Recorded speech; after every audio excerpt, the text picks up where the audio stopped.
And we are live. Apologies We for are the slight live. delay. My main desktop streaming computer crashed, and I had to rebuild the streaming setup in about 5 minutes before we went live. But everything is up and running. What is an end party without just like the most catastrophic, epic storm of just everything going wrong, right? Yeah, and at several minutes to launch. But I think that if we get our tech problems out of the way early in the night, then the rest is going to be so very smooth and wonderful. And I'm just really excited to celebrate these final hours of the Lore Masters deck live stream with you all. Speaking of which, Would this Maroki, be a terrible time? Yes. Would this be a terrible time for me to say that your speaker, that your mic might be blipping out? Just figured I'd let you know that. yeah, it's better to know that than not to know that. While I fiddle with my mic, why don't you tell people what we're doing here and what the plan is for the evening? Yes. And firstly, I must thank everyone for joining us for our wrap party. And I like how a lot of you are saying it hasn't started, it's not frozen on my end or something. We're so appreciative that at 9 o'clock, you're all sitting there being like, we're ready to go. Where's Maroki and Peter?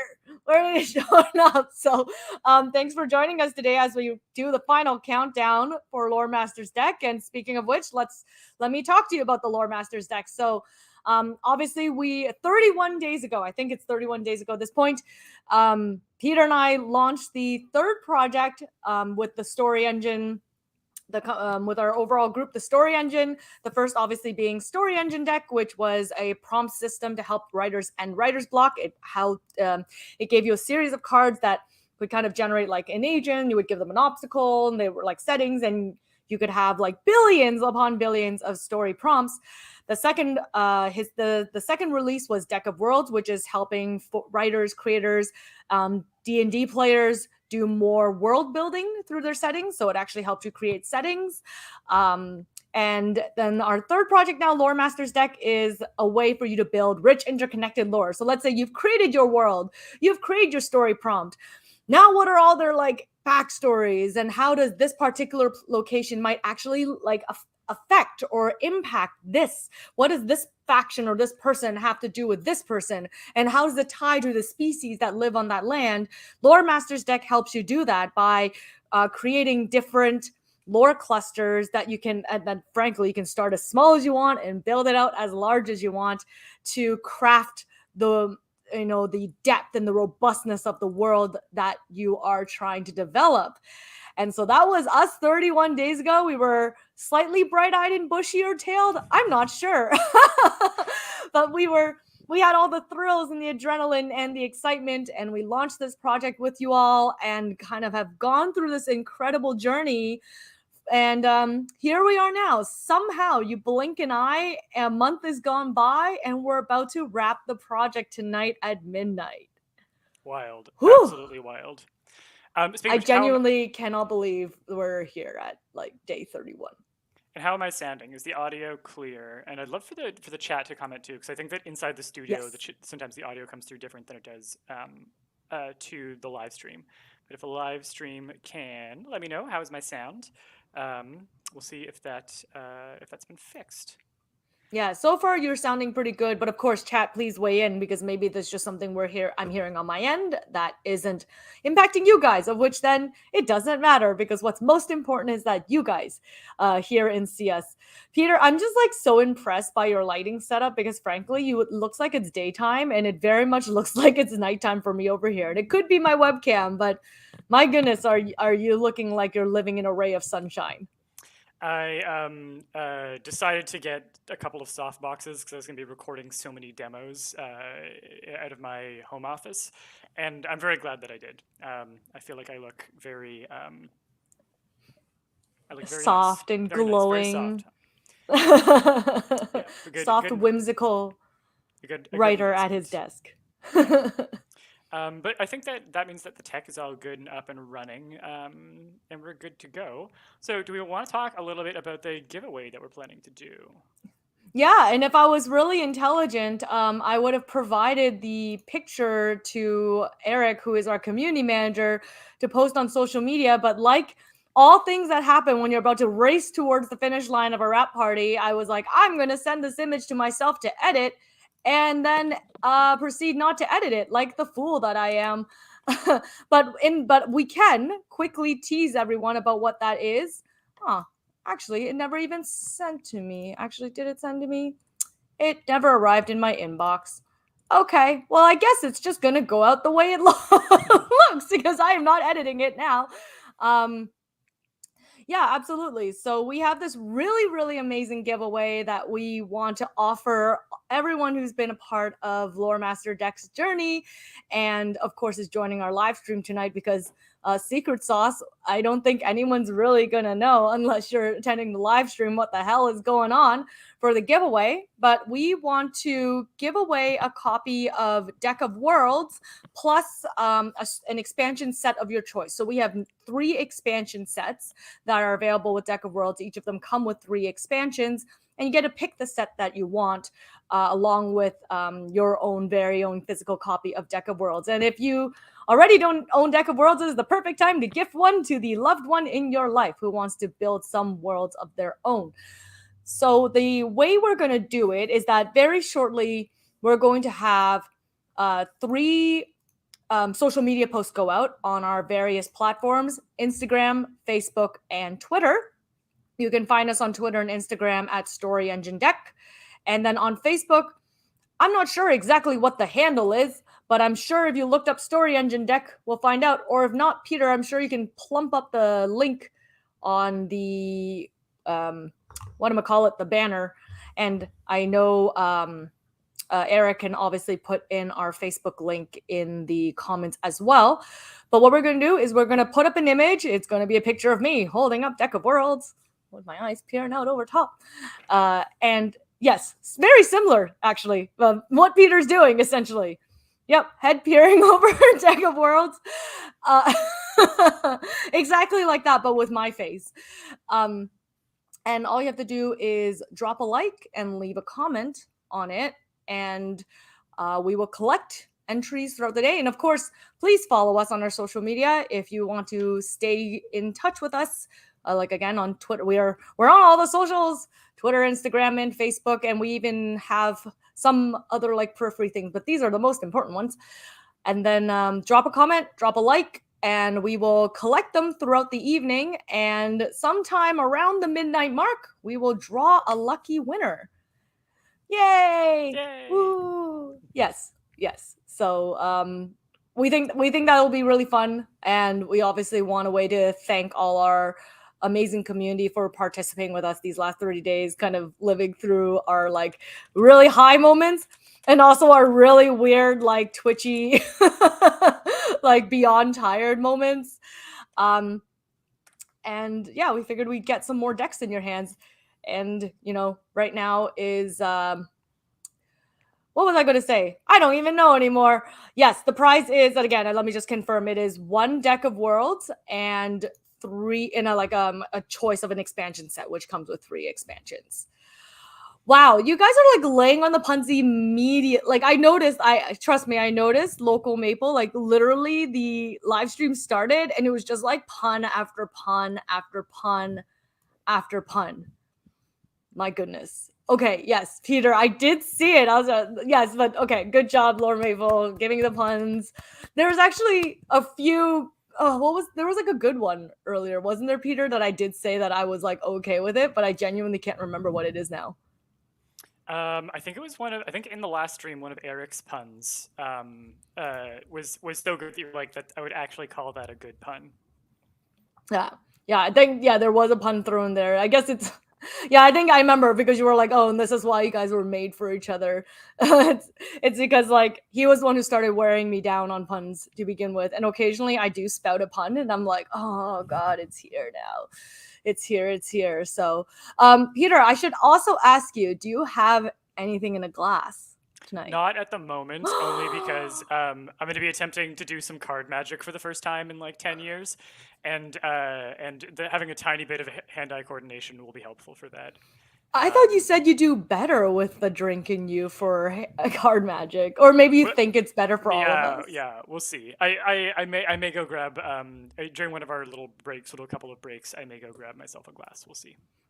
Yes, well, I might have gotten the party started already. I can't be a wine expert without always having a glass of wine with me around the time of celebration. And I'll take a moment to say that I'm not sure who of you is from Ontario land, but if you are, you should be drinking Ontario wine because we make some phenomenal production. So if any of you are like, I don't like Ontario wine, you're wrong, and you should go get some Ontario wine, and I'll give you all the recommendations. For those of you who don't know, I write and blog about wine on the side, and I host a radio show in Toronto on AM 640 that talks about food and drink. Yes, you can find me on Instagram at 9 ounces, please.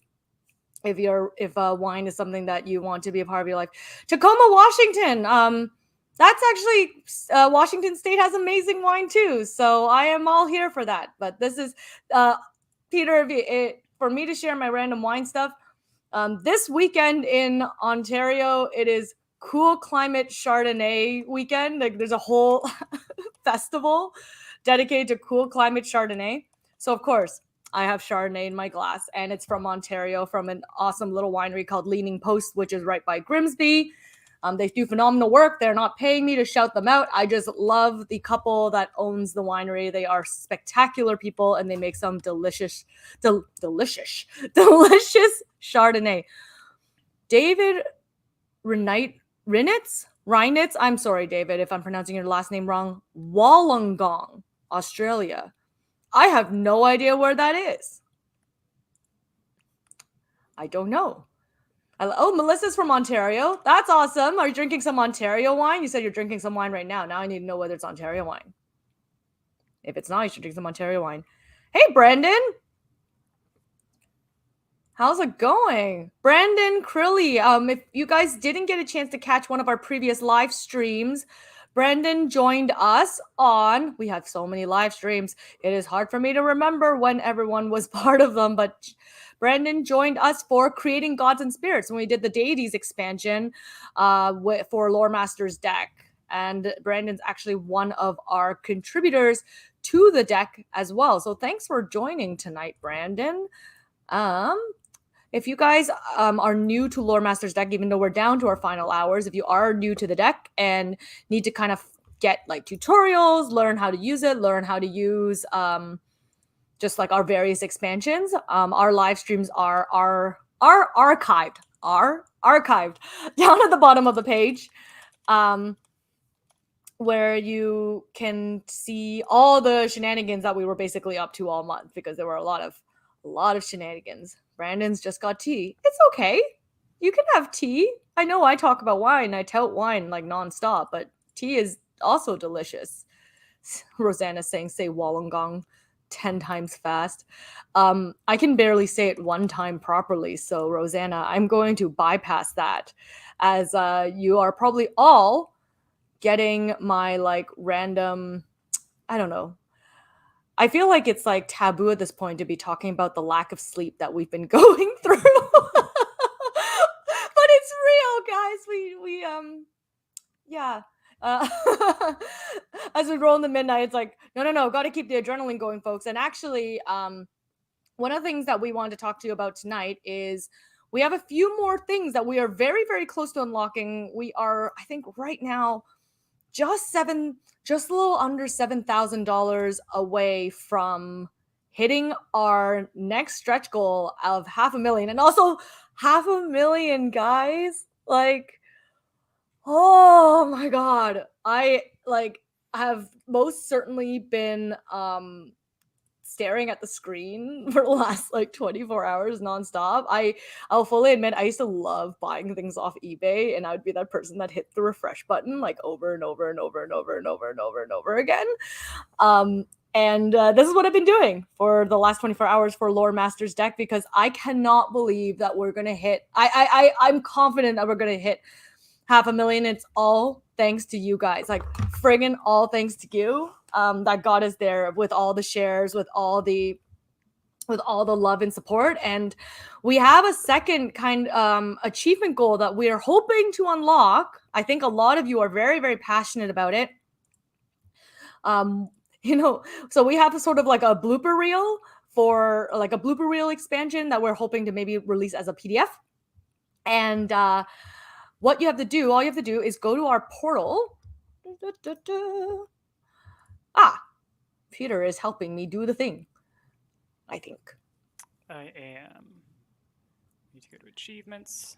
Yes, we have a special achievement where we have our Lore Masters deck outtakes that we can release in PDF form. And all you have to do is you have to share through our share portal. So I know a lot of you have talked about sharing, and thank you. And if you guys have already shared and we're asking you to share again, like, thank you. I know we're asking a lot of you. But if you go and share through the share portal where you see that big button there, I don't know if Peter, you want to hover your mouse over the share portal button for like a second. If you share through there, it will count towards the achievement. It is honor system based. So, we just trust that you guys are going to go do the thing, because what it will do is actually take you to a portal where you can kind of choose where you want to share: Facebook, Twitter, Instagram, or whatever works for you. Of course, it's going to take you to some fun. Oh yeah, you need to be logged in as a backer to be able to click through and access. There we go. Something that I didn't even know. So, logged in. You have to be logged into BackerKit. It'll take you to a share portal. You can share, and then it'll register the achievement. And I think we're almost halfway there. And I mean, look, we have like 3,500 backers, 36,000+ backers at this point. If even 10% of us go and do this before midnight, we've got it. We're so close. We're so close, guys. So yeah, bloopers are fun to have with while drinking. I will never make any sort of jokes or press towards like kind of getting too happy when having a drink. Obviously, I want everyone to drink responsibly and moderately, because that is super important. But yes, they are probably when you're having a drink, it's probably fun to have some bloopers going on. Alrighty, I think I've been like monologuing very passionately for about 20 minutes now. Peter, is there anything else you want to share that I haven't just sit here and decide to like ramble off intensely for 20 minutes? Guys, this is how excited I am. Like, I kind of just started chugging and I just couldn't stop. And I just had to like chatterbox my way away. Peter, you're always welcome to just slide yourself in at any point and be like, Maroki. Yeah, no, we're at max. We've got 3 hours of this. Max energy, max excitement. Yeah, I'm an hour ahead of you, so you will see me getting tired faster. But one thing I'll add is I've added the 3 social media links that you can comment on in order to get entries for the Deck of Worlds giveaway. I've added that to the description on YouTube. So if you click through from BackerKit to the actual like watch on YouTube button, you should be able to find those links in the description, and also a link to the sharing challenge. Amazing. So that you can share and take part in that last thing. Because if we can hit 500, we'll get those outtakes going, and a little bit of something extra for everybody else, which I would look forward to. Yes. But yeah, I thought what we might do is do a quick recap of all the live streams that we've done so far. Just talk about what's out there, because we have this huge library of demo content now. So if you've been wanting to learn about a particular expansion or learn about certain world building elements, I think this is a great way to access that, see what it's like to use this deck, especially see what it's like to use it in a collaborative context, and getting to see different creative experts find different angles for using it, which is a nice for sure thing to have. So yeah, of course. And if Brandon wants to, if you feel like putting your face on the screen at any point and joining and talking about your live stream, you're more than welcome to join the party. Just let us know. No pressure at all. This is just me doing the thing. So is this our launch party, Peter? So this is this is the graphic for, I'm gonna go through the graphics for the various, in order of our first live stream to present. But yeah, the first thing that we did was a launch party on the day that we launched the Lore Masters deck. I think we had intended to stream for like hour and a half. I think we ended up going for 5 or 5.5 hours. We at that point hit full funding by the time we finished the stream, and it was absolutely wild. But we did our first demos of the Lore Masters deck, which was a lot of fun. Our first collaborations. It's kind of how we discovered the format of having the chat vote and tell us which prompts they wanted to use. And you can definitely see like this was another version of peak excitement for us, where the whole thing was new. We had been working on this project for months and months and months, and it was the moment that I got to share it with you all. It was a ton of fun. And then we added a bonus live stream later that evening for lore prompts and wine pairings, where we what was I going to say? Right, so for lore prompts and wine pairings, where we came up with some improvised lore, and then Moroki had to pair a wine or suggest a wine that would pair with the lore. So um, we built an alligator, an iridescent alligator that you had to try and pair that meat with a wine. We built a vineyard setting, and you had to tell us what kind of wine they would make. And then I think we also built a faction, and you told us what kind of wine they would drink. Yes. So that was a lot of fun. After that, we did our deep dive on creating different creatures. We looked at the creatures deck and how to build different types of creatures and species, and I think we built both plants and animals, so we got to do these different sorts of things. And why don't you summarize the next one, Maruki? I'm going to check my audio settings because I'm seeing in the chat that mine's a little bit low. Yes. Wonderful. And yeah, Brandon, we would love to have you join us in here, so I will send you a copy of the join link. Just give me a moment. Our special backdoor, I say. So creating a D&D setting, we actually got some requests from folks asking about, showing how the Lore Masters deck can be used in exactly what we claimed that it could use, which is creating, being a thing for DMs, for GMs, and can you actually create a setting with Lore Masters deck? And we put our money where our mouth was and decided to use Lore Masters deck to generate a series of prompts that could be used to create a D&D or any sort of TTRPG setting. I know a few folks have said like D&D is obviously a really big world, and some folks like working with more independent settings or smaller TTRPG settings, and of course it can be used for any sort of role-playing game. Obviously, like creating a setting is a pretty universal concept. It doesn't need to be restricted to D&D. I just know that there's a lot of D&D players and lovers out there, and so we just kind of went in that direction a little bit. And it was pretty great. It's funny because like we obviously, like, my memory of it at this point is probably most locked into the world of Rhymeway, which in all its like flourish and fleshed outness that Peter ended up assembling it all into. But I remember, from what I recall, there was a particular person who was dabbling in the world of the undead, who had a particular fascination with a dragonfly, but he really wanted to get in this faction, this particular siblinghood, and the siblinghood was terrible at PR, even though they knew all the things, like they could see the future and they actually knew all that was coming, but they just were really bad at communicating it to the public, which probably ended up going along the lines of like, you stupid humans, like clearly you do not trust the all-seeing eye, no wonder you are all going to die a horrific death, which obviously always wins over the hearts of the locals everywhere, right? So needless to say, they didn't do a really, really good job. And then I think there was also a tie to someone who might have been defecting from a particular faction that was corrupt. And from all that, Peter ended up crafting the world of Rhymeway. But I feel like I'm burying the lead here, because what we did is, after we created this D&D setting, we ended up playing the D&D setting, of which I put myself on screen and played my very first Dungeons and Dragons ever. No rehearsal, no nothing. I just threw myself into the mix with the characters that were created. And Peter, if you want to throw up the next piece, I feel like you're going to want to talk about this as much as I talk about it, because this was your darling. And I know you're busy handling a few things on the background, and you're muted. I don't know if that's deliberate. Guys, this is what happens when we have like an end party. We have all these plans, all these hopes and dreams, and then like a giant thunderstorm comes and destroys things, and then computers decide to like blow up and go crazy. It isn't like it's Murphy's Law. It's finest. It's totally cool. I don't know if, Peter, there's a reason why you're muted though. Just thought I'd check in on that.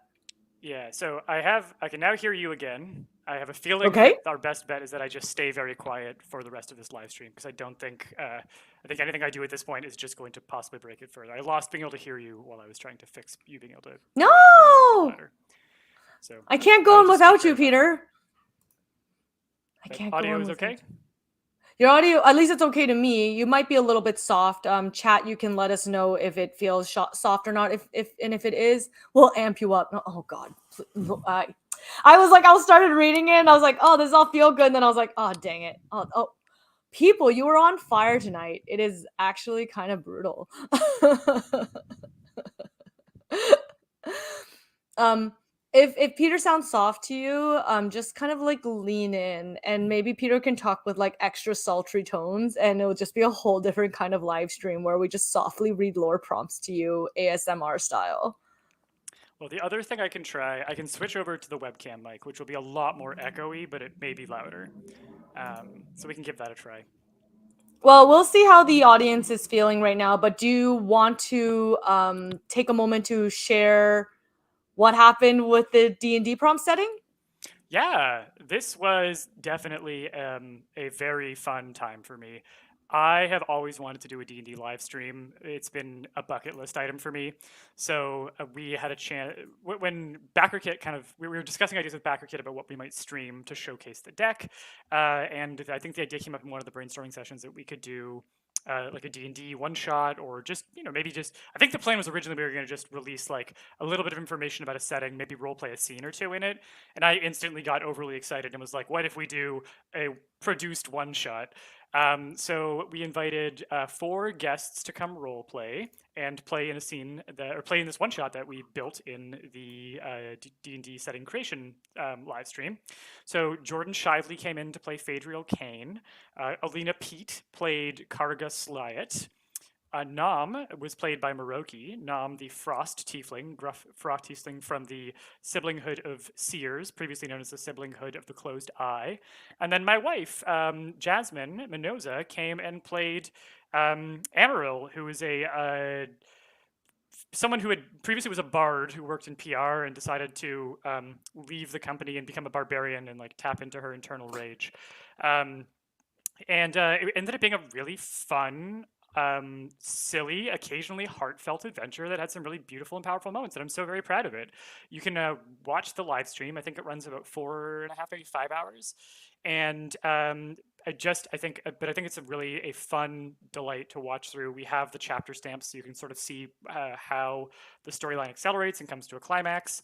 And I kid you not that the entire fate of the world did come down to a single roll at one point, and we had a little overhead dice cam specifically for that roll being up close. And the entire fate of the world came down to a potted plant named Leonard. I do not exaggerate. Without a potted plant named Leonard, the entire fate of Skycrown Glacier in the world of Rhymeway, which we all created together, could have changed. But I won't tell you what happens in the ending, because I want you to have a chance to watch that for yourself if you like. Check out The Heart of Skycrown Glacier, and check out Alina Pete, Jordan Shively, and Maroki Tong, our performers. You cannot find my wife, Jasmine Mendoza, online anywhere. She does not exist on social media. She's a very happy offline hermit. And but the rest of our performers you can find. Go check out their work, because they did such a lovely job, and they brought so much talent and excitement and enthusiasm and just power to their role play, and that was a delight to do. Yes, and maybe next time I'll actually like be able to use a voice and create an accent and do something cool now that I've got the nerves out of playing D&D properly the next time, and then you'll be even more entertained. That I like how I've already seemed to like be insinuating that I would do D&D live streams in my foreseeable future and like make a career out of it or something. It's not like I enjoy voice acting and role playing or anything. We had a quick question coming in about whether we had enough requests for Deck of Worlds Outtakes PDF to be added to be add-ons manager. That's a very good question. I will fully admit that I'm not 100% sure, although we have seen a lot of love for the outtakes for our previous decks, which that actually kind of warms my heart that like after a couple of years, you guys are still thinking about those oddballs and outtakes. So don't worry, we're hearing you, and we'll do our best to see whether it becomes something that will be a part of the Story Engine family and Pledge Manager for anyone who didn't get a chance to participate and get that last time. So we're hearing you. We're logging it all in. I know we've even been seeing some love from people saying like they've really enjoyed the artwork and they would love to see a poster. We love when people are giving us merch ideas, and we can't commit to all of them because we have so many ideas and so many things we want to do. And, it would probably go very poorly if I tried to do all of it at once, but god dang it, we'll do our best. We'll do our best. So, we have that particular so we had that D&D campaign. I'm sure we could talk forever on it. However, we do have to we're going to shimmy on because we have so many live streams that we have done and we want to share them all with you, and we have just over these next couple of hours, we have so much that like we want to share, and we only have a couple of hours to do it unless something happens. I know I alluded to earlier in one of the community forums that if the pledge train does things, this may go on a little longer. He he he he he he he he he he he he ooh he he he. Anyway, um, We have a little secret plan that we'll see if we have the ability to execute before the night is done, and we'll let you know when we can. But in the meantime, look, an Emblems expansion demo. This was a lot of fun. We busted out the Emblems expansion and looked at those sort of the literal ways to use it, where you can have an emblem card that works much like a wild card that you attach to, say, a faction to give them a banner, or to a figure to give them a like a signet ring or like a house banner. You can attach it to an item to add like a detail of an engraving or a shape of it. But we also looked at ways that you can use it more abstractly, where you can basically look at these image printed cards. So rather than there being words on these wild cards that will characterize your card draws, these are images that you can take different aspects of inspiration or shape from. And you might be able to take, say, let's imagine that the emblem is like the shape of a bull. Rather than that being, say, the signet of a character, that might be an indicator of their personality, being bullish, or maybe it's an indicator of their personal strength. So it becomes a different way for you to use the associations that you have with prompts to be able to like bring new inspiration basically to the prompts that you're creating. I find that when you get locked into words and word meanings, you can end up sort of thinking in word terms, and there are lots of different ways to think, and our brains are creative in a lot of different ways. So I wanted to have a visuals-based deck where you can take a visual and take what you would from that as inspiration or an indication for how your prompt's going to work. And that's what the emblems deck was. And what we're going to be doing during the what we're going to be doing during the prompts tonight, actually, is busting out some of the different expansions. So you'll get to see all of them at play in the coming moments. We did the Deities expansion demo with Brandon Crilly, who's going to be joining us momentarily up front here on the live stream. So we created some gods, and again, we'll be creating some more gods later on tonight. We are going to be talking about the Namesakes expansion. We'll be busting that out again too. So this is an expansion for coming up with nicknames for the things in your lore. You can give like names or nicknames or epithets to your factions, to the objects and artifacts in your world, to specific characters, to species. It's a very fun way to name them. We did the Bridge expansions demo, which again will also be busting out at different points tonight. The Bridge expansions are expansions that help you combine Lore Master's deck base prompts with cards from the Story Engine deck or from Deck of Worlds, and vice versa. So it lets the decks talk to each other and complete each other in terms of prompts.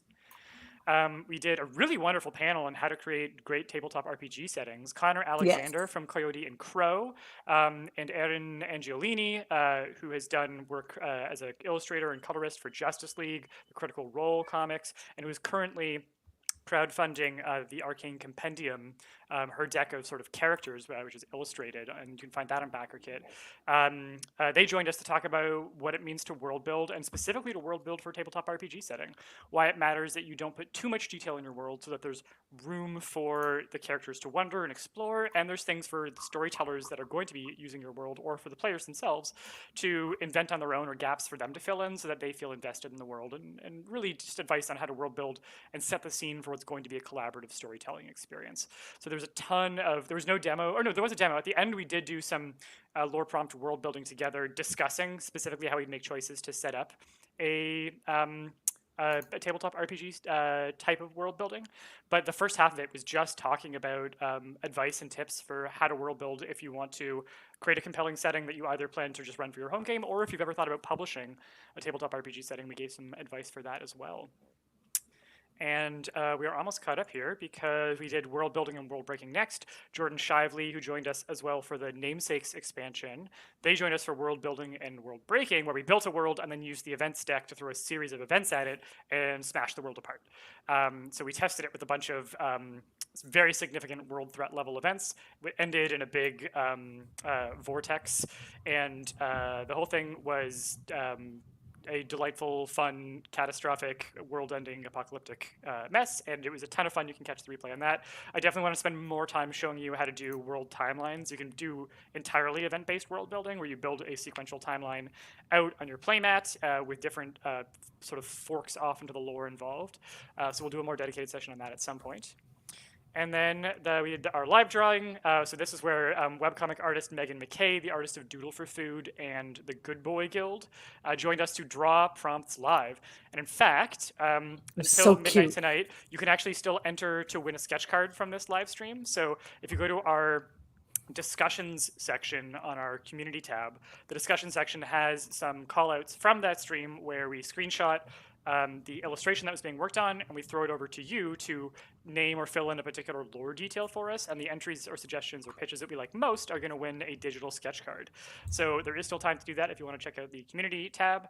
And then that brings us to the rap party right now. Yeah! I think it's time for us to invite special guest Brandon Crilly up front.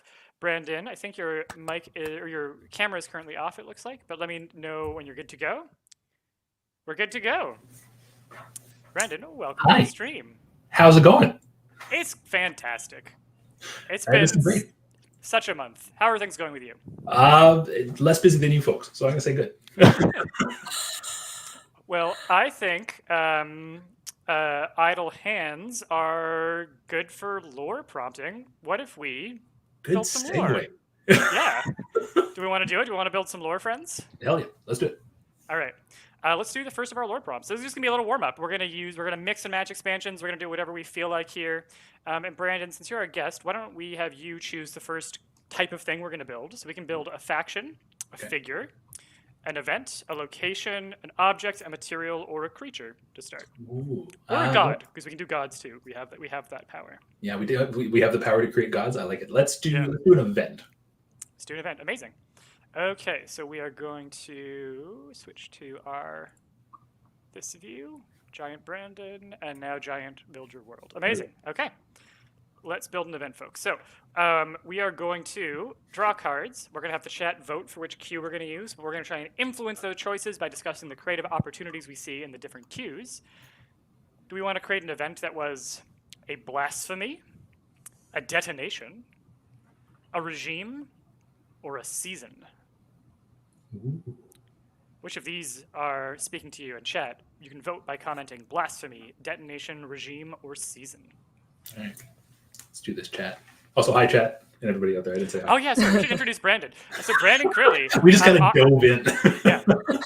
Author of the novel Catalyst. You are the DM of Bag of Giving, is that correct? Yeah, occasional DM, organizer of Bag of Giving. Yeah, organizer, occasional DM of Bag of Giving, which is a charity-focused actual play Dungeons & Dragons live stream. Do I have the details right? Yeah, a whole bunch of different other games. So okay, other games as well. Yeah, basically different game every one shot. Okay, beautiful. Yeah. And yeah, go ahead. No, I was just going to say, see, the reason why we just threw you in, we just assumed everyone knew how awesome you were right off the bat. That we just announced your name, you appear, and they're like, oh my God, Brandon. I mean, look at this. Look at this welcome from Thomas. It came with hearts and everything. Hi, Thomas. I like that. That's feeding my ego and the story that I tell myself about my own legend. So this is perfect. Well, and Brandon is also going to be writing cues for Lore Master's deck. So you will be seeing you'll be, in fact, using his writing and taking inspiration from some of the cues that he'll help us write to power a whole bunch of different world builders and lore builders ideas. Which is absolutely wild to me and very appreciative of. So. It's going to be a delight. But let's see what we got. We got a ton of votes coming in the chat here. All right. Yeah, we got regimes at first. Like it was like regime, and then it was like season, and then all of a sudden like 3 or 4 blasphemies came in, and they're coming in at top speed today. Okay, so hold on.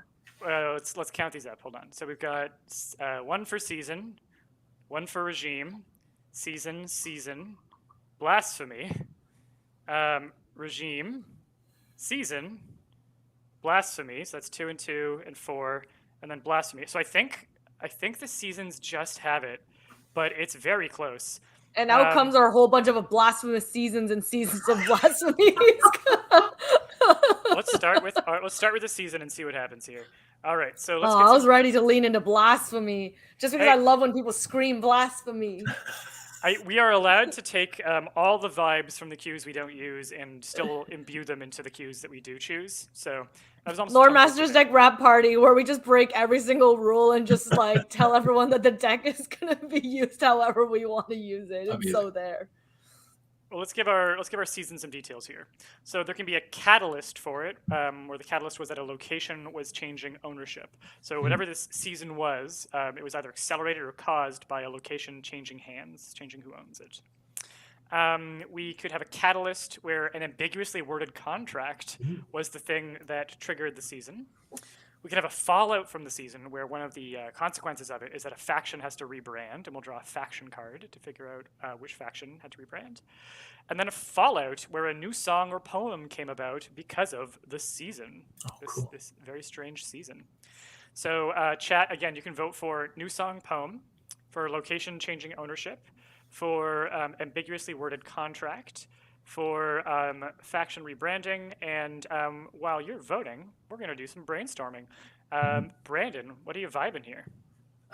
I'm loving a new song or a poem, partly because my D&D game, our bard is one of my favorite people to play with, and is always coming up with like songs and riffing off of songs, like real world songs. So I've got songs on the mind. So I'm liking that, but the rebranding sounds cool too. Yeah. Like, is it for the better or for the worse? Right? Yeah. That is an interesting question, and I like that. I like that. That gives us more to answer. This could be a corner tug situation. I'm starting to feel like.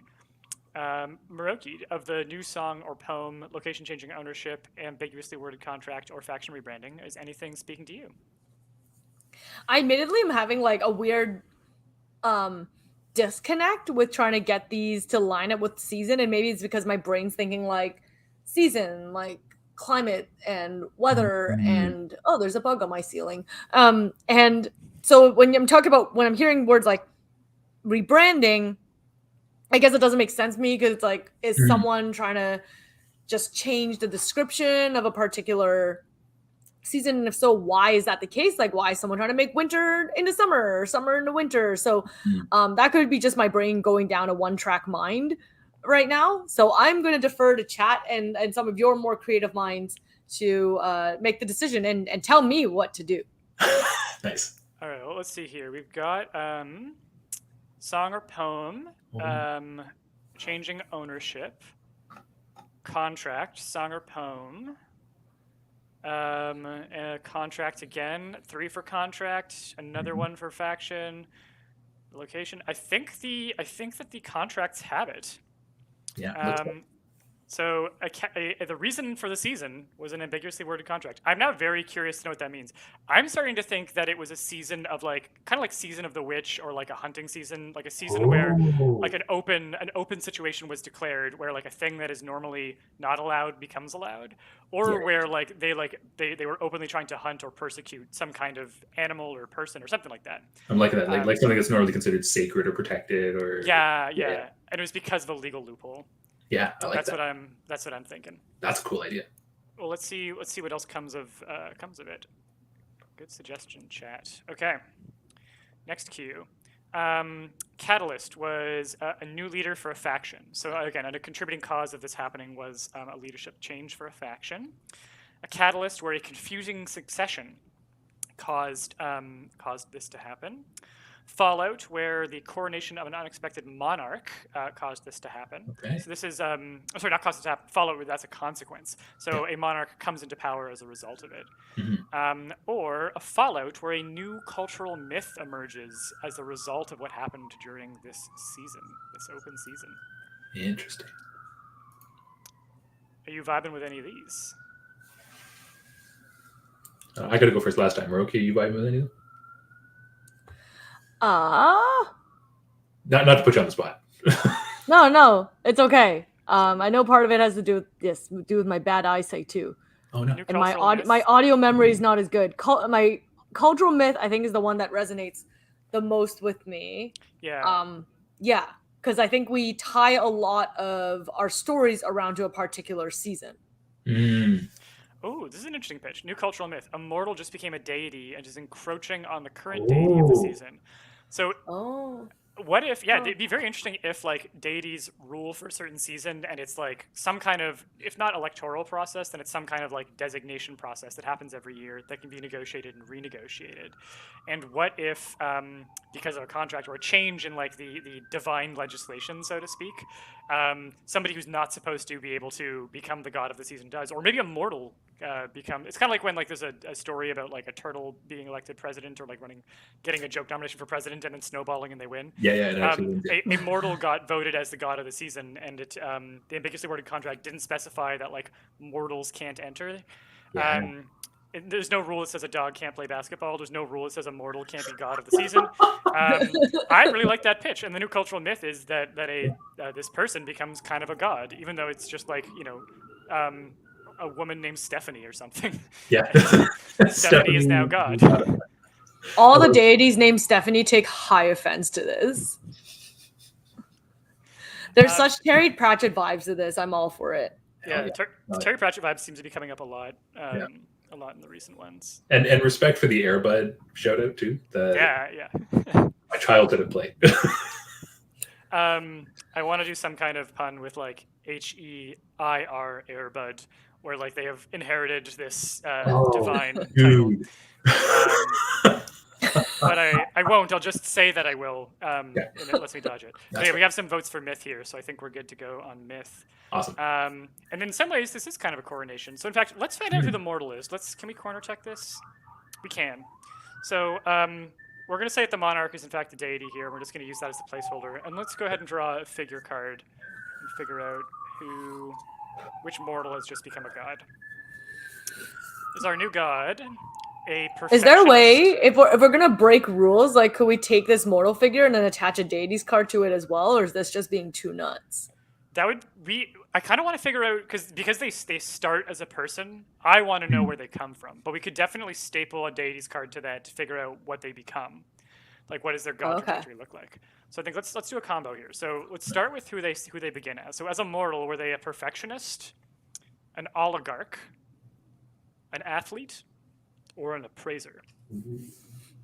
I like the idea that they're like, I know we're gonna let chat vote, and I'm gonna this one where I'm gonna jump in with my opinion. So I was waiting for this moment. It's like, if you have a perfectionist, can you imagine what would happen if they became a deity? Oh man. They're like, it's like, oh, it's spring. Okay, like the flowers must bloom in exactly this particular order, and one would like open, and a bunch of snow falls on the flower, and it's like, it's ruined. It's all ruined. Like, sweep it all over. I'm going to start all over again. Spring must start all over again. The snow is not melting in the exact riverwets that I want it to be into the water. The trees are not budding the way I want it to be. Or like, if they're like, okay, now it's time to design the snowflakes for winter. And they're like, so everyone needs to be unique, right? And they're like, yeah. And they're like, okay. And they're like, that's why snowflakes, the origin of snowflakes is because as perfectionists decide not to do cookie cutter snowflakes and they're like, dude, they're so small. No one's ever going to see whether they're the same or not. And they're like, absolutely not. Everyone needs to be unique. And I'm going to come up with 1 trillion different unique snowflakes because it just has to. And they're like, dude, it's like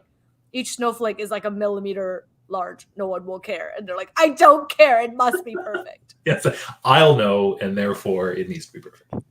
Yes. I love that. So the chat loves perfectionists, but very tight, close second on appraiser.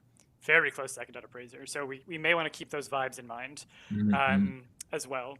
That perhaps this perfectionist is an appraiser, which would make sense, right? Because that's somebody who has an eye for detail and is very good at spotting the things that make something, less than perfect or damage something. And then, let's go ahead. Let's break some rules. Let's draw a deity card and find out what kind of god they become. Because we're doing this in an interesting way, I'm going to draw 2 because we are trying to staple together an unusual connection. And I have a feeling if I was going to write this as a Q, I would make it a 2-choicer. So we're going to choose between 8 options here.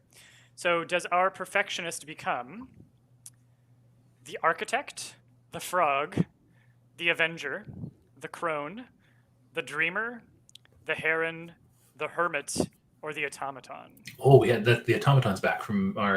The automaton's back. The automaton is back. The Can't be the dandy automaton. We did an automaton before. Can't be the automaton. I can't okay, veto okay, anything because I'm only a guest. Yeah. Oh, what do you mean I can't Vetoing bring all my automaton. Transformers here to play? And wait, I was in Greece when this was all happening when we did our last thing. So like now I actually can run off and come back with my like Optimus Prime or Megatron and be like, Optimus Prime commands you to pick the automaton. Well, we've got 1 million votes for Architect. Architect is Okay. yeah, Yeah, that fits well with the perfectionist sort of vibe. Yeah, I did fight. Like I like how vibes is like the word we're using tonight. Vibes, everyone vibes. Is that a Gen Z thing or a millennial thing? Like vibes. Whatever generation my students are, it's them. It's vibes. I think that would be Gen Z then, probably, right? I'm assuming you're not teaching millennials because that means you would be like teaching people like me. Yeah, no, I'm a millennial. I can't be teaching. It's kind of like who are we? What's our identity? Crisis ensues. nothing like a midstream identity crisis. Beautiful. Last prompt for our little event here. Here we go. Another catalyst. Oh no, Peter Big froze. Gamble caused the season. Catalyst of a prank gone wrong. Oh. Fallout, where the creation of an artifact results from this season. And then a Fallout where a new law or policy results from this season. Oh, interesting. So we can still, I think it helps here to rediscuss what we think this season is. So I think that we should settle in on the idea that the season is every season there's a god who is like put in charge of the world. And I think that works with the idea of seasons in general because you kind of like how spring is a season of these themes, which some gods are associated with, and then winter is a season of these themes, which some gods are associated with. So our perfectionist architect gets him put in charge of the world for 1/4 of the year. Let's think about what their agenda would look like, and then let's think about if it's a Fallout, how would a new law or policy or the creation of an artifact result from their motives, or if it's a catalyst, who would have had something to gain, or why would someone want to put a perfectionist mortal in charge for a season? Prank gone wrong feels like that key kind of slides into the lock and clicks nicely when I think. 100%. Like I'm picturing like if I'm picturing this perfectionist person, I'm picturing like an individual that a lot of people don't like, and so they're like almost like an Alan Rickman sort of character. Sorry, dude. And so they're setting this poor person up to fail. Because it's like you mentioned snowballing before, like right, like vote for the tortoise and the tortoise becomes president or something. I think it's got to be a prank gone wrong. Yeah, I think so too. Let's see if the chat agrees. We've got votes for new law policy, artifact, prank, new law, gamble, new law, prank. Goodness, this is the most votes we've ever had, I think. I know these votes are, and this is kind of fun, hard for us to keep track, but it's really great to see people come in with their opinions and see. Now I feel like everyone needs to start justifying their opinions. I like the new law or policy, and maybe it's because literally today I was looking up overnight parking. I'm going out of town tomorrow, and I was trying to figure out whether I could like avoid paying for overnight parking because I'm staying overnight, and I was trying to see whether the city allows overnight parking because it's my hometown. It's a smaller city, and when I was looking it up, I got not necessarily at this time of year, but that my hometown actually has a policy where during the winter you can't park overnight on the streets because they need to make sure the plows can plow the streets. And they have that same law in Toronto, but no one adheres to it. Like there's all these like no parking signs for snow routes, and in the summer it doesn't mean anything, but in the winter it's supposed to mean something because it's a snow route. But everyone's like, it doesn't snow in Toronto in the winter, so we just don't care and we're gonna park. Well, let me tell you that it has snowed very much in Toronto the last few years, and when the plows come through, they just bury all the cars. And now you're coming out in the next morning and your car's buried to the top of your window because you're in the middle of the snow route. So I can almost see one day, like, due to something happening, they're like, yeah, we need a new. We just learned from our mistakes. We need a new law or policy, and if there's affiliation of that mortal that became a deity, that they would like force that. They're going to be the party pooper, and everyone's like, but I don't know. Music is still fine at 11:30, and they're like, no, music must stop at 11. How dare you? Yeah, I love that. I like that that's pitch my a lot. justification. Yeah. I like that pitch a lot. Yeah.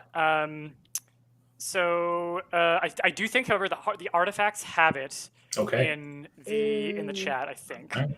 unless there's been a big switch. But we can. I mean, all of these are still elements that we can carry with us into our writing if we chose to take this away. These How are all dare the starting points. democracy prevail?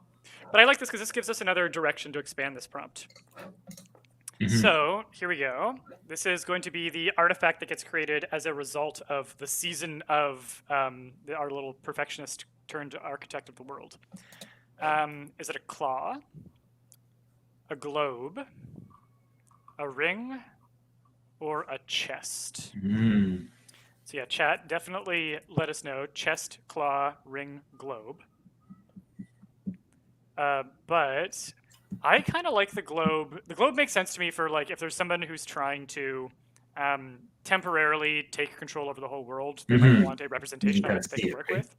On the other hand, there's something about the chest where like giving the mortal this like the mortal having the power to like create an artifact where they can like dump or hide all the parts of the world they don't like or don't want to deal with. Oh. Almost like a reverse Pandora's box, putting away all the bad stuff. That's a good idea too. I think would be a really fun thing. And then of course I mean, to me, if you're going to do like a classic, like not a morality tale, but a story that has some of the arc of that, then at some point the chest becomes too full. Or it overloads, and they've been warned since the beginning about what happens if you do that, or something stays in there too long, or something. Yeah. But you're trying to cram too much because it's achieving perfection, right? Like all those snowflakes that aren't perfect, they all get jammed in there, and then interesting. Yeah. I like the metaphor of all the snowflakes that don't fit jammed in there. This is a thing that I would probably do in microfiction where you kind of need to like wrap things up real fast. I'd have them keep jamming stuff in the chest until at some point the entire world is in the chest, and that is just now the world. Or that is the new world. And that ending sneaks up on you and kind of jumps out at you in the last line. I wouldn't want to have to deal with actually explaining what that means, but I do want to just like set it up for the reader to imagine. Yeah, exactly. Then run away. Don't deal with the implications. It's almost like at the $500,000 mark, we're going to release a set of preset like lore prompts that people can use so that they can learn how to cram snowflakes in a chest that'll become a world. We let them explain the rest for us. Yeah, exactly. Yeah. It's all about making the reader do the work for you. No, our readers are fellow creators and writers, so they are up for the challenge. I have volunteered all of you, chat, to become the writers of a particular story. All right, so hold on. Let's just tally the votes here. We got chest, globe, chest, globe, chest, chest, globe. I think the chests have it by 1. So that is our chest that contains the world. So, cool. What say you? We learn more about our perfectionist. Well, you want to expand that one? Yeah, let's do it.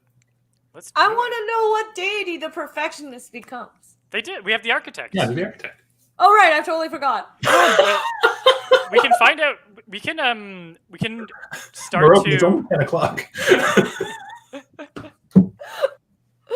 Look, I'm still recovering from jet lag, and it's what, like 11, 12, 1, 2, 3. It's 5 a.m. in Greece right now. Oh man, okay. I withdraw my joke.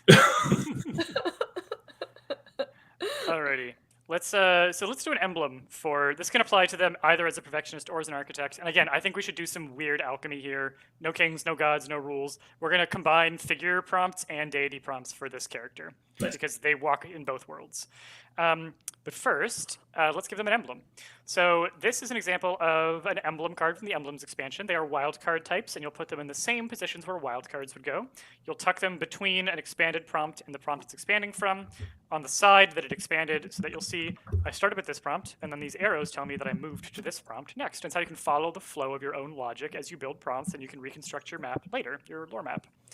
And wildcards are double-sided, so you use any of the 8 prompts on them when you choose one, and we are going to vote for one of these icons that can be either a literal symbol that our perfectionist or architect god uses, or they can just be symbolic of something about their nature. So we have a hand clutching scales. If you want to vote for that, you can type in scales. We have what looks like a tree or perhaps bonsai. We have we have a triforce, a triforce made of triforces. We have an H rune, which also looks like a couple of columns. We have a hand with sparkles, or a hand with a mark on it. We have a spiral, or perhaps a lens. We have what looks like a lowercase alpha, or A. And then we have a fish. A happy fish. Okay, so vote for fish, hand, spiral, alpha, scales, tree, triforce, or H columns, H rune. And which of these do you feel something from when you look at it and you think about a perfectionist architect? I'm going way weird, I think, with the triforce, but it's like I'm a high school teacher by day and a social science teacher. And one of the things that I teach my students about every year is Maslow's hierarchy of needs, which is shaped like a triangle. And so I don't know why that's the first thing that occurred to me when I saw the triforce, but I immediately thought Maslow's hierarchy of needs. And so I'm thinking, like, this architect, the way they view the world is like, what does the world need? And that's kind of the driving force behind their perfectionism. And whether they're right or wrong, like there's like almost like a scale or a leveling system, I guess, for lack of a better word. Yeah. And for those who have not heard of Maslow's hierarchy of needs, so as I understand it, this is a theory that people's basic needs need to be taken care of before they can reach or aspire to higher needs. So if you don't have food or shelter or stability or safety, it's hard to think about things like art or culture or social relationships. So if a lot of those base needs aren't filled in, then it's hard to reach those higher needs. So I like that. I like the idea that this perfectionist or architect is trying to build a better world on this set of like base principles first, other principles after. You know what? I stan anyone who is introducing a housing first program because the data shows that if you try to give people the dignity of shelter, so many other aspects of their lives will improve. Yeah, that's exactly it. And it actually costs less money overall as a government to take care of vulnerable people. Go figure. It's amazing. Even if you're purely selfish, it's still a good thing to do. Yeah, so I can definitely get behind that. That sounds great to me. But let's see what else we have coming in the chat here. Oh, goodness. We have so many votes. I am having trouble counting. All right. So triangle, triforce, hand with infinity mark, triangle or spiral, which looks like a Mac OS spinning cursor. Definitely true. H, triangle. I think we have enough for triangle. Yeah, I think so. I think I'm seeing enough for triangle. Yeah. The triangle really reiterates perfectionism and stability of architects. I agree. Yeah, and triangle as an architectural shape too makes a lot of sense. That's an interesting one too. If you look at the columns horizontally, it looks like a telescope or looking glass. Slim it down, and it's a jeweler's loop for the appraiser. I do like that too. This is why I love the fact that you can go, like, the same people could look at the same prompt and build something entirely different. I find that really delightful. I want to do some more demos where I take the same set of cards, like we reuse the exact same set of cards with different choices and build something entirely different as a demo that I'll do at some point. That's cool. I also want to take a moment, Peter, while we're putting that in, is that it looks like Zach Schuster has dropped in to say hi and leave his comment on triangle houses for everyone. Zach is our amazing graphic designer for the campaign, and has been definitely the reason why everything looks as pretty as it does on not only our decks, because he definitely has a substantial part in that, but also the reason why the campaign looks as pretty as it does, because I can tell you that I do not do graphics that good. Anytime you've seen a really ugly graphic, that was probably me. So and Zach has been with us through thick and thin through our previous decks as well. So I gotta give a shout out to Zach and his amazing work, because I know he has several, I think he has at least a couple of comics that he's published in, amongst other projects that he's working on as well. Peter, you probably know better, or Zach, you can educate me and probably do a much better bio of yourself. But Peter, I'm going to turn it over to you so you can shine the spotlight on Zach a bit more too. So Zach is a comic artist behind Thrud. I think it would probably be his headline comic, but also is a game designer. He released a game called Wizlords in Space last year, which was an absolute delight. He, like Brandon, is Alberta-based. You may have even seen each other at a convention at some point, Brandon. Alberta-based? I'm the other side. Oh, sorry, it's a meet cute. For some reason, I thought you were Alberta. No, don't know Ottawa. why. Okay, Ottawa. Oh, amazing. Okay. Right, which makes sense with CanCon. My bad. Okay. Regardless, Zach's based in Alberta and released Wizlords in Space. And if you want to get a look at this really delightful, fast-playing card strategy game, he is going to be at Gen Con with us. He'll be mostly at our table, but if you ask him nicely, I'm sure he'll sneak a little demo of Wizlords in. Yeah. So yeah, come by the booth. We're going to be booth 1237 at Gen Con. It's a big booth block with a number of webcomic artist friends of mine, and then we're going to have a dedicated space for the story engine. Zach will be there. And you can come bother him to do a little demo because it's a really delightful game. And yeah, that's Zach for you. Yeah, and also our graphic designer who's been working very, very closely with me on the decks, and always a delight to work with him. And we have a Triforce, and that's our Perfectionist logo, and we love to Thanks see to it. Zach.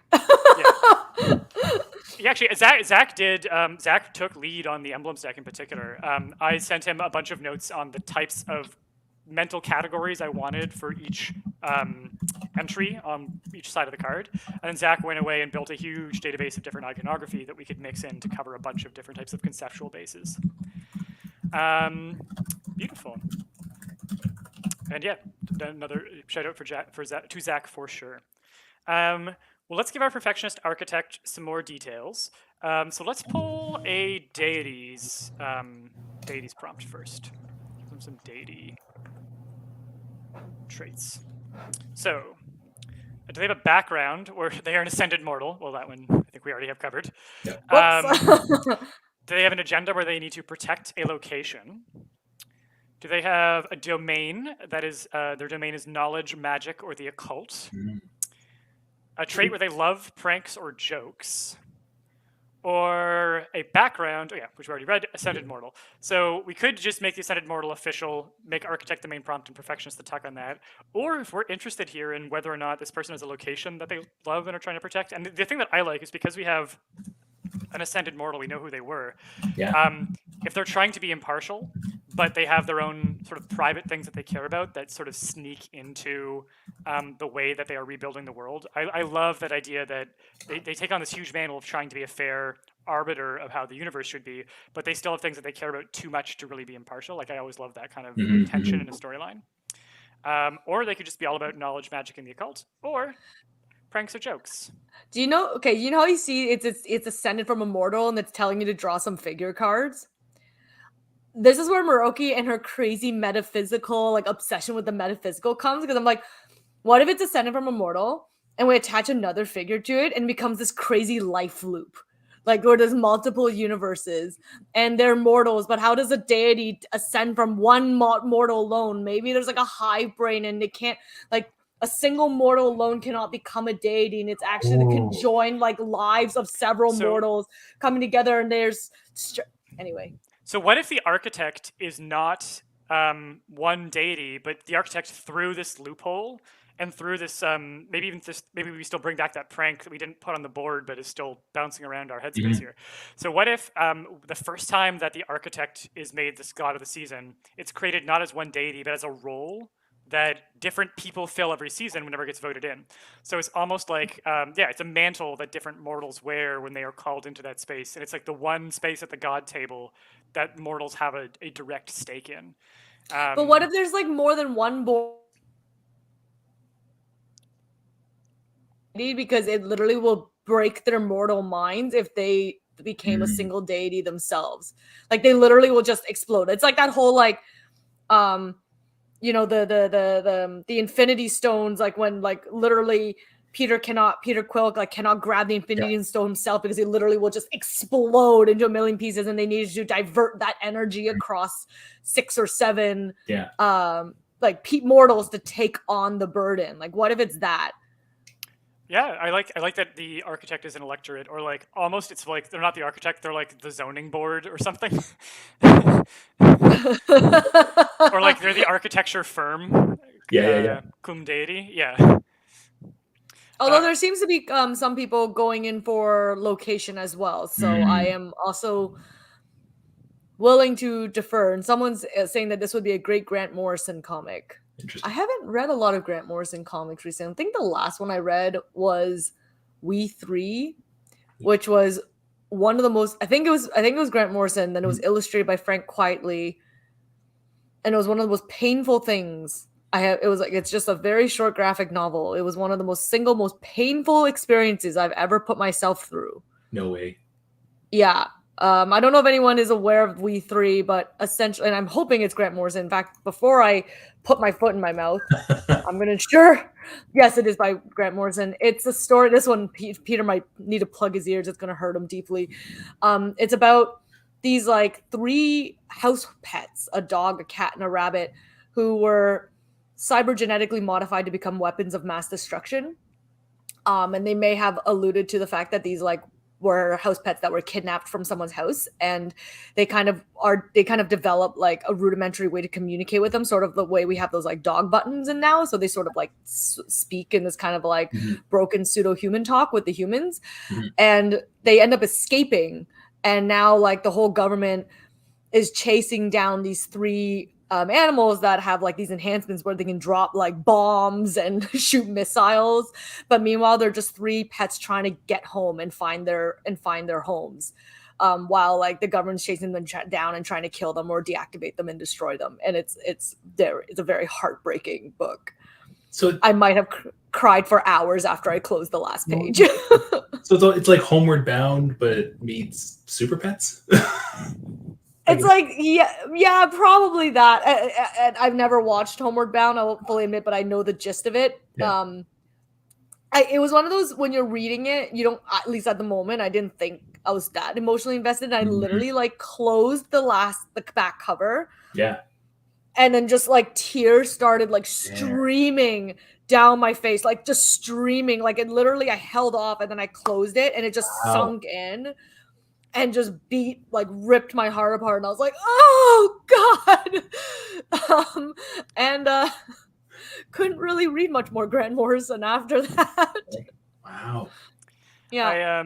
I recently in one of the talk episodes between episodes of Dimension 20, where they do, what are they called? Adventuring, not Adventuring Academy, Adventuring Party. So they discussed the episode they just played through in this actual play of Dungeons & Dragons, and Dungeon Master Brennan Lee Mulligan said, stories are a space where we can feel safely. And I don't know if he was quoting or paraphrasing someone, or if that's an original him. It's very much the way that he talks about story, and I do think he's like one of the most gifted living storytellers that I've seen like in action.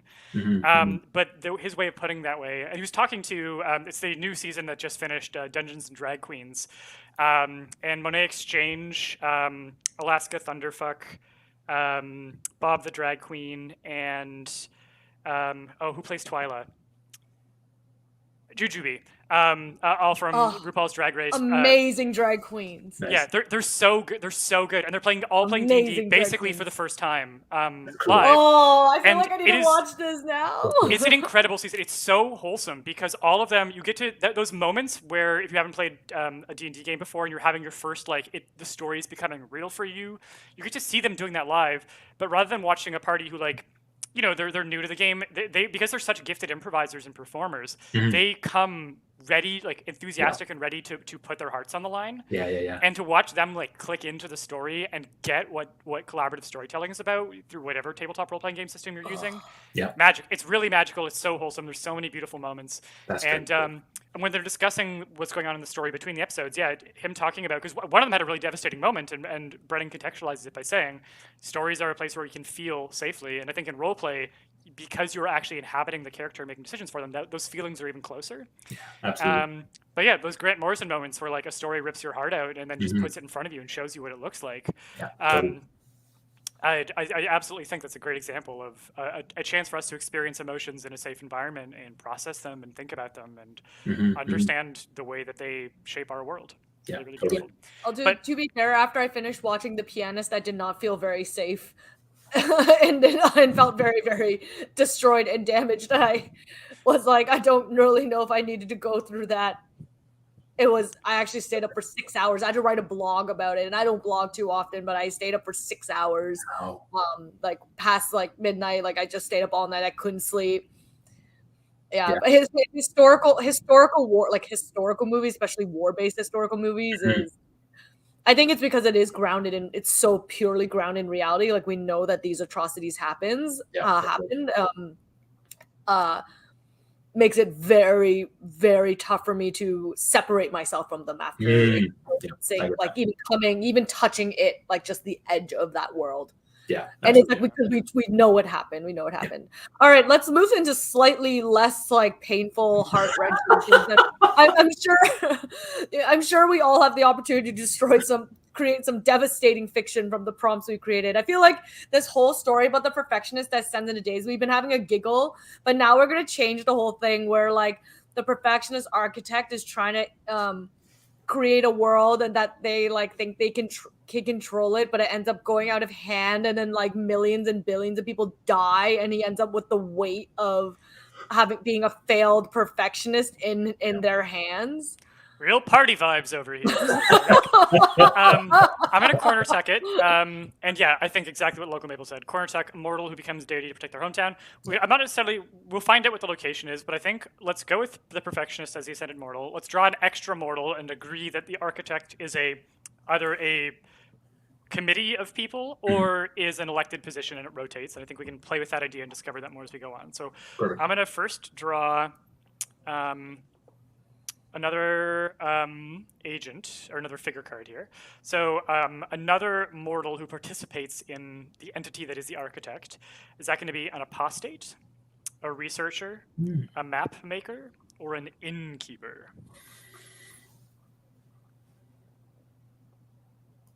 So chat, get voting. And so what was that? Yeah. Do we end up do we have a globe on the? We do not have a globe. We went with the chest, I think. Right, with the chest. Okay, never mind. Yeah. Even though I think I'm liking Map Maker based on some of the stuff we've been talking about. But yeah, I like Map Maker too. I also think I would kind of want to see an innkeeper, because someone who's in the hospitality role of like trying to take care of people, trying to give shelter and food would be really interesting to see in a god position. Yeah. Yeah, so I would be interested in that. Also, an apostate, like somebody who like turned away from the gods and then gets elected as a god, would be kind of neat. That's a cool dynamic too. Yeah. So I like, researcher would be fun, because somebody who like has all the knowledge but doesn't necessarily have the ability to execute it could be neat. So we got researcher, apostate, researcher. Yeah, he knows about the chest and what to do with it. Researcher, map maker, innkeeper, map maker. I think the map makers have it. Just has it? Yeah. Yeah, I think they just have it. Yeah, by one, I think. Yeah. All right. We are going to go with map maker. You know, this is one of those moments where like I wish we could do YouTube like live polls or something where people could like punch in the options and people could click it right away or something. Well, actually, a question I'm going to throw over to the chat, because it's something I've been thinking about. This is one of the things one of those like conversations I haven't had with Maroki yet that we're going to have live on air. Surprise! We have a placeholder Twitch channel. We have the Story Engine Deck Twitch booked. Right now we've been doing YouTube because we already have it set up. We already have the infrastructure, but you know, Twitch is better for live streams. And if we keep doing live streams, it might make sense to dedicate ourselves to a Twitch presence. If you would prefer that we live stream on Twitch, just let us know. This is mostly data gathering. I'm mostly just gathering data. I'd like to know if you would prefer to see us stream on Twitch, and if you care at all. And if no one cares, then we're going to stick with YouTube. But if we have a lot of people who care, it would be helpful for us to know for making a future decision. No comment. I got my eyes on you, Brandon. I didn't say anything. I'm just sitting here. Nothing. I love how Brandon is getting in trouble for my... Yeah, what the hell, man? I just need someone live to have my back. I like, oh God, Zach, I don't know if you put this one up. We're gonna... We're gonna be so good with the kids. But the reason I bring this up is Twitch, you can run polls. You can do a lot more live things with plugins. So we could actually like poll people for which cards they want. It's easier to do giveaways for active watchers. So there's just more of a dedicated streaming tool set. That's all. That is. Yeah, I mean, we did Bag of Giving on Twitch for exactly that reason. Not that I'm necessarily choosing a side. I'm just adding additional information. I regret having said anything. I just want to say the votes are YouTube, YouTube, YouTube, YouTube, and then YouTube chat is probably biased. It's kind of true, isn't it? See, and you know what the funniest thing is like I think I got my first Twitch experience by literally watching one of Gloomhaven's live streams, and also on that note, congratulations, Gloomhaven. Yeah, $5 million. Was it 5 million? Holy crap! I didn't even watch the end of it. I didn't know it goes that far. How incredible! Those are hashtag crowdfunding goals right there. Maybe in a decade or so, Peter and I also can successfully create a 5 million campaign. I think that is a realistic goal for us to set for ourselves in terms of dreams and blue sky and pie in the sky thinking. But back to the whole Twitch thing. So I've never really had any experience with Twitch before.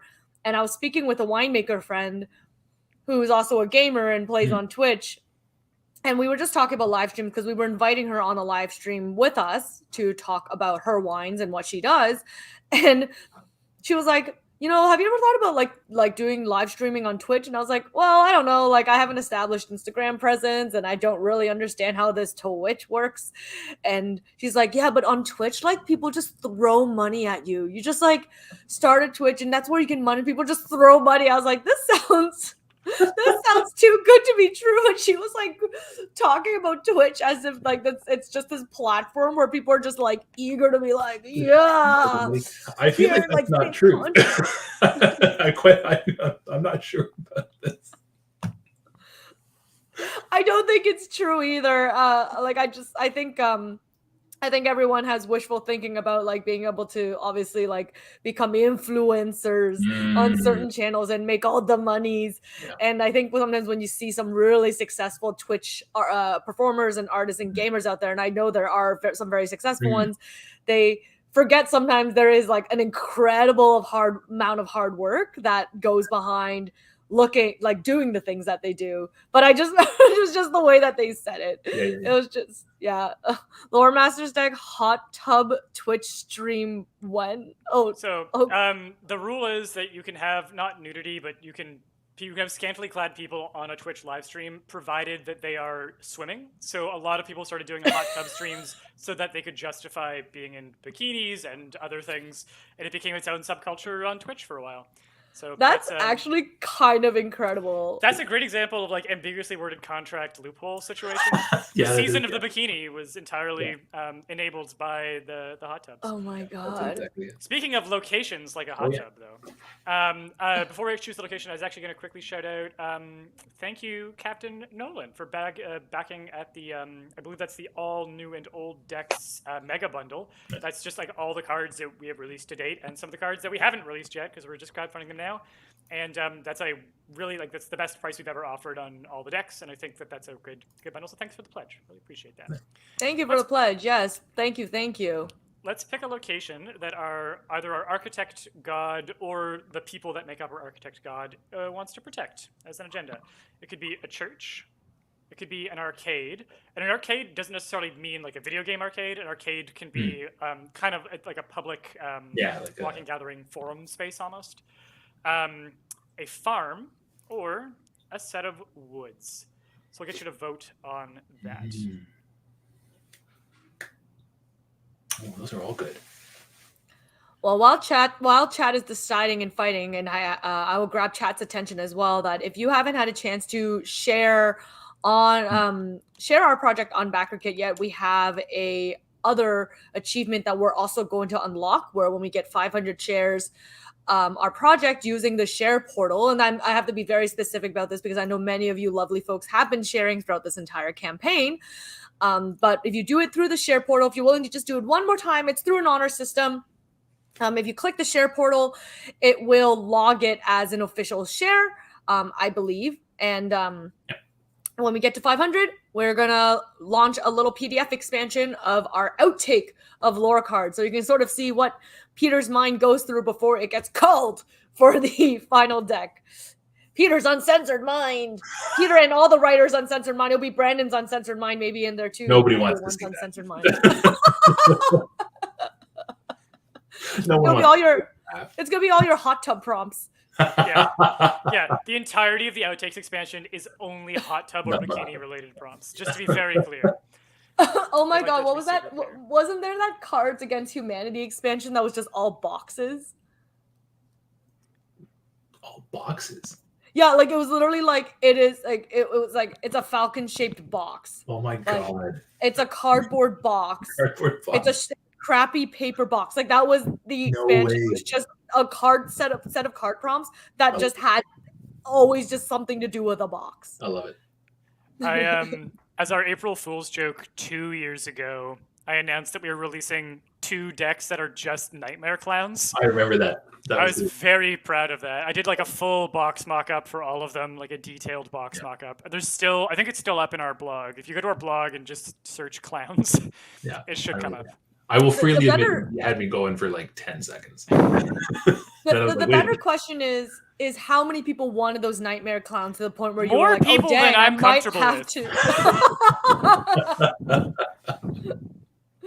I mean, Peter, I would say like variations of horror is probably our most, like we have the most variations of horror expansions and boosters out of all our like deck branches and arms. Surely that clearly should have been assigned to you, that Nightmare Clowns was just another version of this waiting to come to fruition. I've tried to keep them conceptually balanced, mostly just because I like symmetry.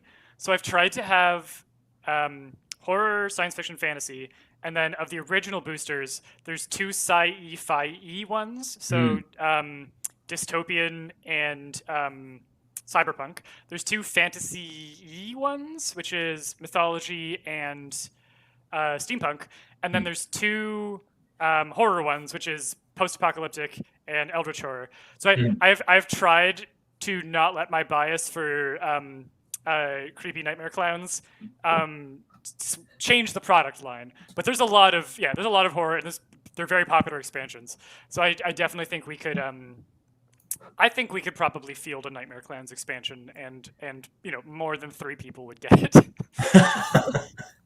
I just can't imagine, like, I don't know, if we always had to carry stock around with us, and if we just had these like nightmarish clown graphics sitting around our homes while waiting, and just like, I don't know if I can go to sleep tonight with this clown, with these boxes of clowns sitting in the corner. Actually, one of Eric's childhood friends, Jeremy Schaffer, is a metal band photographer. Like, he shoots basically every single metal band out there. If you know the metal band, he's probably shot them. And he loves his horror and his stuff. And he actually, in his basement where you watch television, they have the television screen, and behind it are just like I don't know, 24 life-size figures of various villains from horror movies. No, that's too much horror. like from like the little like the the like Chucky, and I'm not a horror movie watcher, so I'm not gonna be able to name any of these particular villains, but just imagine all the greatest hits horror movies, and then it's that character in a life-size form in his basement behind his television. Wow. It is terrifying. Whenever they sometimes go upstairs to get popcorn, they leave me down there by myself. I'm like they're gonna come to life. This is how they're gonna find me. They're literally going to find me. Amazing. Like, destroyed. So it was it's very tough. As a non-horror person, it's actually very, very tough for me. Yeah. Okay, guys, we hit 500,000. We hit 500K, everyone. Peter, you're so silent. What is this? I was going to pull up the stretch goal for it, but part of my computer crash earlier means I don't have access to some of the files on the computer that I had to set up 5 minutes before the stream. Do I have the power to do this? We'll have to see. Take a look and see if you're able to access that in the campaign Okay, graphics Dropbox folder. But if first, not, then yes. don't worry about it. Let me first grab it. I'm gonna take a moment. Grab. Okay. Well, what has people voted for location? I feel like we've like deviated way far off from that. So, Yeah, so I'll let you guys continue with yeah, that while we'll I get sort votes this out. for church, arcade, farm, and woods.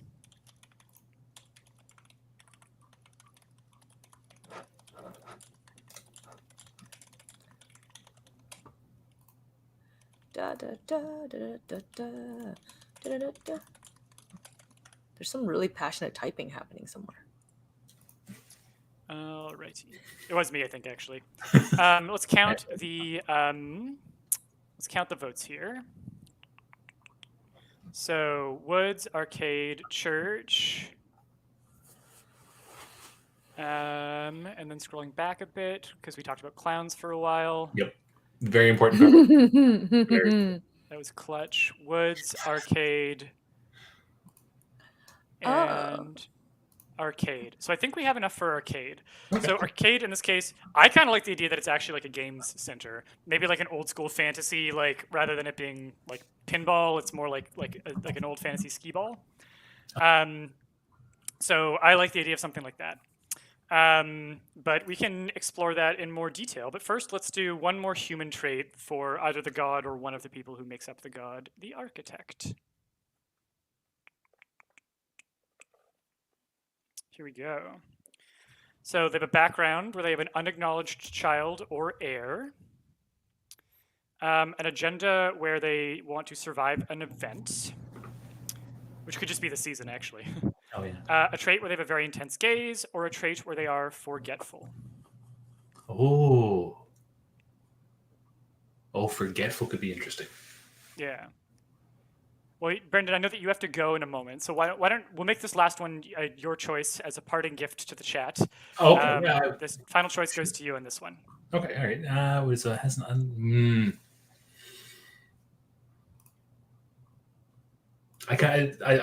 gonna go with forgetful. I like forgetful because it adds a little bit of not necessarily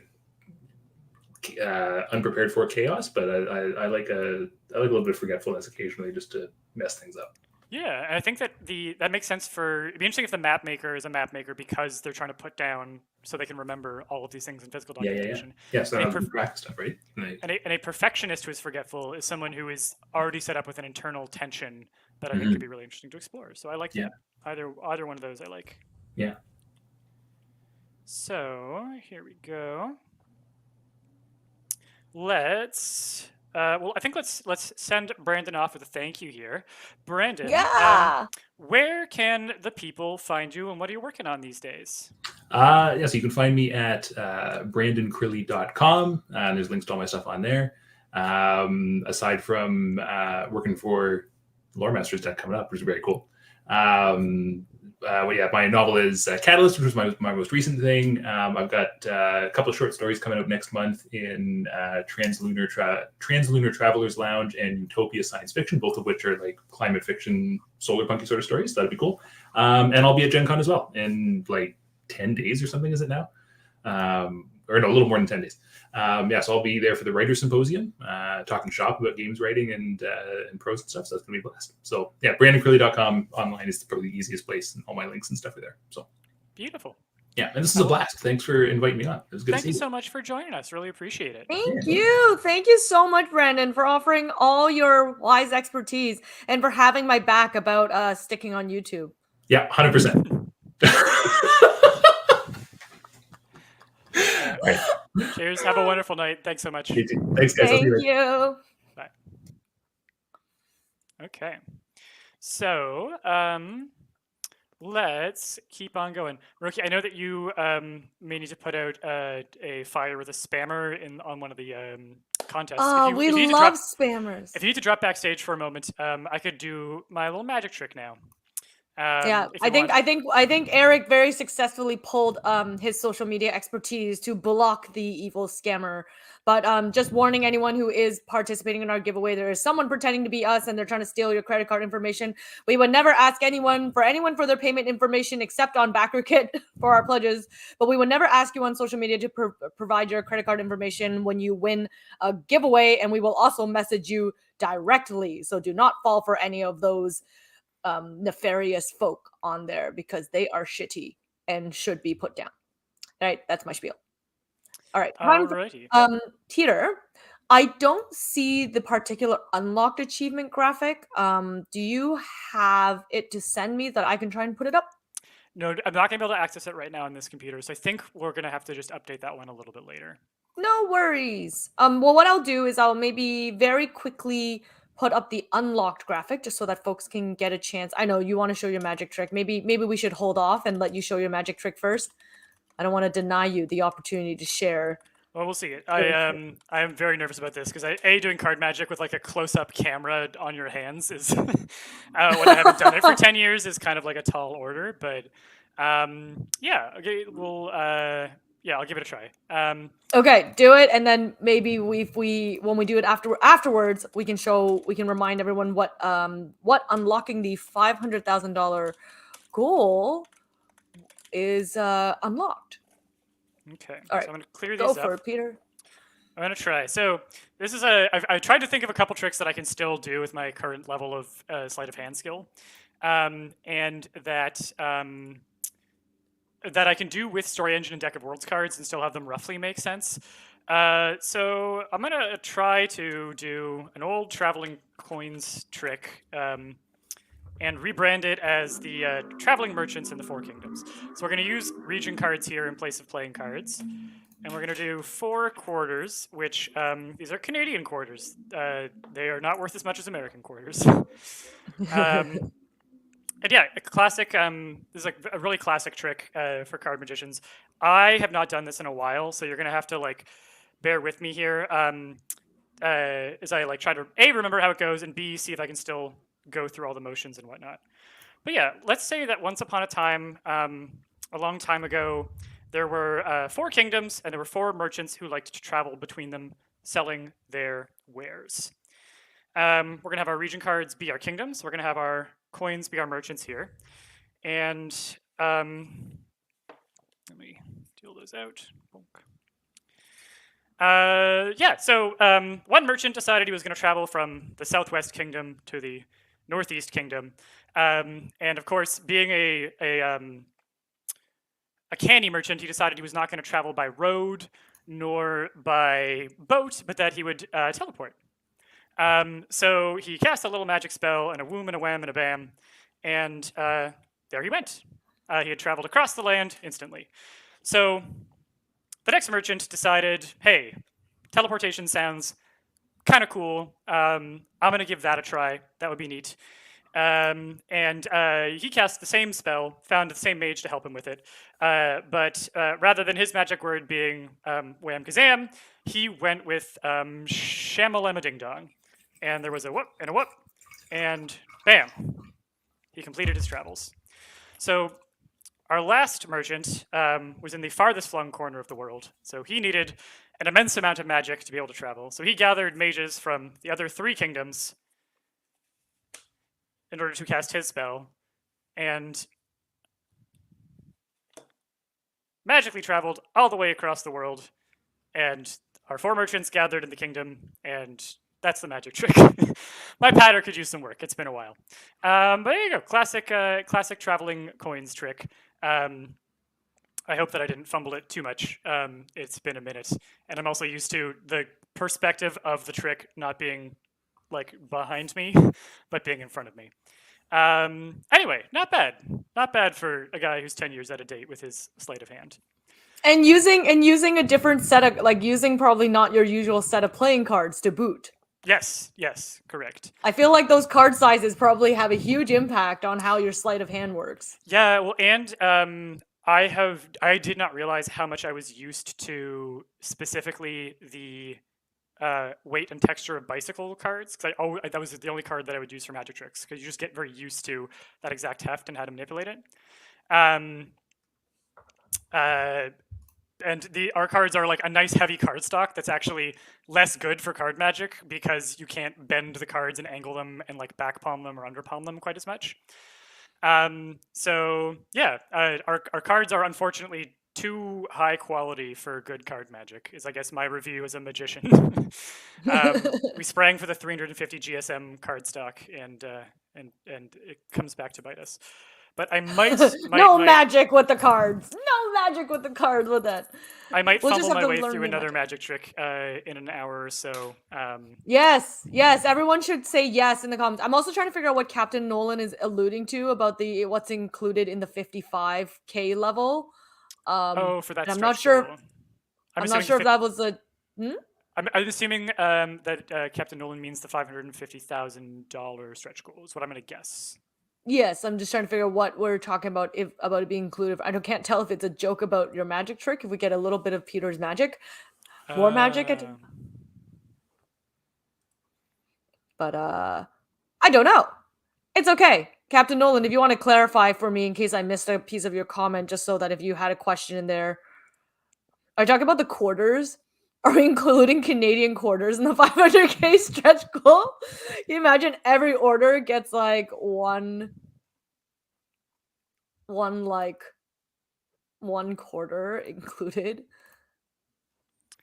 Well, at 500,000, the two things that we have just unlocked. So one is the tarot-sized PDF deck of sample prompts. So these are ready-to-go prompts. So basically, we're going to be taking our favorite prompts from some of these live streams and also from some of the demos that I recorded, and we are going to be packaging 12 of our favorites as these oversized cards that you can print out with fronts and backs that are like ready to customize and deploy either as writing prompts for yourself, or you can use them as templates for like monsters or items or adventure hooks in your tabletop RPG or home game, or you can just use them as inspiration for learning how the deck works and different ways to interpret the prompts.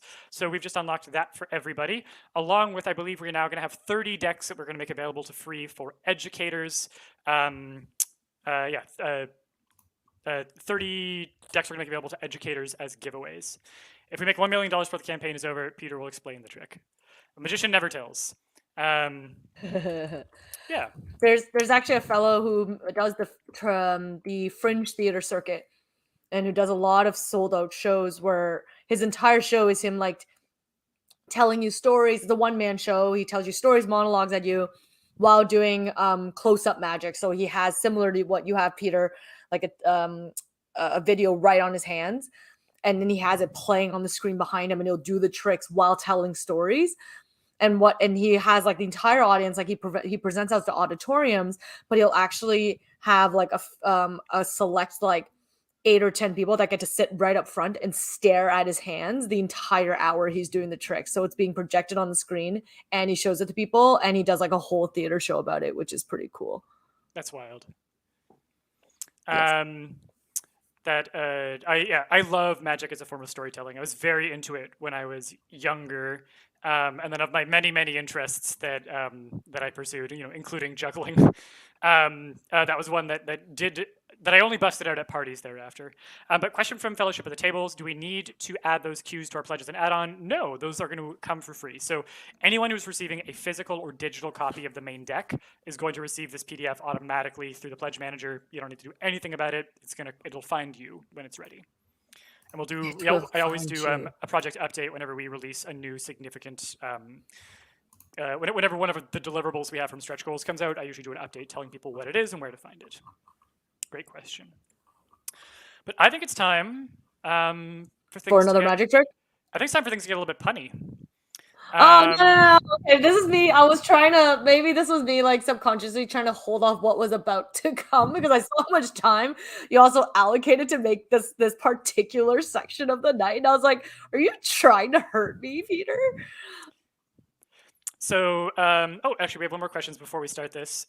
This is from Elvin Mendez. I just pledged at the all old and new pledge, but just wanted to add the sleeves. Was wondering how many I would need. Also, how should I go about the storage of all those cards? So we actually have a really handy tool for this. if you go to, actually, Eric, I might ask you to look up if you go to our FAQ and go to the storage section, Eric can drop the link, but you'll also find this in the FAQ of our campaign page. And we have a little tool where you can go enter which decks you're buying, and then it'll tell you exactly how many cards you'll have. Divide that by 100, that's how many packs of sleeves you need. It'll also there's also a calculator for how many cards you can hold in the different storage boxes you have. So Eric, I'll get you to drop those links. You can also find them in the FAQ of our campaign page. Our campaign page is storyenginedeck.com/lore. You can click on the FAQ and find that information.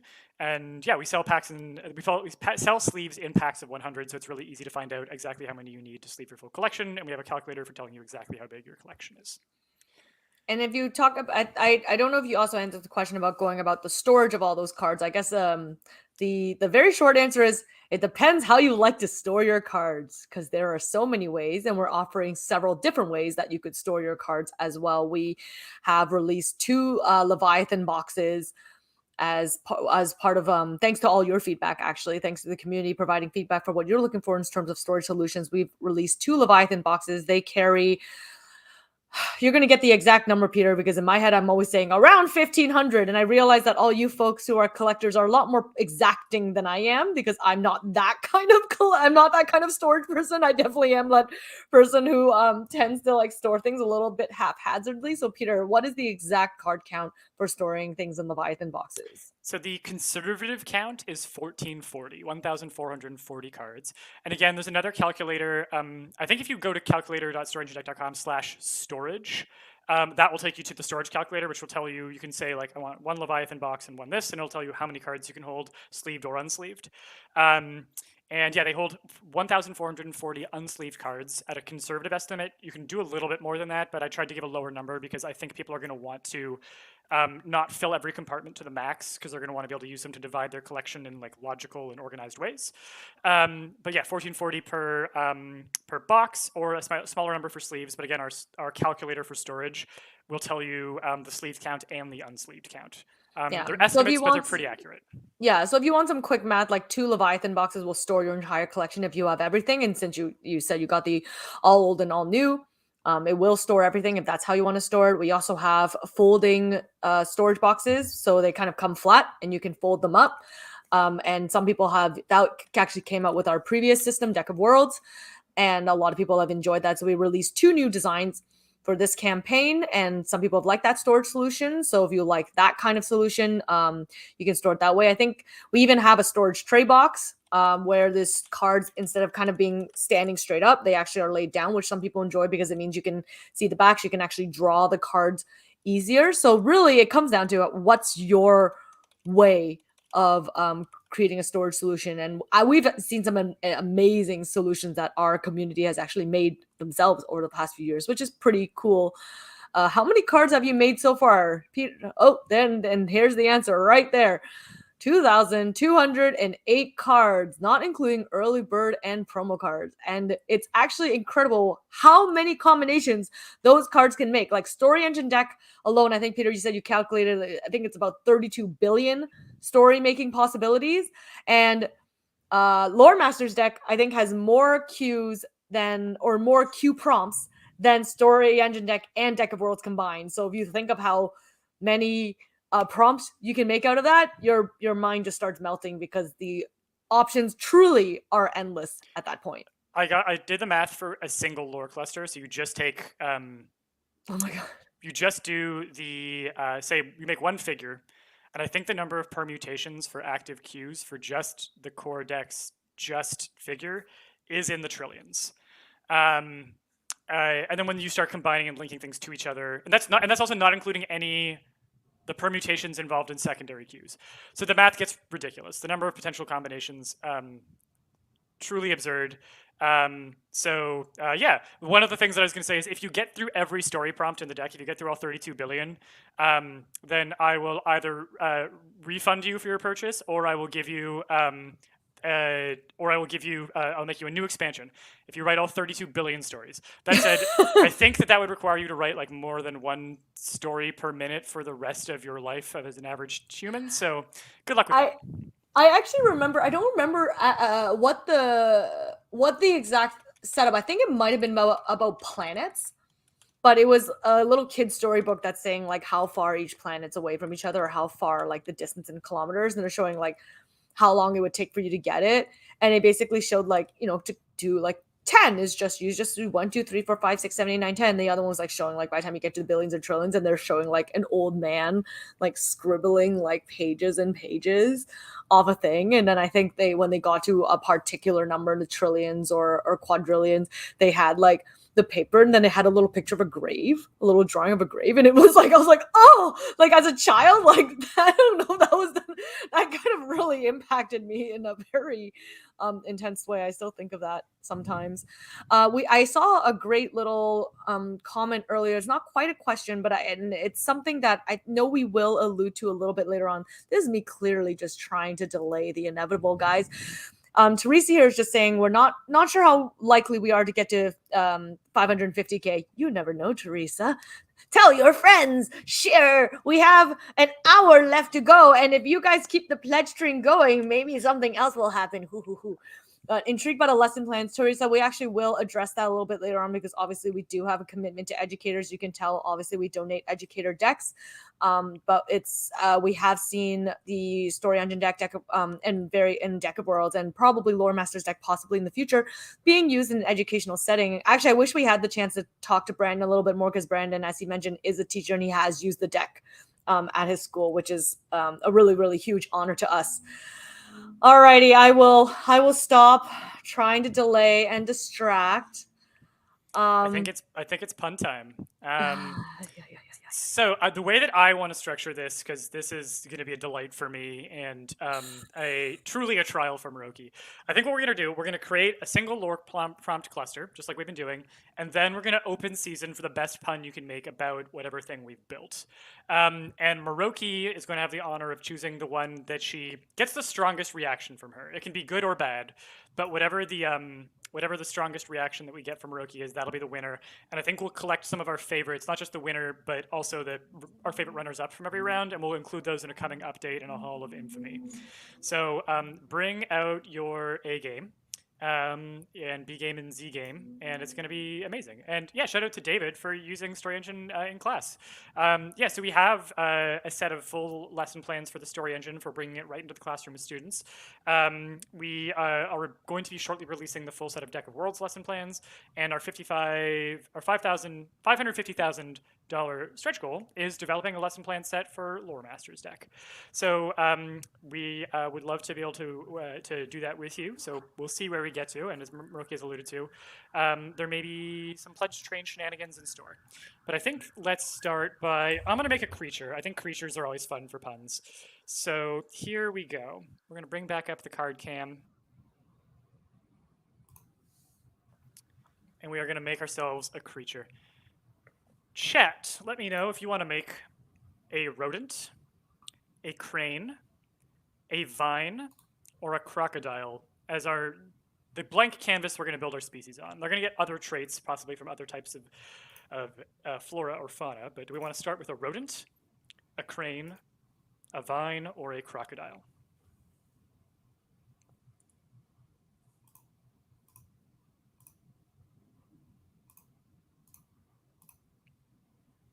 We've got votes for rodent, vine for Moroki, vine, rodent, vine. I'll take crane, that. Rodent, crocodile. Right now the rodents have it, but I might cast a vote to tie it, which is going to give us 4 for vine, 4 for rodent. So the next vote to come in is rodent. All right, the rodents have it.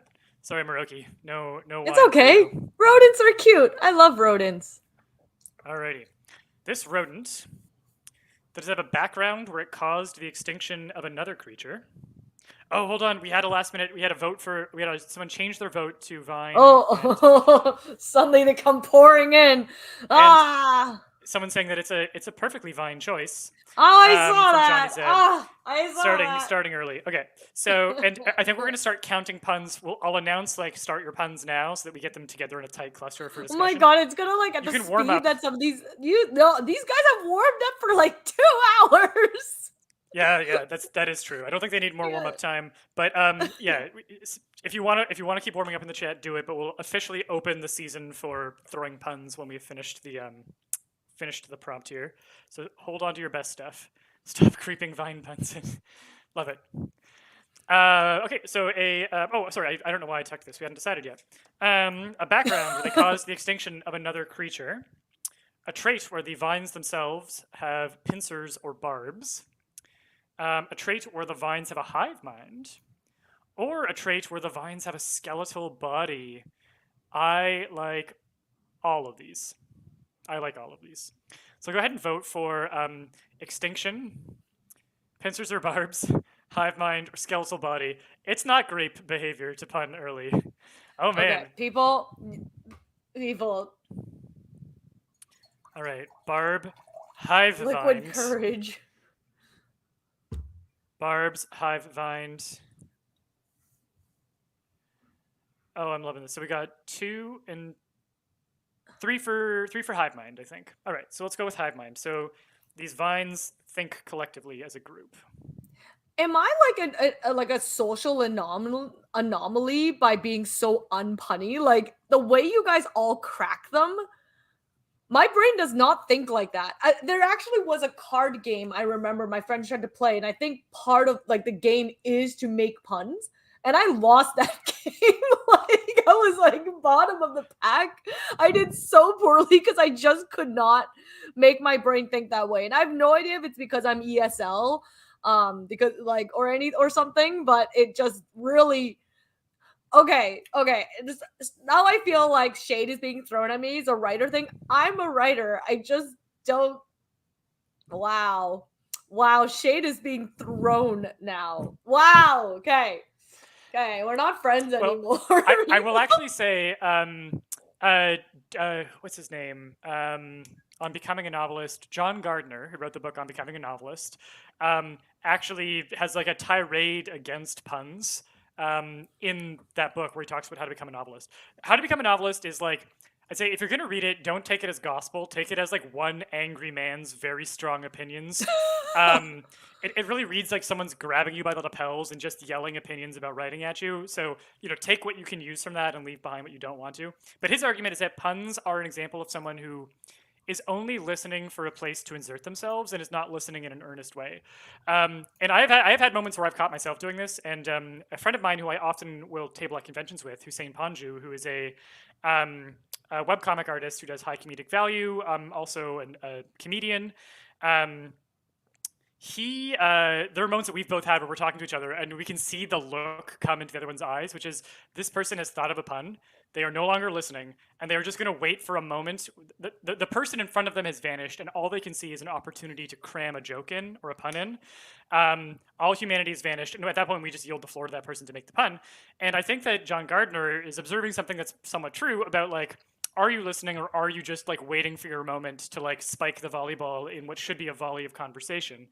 And his argument is that, yeah, so, loving wordplay is very natural for a writer, but that it can become a distraction for the other things that are important about being a writer, like listening actively or like being more vulnerable in the way that you present emotionally or observe things. So I don't Who fully needs to agree be with vulnerable? I think there's so many different ways to write and so many different ways to listen and storytell. I think that punning is a very valid one as well. But I don't think that you need to like puns to be a writer. I think there's a lot of different ways. I think my gift is sarcasm, and that generally I can sling like everything that can come out of my mouth can become a sarcastic barb. And it was funny because when I was on this trip in Greece, there was this one wine writer who's nearing retirement and seems to have a particular disposition of life where he was basically full of sarcasm all the time. Like everything he said was just sarcastic. And as a result, I started slinging sarcasm back at him. And I think after a while, he kind of realized that he didn't really like receiving sarcastic barbs. And he was kept being like, stop, Moroki, stop it. And I was like, you can't give out sarcasm and not be open to receiving just as much sarcasm back at you, friend. I think it's definitely one of those, if you're going to dish it, you got to be able to take it. Yes, absolutely. All right. I think we've got a slow connection for a sec here. But if you can't read it, the cues on our next prompt are a background where it's harvested by a faction, a trait where the vine is capable of speech, a trait where the vine feeds on heat, sound, or magical energy, a trait where the vine is photosynthetic, or a background where the vine is harvested by a faction. So let me get your votes for speech, feeds on heat, sound, energy, photosynthetic, or harvested by a faction.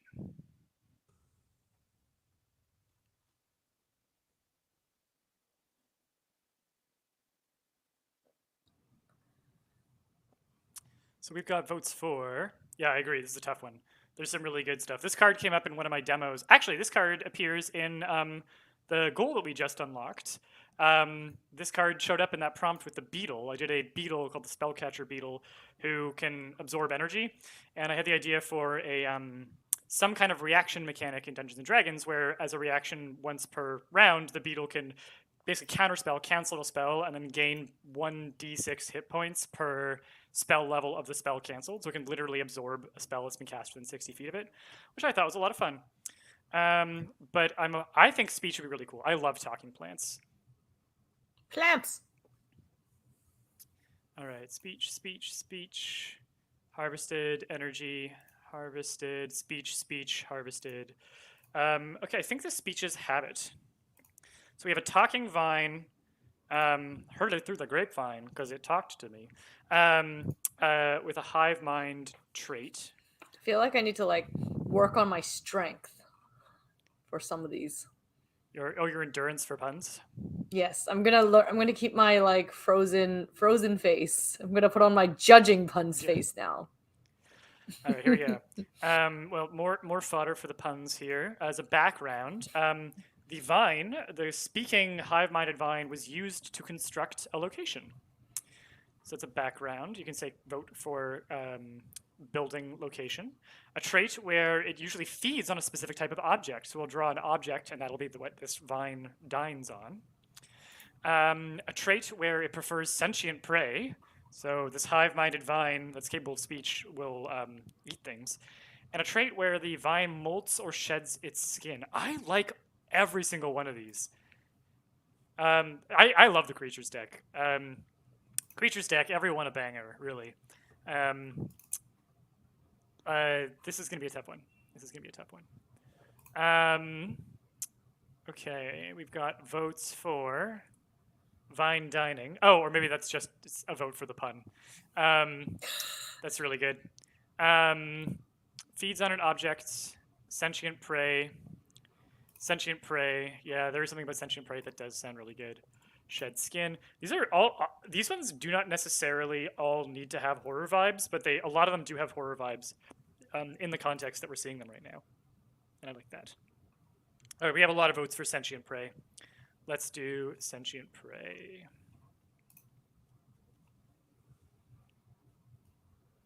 And then last one to complete this prompt. Are we going to have a background where the vine provided crafting materials for an artifact? So it's an artifact made from the vine or its parts. A trait where the vine has a carapace or exoskeleton. A trait where the vine is notably active at night or during the day, nocturnal, or its lesser-known sibling, diurnal, meaning active during the day. Or the trait resistant to heat or cold. I also like all of these. What does a carapace or an exoskeleton on a vine even look like?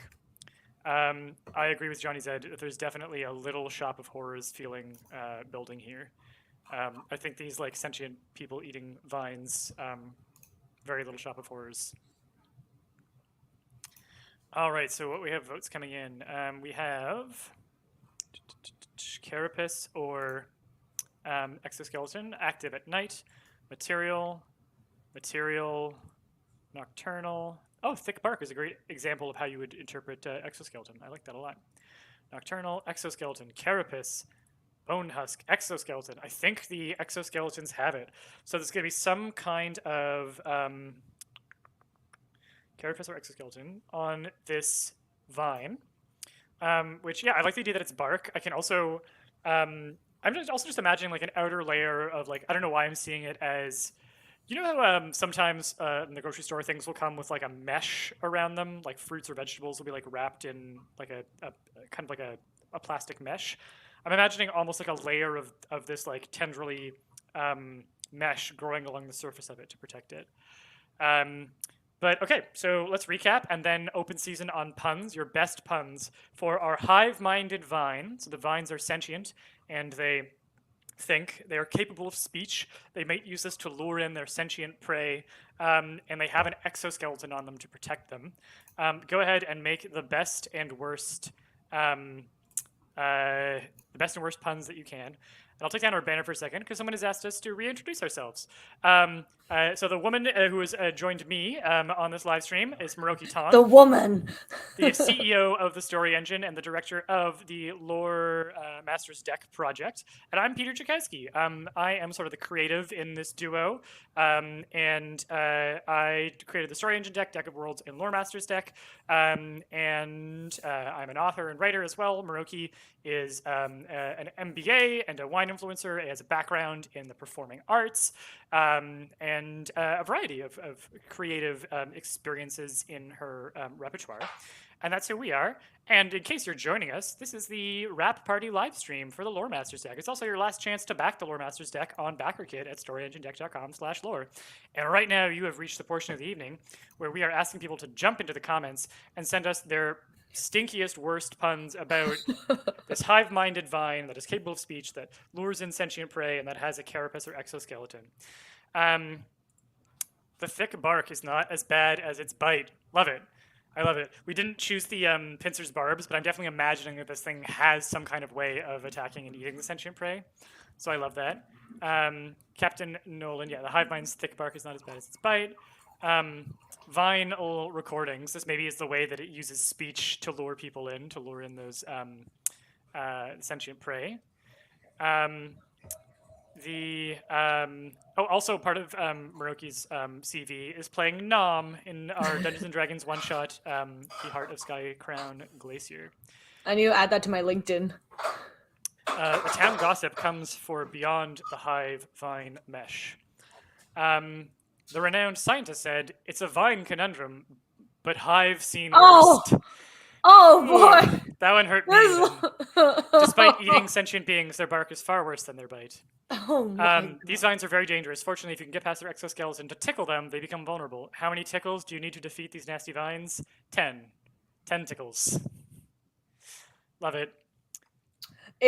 I read it and I was able to keep a straight face, and then you read it out loud and I got the like audio stimulation as well, and it's like that's definitely like a head to palm moment.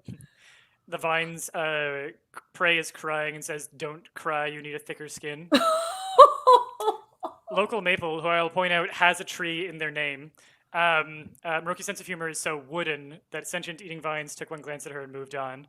So this thick, barky vine thought that you were too wooden for your pun appreciation for puns. You know what? It saved my life, man. Whoever knew being dry and emotionless and having a terrible sense of humor could actually save my life. I'll take it.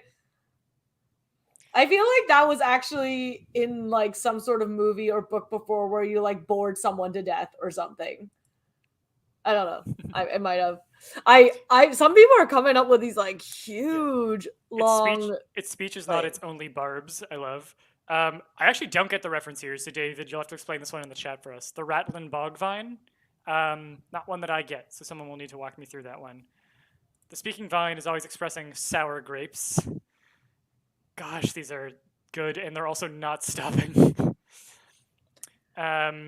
What else? I feel like, you know, that whole thing you were saying about how everyone was waiting, they were all actively listening for that moment to spike the volleyball. Yeah, this is a lot of volleyball. When you were setting up, when you were this. I feel like we're being bombarded with volleyballs. You're like, oh no, please. Oh God. It won't stop. It won't stop. Oh. So this doesn't count because it's not relevant to this particular prompt, but I really thought one of those puns would get Miroki to crack, but no pun intended. I feel like that one was used on me a couple of times at this point. I'm getting stronger. Is this just the internet? I think the internet is a big, tenderly hive-minded creature that's kind of capable of space and lures in sentient brains and just devours them. Pretty accurate. And the carapace is the firewall. I still think Has nothing to do with the puns, but I just needed to bring back that memory there. Shout out to the so this part of the art live stream we did with Megan McKay. If you look up our art live stream in the live tab of our YouTube channel, you'll find that ruins are the granola of buildings, and that's a camel related joke for those of you who don't know. But watch that stream; Yeah. it was a real delight. And if you visit our community forum, we have a few contests going on where if you check out the art that Megan had created from our live streams and give us your pitch on like what basically in each of those pieces of artwork, we're asking you to pitch us what's happening in the image. We pose you the question and we will pick the best one and the winner gets that sketch card, which I think is pretty cool because I want those sketch cards myself, but that would be considered bias and internal trading. So I won't do that. Someone else will get the sketch card for coming up with a really cool pitch for those particular drawings that Megan made. All right. What's happening here? Are people just still like loading in? Is this what the deal is, or do I need to pick one? What's happening here? I think you can pick one from the ones that we've had presented so far, and then we'll throw you another. Hush, hush, hush, hush. I think it was Johnny's Vine Conundrum. Like that was a painful pun. It was those were two very painful puns in there, just like right off the bat from each other. And if it hurt you too, Peter, it must be one of the punniest puns. Yeah, I think it managed to layer a bunch of puns successively. So just as you're recovering from the previous one, the next one kind of gut punches you. So yeah, well, this round goes to Johnny Zed. Johnny, congratulations. Should I be clapping? I don't know if clapping for me should be the right thing. Beautiful job there. Beautiful job. All right, I think we have time for at least one more of these. I'm going to say let's do an object. Let's make an object. Thank you, Emo. While you're doing that. Alrighty. Oh yeah, hello, Emo. Wonderful to see you. Wonderful to see you in the chat. Thank you for joining us. All right, so we are going to choose between making a staff, a censer, which is like one of those incense burning things that you see in Anglican churches, an amulet, or a sigil. So go ahead and vote for staff, censer, amulet, or sigil.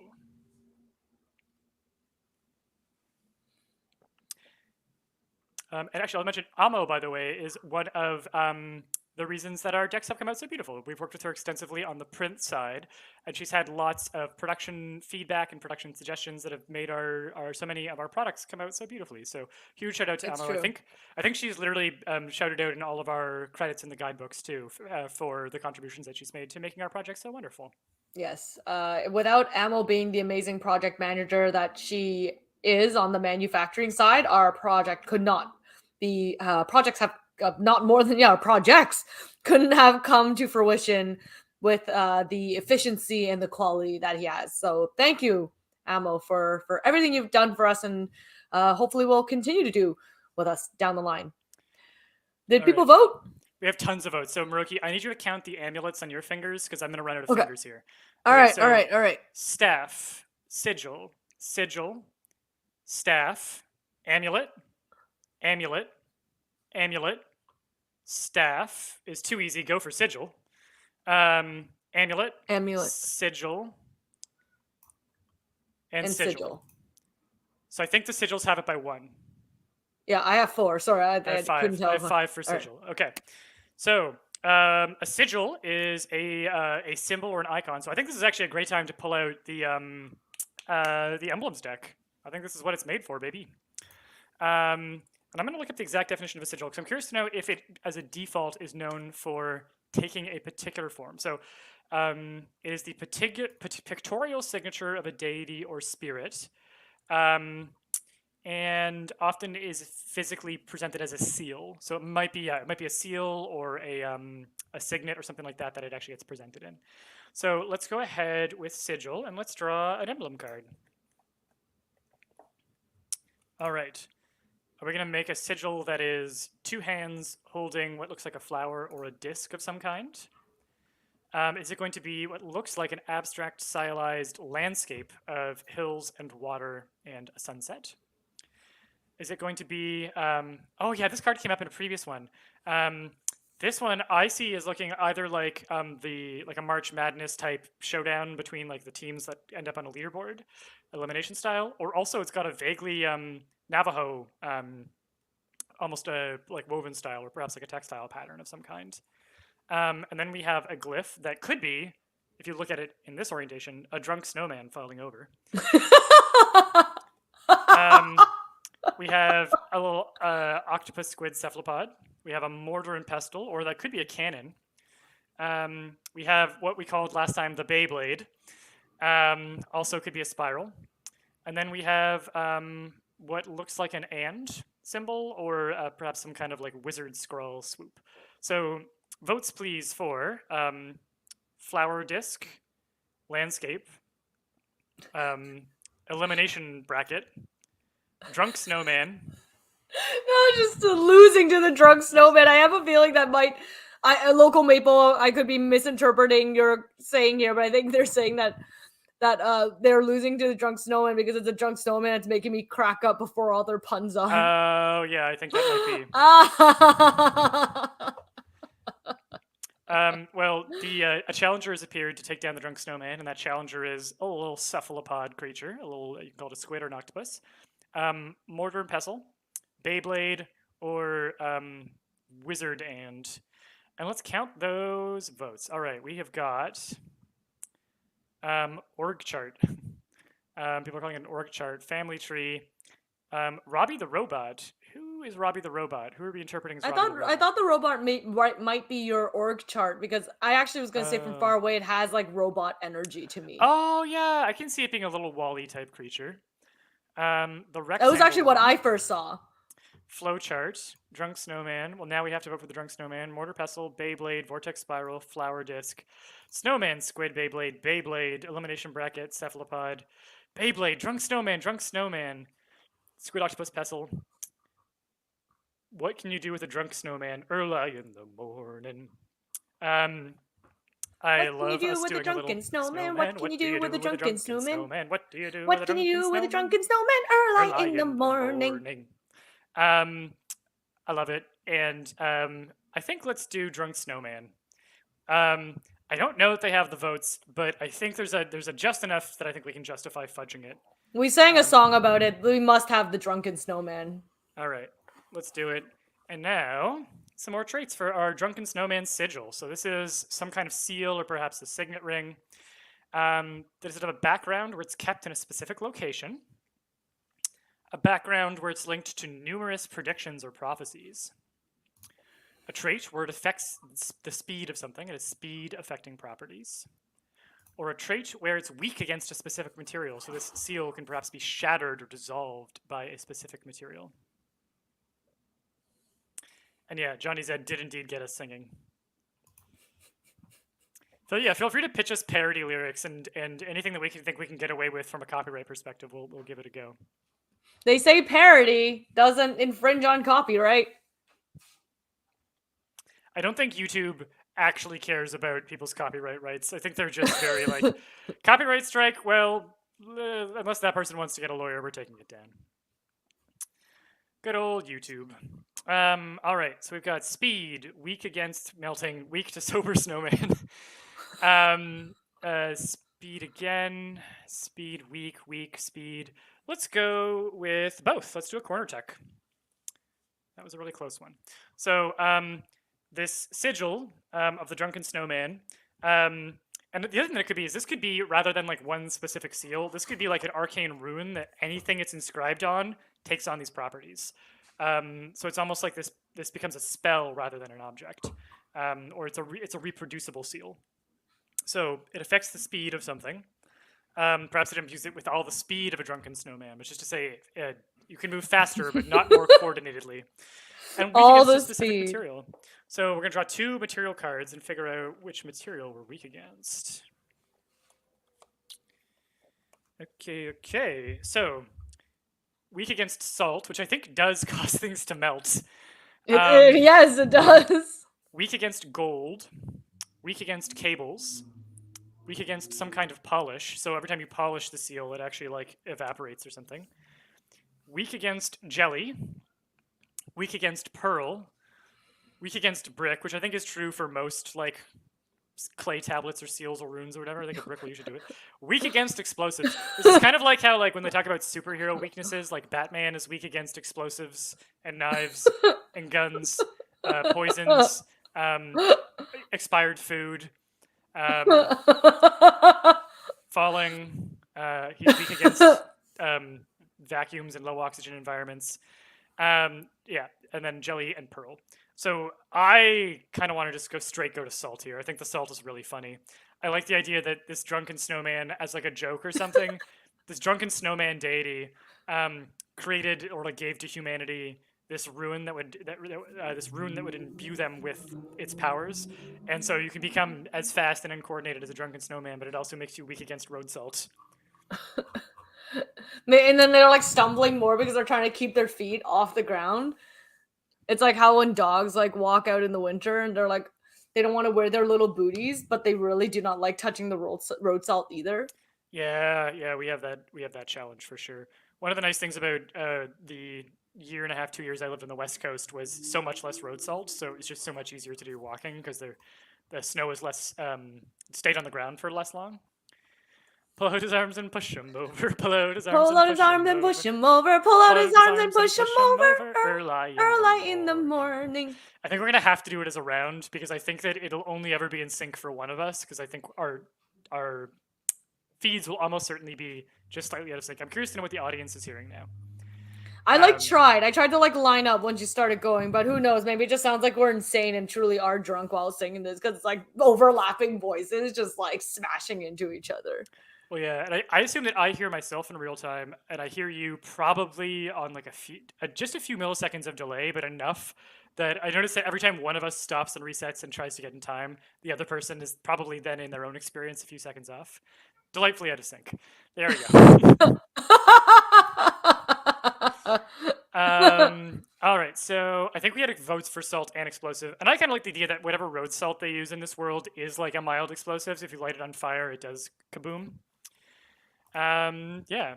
And also, Zach, let us know if you would like to come join us on the live stream. I can send you the link if you would like to discuss some prompts with us. That is a soft offer. And likewise, Eric, if at some point you want to come up and join us here, Eric is our community manager. He's been running all the comments and runs all of our socials. Eric, jump in anytime that you'd like to join. Okay, beautiful. Also, we're down to the last half hour. So last chance to back at LoreMasterZach at storyenginedeck.com/lore. Do we want to like share with people what our original, like what our nefarious plans with the pledge train is? I think we can. I think it's time. Let's do the last prompt, the last side of this prompt. People will start their puns, and then we will tell them as the puns flood in. And yeah, but stand by. We're going to give this announcement very, very, very soon. And yes, Eric, you should definitely come on camera and take a bow. You've been doing so much great work in the chat. You have been your verbal sparring with people has been delightful. The added jokes, the build-ons, just love it. Roki, do you want to sing this one or should I? I'll take this one while okay. Tickle his belly with a Zippo lighter, tickle his belly with a Zippo lighter, tickle his belly with a Zippo lighter, early in the morning. I totally just realized as I finished singing that what the hell that meant. Yeah. Oh my god. I was just singing it. I was like, okay, this is like a mouthful. Then I was like, oh my goodness. Oh, I'm singing about snowman torture. All right, Zach, I'm gonna email you the link. Just give me a moment here.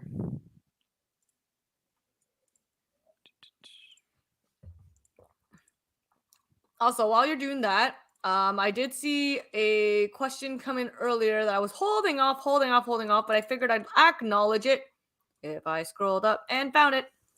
Are there any plans or ideas of making the Dex a standalone app or website of some kind of interactive digital tool from Richard Williams?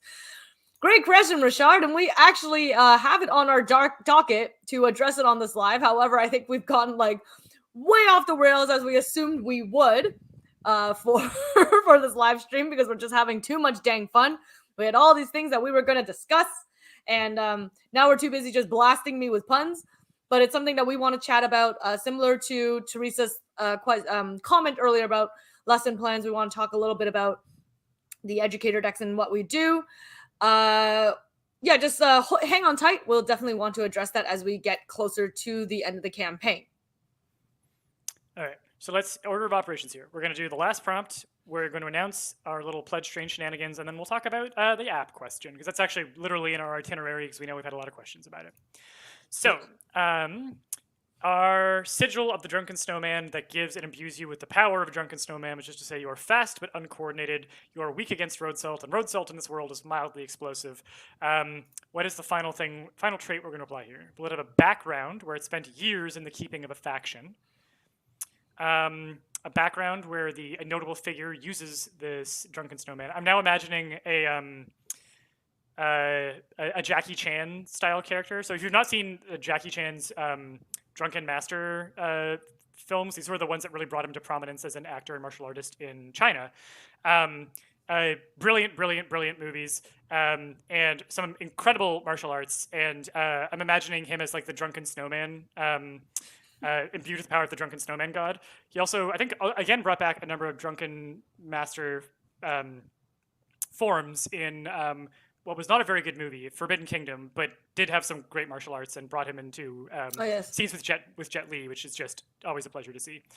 But again, he got to do, like, he actually, I think, played a drunken god, a drunken immortal. So this is my new headcanon for a Jackie Chan character. Used by a notable figure, who for me is Jackie Chan, but we'll draw a card for that. A trait where it has information gathering properties. So some information comes to you when you use this rune. A trait where it's sticky or smooth. Or spent years in the keeping of a faction. So let's see our votes here. Spent years being kept by Santa Claus. Information gathering. Yeah, Drunken Master 2 is definitely I'd say the better of the two. I didn't know there was a 2. I think 2 is actually the one that a lot of people think of as the main one. Yeah, or there's one that often, I don't actually know if it was called Drunken Master. There's one where it has him and the same other main actor as a duo, but the storyline isn't quite as strong. But it is still based on the Drunken Master style of or forms of martial arts. Jackie Chan is Drunken Snowman coming this summer to theaters. I think he has a new movie. I think it's in Chinese though. There's a new Jackie Chan movie coming up where I think he hangs out with a horse. Oh, I would watch that. It's called Ride On. Yeah, I saw the trailer for this. I think it's in Chinese. A washed-up stuntman and his stunt horse become an overnight social media sensation when their real life with debt collectors go viral. That was not what I thought the storyline was when I saw the trailer. I'm always down for a Jackie Chan movie. My wife and I were on a Jackie Chan kick this past month, which is why I have Drunken Master on the mind. All right, I'm gonna put the link to the trailer in the chat for anyone who's curious. And I think we have a lot of votes for Drunken Snowman. For Drunken Snowman gathering information.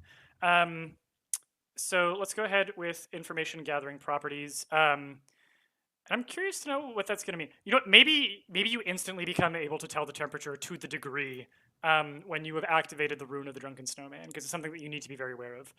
I think that could work for that. But you know what? No, I'm gonna straight up. I want my Jackie Chan Drunken Snowman. I'm hijacking the queue. This is Jackie Chan is the mortal who is imbued with the powers of the Drunken Snowman god who created the Drunken Snowman rune. He is the keeper of the Drunken Snowman sigil. So this is what we're gonna be basing puns on. So I'll do the recap, fire your puns away, and then we'll make our announcement about the pledge train. So the Drunken Snowman sigil is a sigil that was given by a Drunken Snowman deity to humanity so that they could activate his powers in times of great need. Our hero is essentially just a Jackie Chan character who has come into possession of this rune and will use it to protect or safeguard humanity and defeat some kind of terrible threat. When he has activated the rune of the Drunken Snowman, he has the speed of a Drunken Snowman. He has the coordination of a Drunken Snowman, but he becomes very weak against salt and explosives. Go ahead and give us your worst puns. Oh, and because we just had a question for what was it swapped to? We swapped it to it is used by a notable figure, and that figure is Jackie Chan. And I'm actually going to say, canonically, this is a story where Jackie Chan himself has been transported to this world. It's not Jackie Chan playing a character. It is real world Jackie Chan in a fantasy world who has come there and now been imbued with these powers. All right. Send those puns in. Moroki, can you share with us what the pledge train shenanigans are going to be? And have we told our wonderful developer at BackerKit that we are doing this? I have my phone in my hand, ready to send the bat signal. All right, I think send the bat signal first, and then you can tell people what terrible thing we have just done. Okay, well, first you must sing this song. All right, new lyrics. Here we go. There must have been some liquor in that old goblet they found, for when they placed it to his lips, he fell right down to the ground. Oh, Jackie the Snowman. Oh, I actually did not know where that was going to. Okay. Oh, there's oh my god, look, people are ripping into this one. You guys are losing your creativity. Jackie Frost. Oh my god, that's so good right out of the gate. No. All right, I'll send the bat signal. All right. I'm literally just going to text bat signal.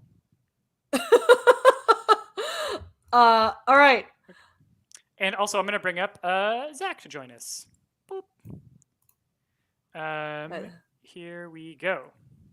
Hello. Hello, Zach. This is Zach. He's our graphic designer. He's been working very hard all throughout the campaign to furnish the many beautiful graphics that you see all over the page.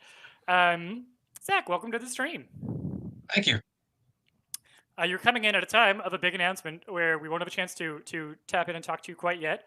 But Moroki, what have you just set in motion?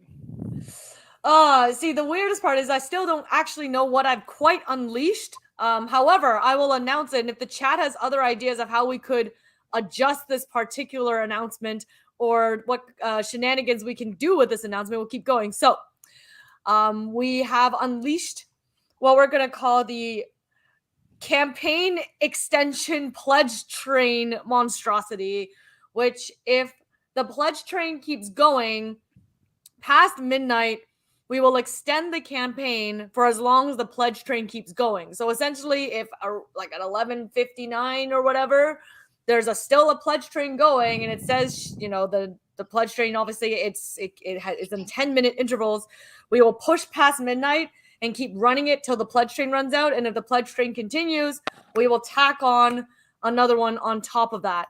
So we may be setting ourselves up for an all-nighter depending on how exciting. So if you have friends who are like sort of at that very, I don't know, like on the fence about joining the pledge and you want to keep hanging out with us all night, now's the time. It's so funny, but I completely miscalculated this when I first was thinking about the pledge trains. I was like, oh, so if the pledge train is like 84 people, it's 84 people right now, folks. Does that mean we extend the campaign by 84 people times 10 minutes? And I was like, oh my god, that's 840 minutes, and that absolutely would be unsustainable. No, we would have to be sleeping on screen. That wouldn't work at all. It would just become like a social experiment where everyone just starts watching Moroki and Peter degenerate as the day goes on. Like, we're like, Zach, you're gonna be at Gen Con on your own.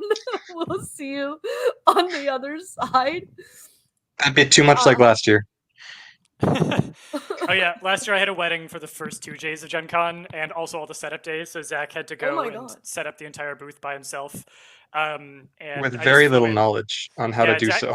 Yeah, it was our first ever story engine booth, so there was no knowledge because we'd never done it before. I've been selling at Gen Con as an artist, as like a cartoonist for years, but Zach had to set up that, and then also the first ever story engine booth, and then do that like basically by sending me pictures and being like, does this look good? All kinds of shenanigans, but he did it. We had a great show. Certainly good enough that we decided to come back on force because it's going to be Zach, myself, Maroki, and Eric all there in person. We'll be next to the Nomnivore Games Come booth, meet who are good us. friends of ours, and we'll be there with Alina Pete, who you've seen on the live stream, Sam Logan, artist who does Sam and Fuzzy and some of the Invader Zim comics, Randy Mulholland, who does the Popeye comics and Something Positive. So gonna be a great crew there at Gen Con, and we look forward to meeting you all there. So I think let's get into. I think what we'll do, Zach, to make use of you here, and give you something to do so that you're not just sitting there as we talk about the last details of the campaign. I think you're going to read all the one-liners because a lot of these have been coming through as people pitching one-liners, and I would like you to narrate them. So I'll pull them up on screen and you read them, and let me. Oh my goodness, there's so many. Okay. The fires are on. The drunken snowman Molotov cocktail fires. All right. Zach, this one I don't think is a one-liner, but go ahead and read it. If anyone is willing to drink an unstable sleeping draught, call on Sidge. Sidge will do it. Alrighty. How was that? That was a fine reading. Another one. This one takes place in the form of so a many microstory. lines. I'm counting multiple lines. I can count and read, and that's 3. The number of lines is more than one. After a strong hot cocoa, the drunken snowman was told he was cut off. Explosively, nice, he yells back and puts his hands up. Don't ruin this for me. You won't like me when I'm salty. Ice never forgets. Nice. Oh. Many lines. Faster than a speeding seal. More powerful. Oh, seal. More powerful than an explosive. Able to leap tall salt shakers at a single bound. Look up in the sky. It's a bird. It's a plane. It's the drunken snowman master. Beautiful. Frosty the Snowman was a jolly drunken soul, but he was given some salt and tripped all the way back to a fall. Nice. It's good. The rhyme's nice. Nice touch. So Jackie Frost. Finally a one-liner. That's beautiful. What we're here for. All right. Next one is a song, not a pun, so we'll skip it for now because we have a lot of these to get through. I'd use this sigil, but I'm too salty about the change. That was my last swap of which the thing was going to be. Yeah. Drunken Snowman. I knew I should have ordered a Frosty, not a margarita. Maybe this cocktail from Molotov will be better. Oh, poor Snowman. That paints a tragic tale. Good old arson joke. Oh, you think he's straight up going to burn himself down? Yeah. One for the road. Okay. All right.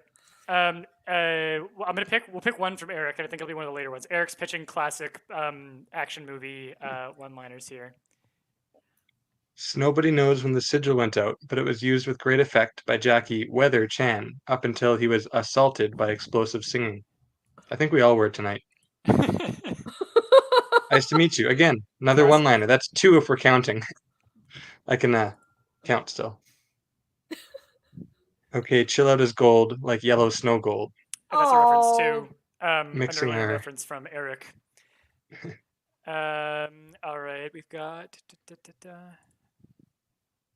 Oh, I skipped one. Well, what's the snowman's favorite cocktail? Long Island iced tea. Yeah. This is a great one-liner. Your odds are absolute 0. Love it. Yeah. All right. More like Sub-Zero. Good old pun pile-on. I think we've got just about all of it. Are we brothers? No, but we have had very parallel careers, and we're also like 2 gangly, awkward white guys who sort of show up at the fringes of comic conventions, trying not to be in the way. So we have a lot in common. It's been a long time we've known each other too, so Yeah. a lot of deliriously sleep-deprived joke sessions. Yeah, very much so. I'm gonna end up between the 2 of you and just screaming the entire convention is what's gonna happen. All right, so Maroki, which one gave you the strongest reaction? So it's funny because not that it wasn't good. It was quite good, but I know when you guys piled on the Molotov cocktail joke, I laughed the hardest. But that was a pile-on effect, and I don't want to. That would reward both of yous. But I would say immediately the one that gave me the most cringy punny puns was this one here. After a strong hot cocoa, the drunken snowman was told he was cut off. Explosively, he yells back and puts his hands up. Don't ruin this for me. You won't like me when I'm salty. Ice never forgets. It's the All fact right. that also the snowman is saying you won't like me when I'm salty, and there's something so incredibly hypocritical about it, and then Yeah. immediately following up with ice. It was like No. it was like so back to back. Congratulations to Rar. Many zeros and a 7. Congratulations. We will certainly put you in the Hall of Infamy. I think I'll also be. I really like some of the one-liners out here. The absolute zero, I think, was probably my personal favorite. It just feels like I can definitely imagine Arnold Schwarzenegger as a drunken snowman delivering that one. Beautiful. I just like how often we're using this word drunken snowman Yeah. in like this live, and that the world is just going to hear us talk. Anyone who's dropping in the live in the middle of the live is just all they hear is like we're talking about the drunken snowman. They're going to be like, what the absolute hell is going on right now? All we hear is these two like crazy people and now third crazy person screaming about drunken snowmen. Alrighty. Well, drunken snowman galore on this stream. I think we've definitely said those words in combination more than anyone in history has in the same span of time.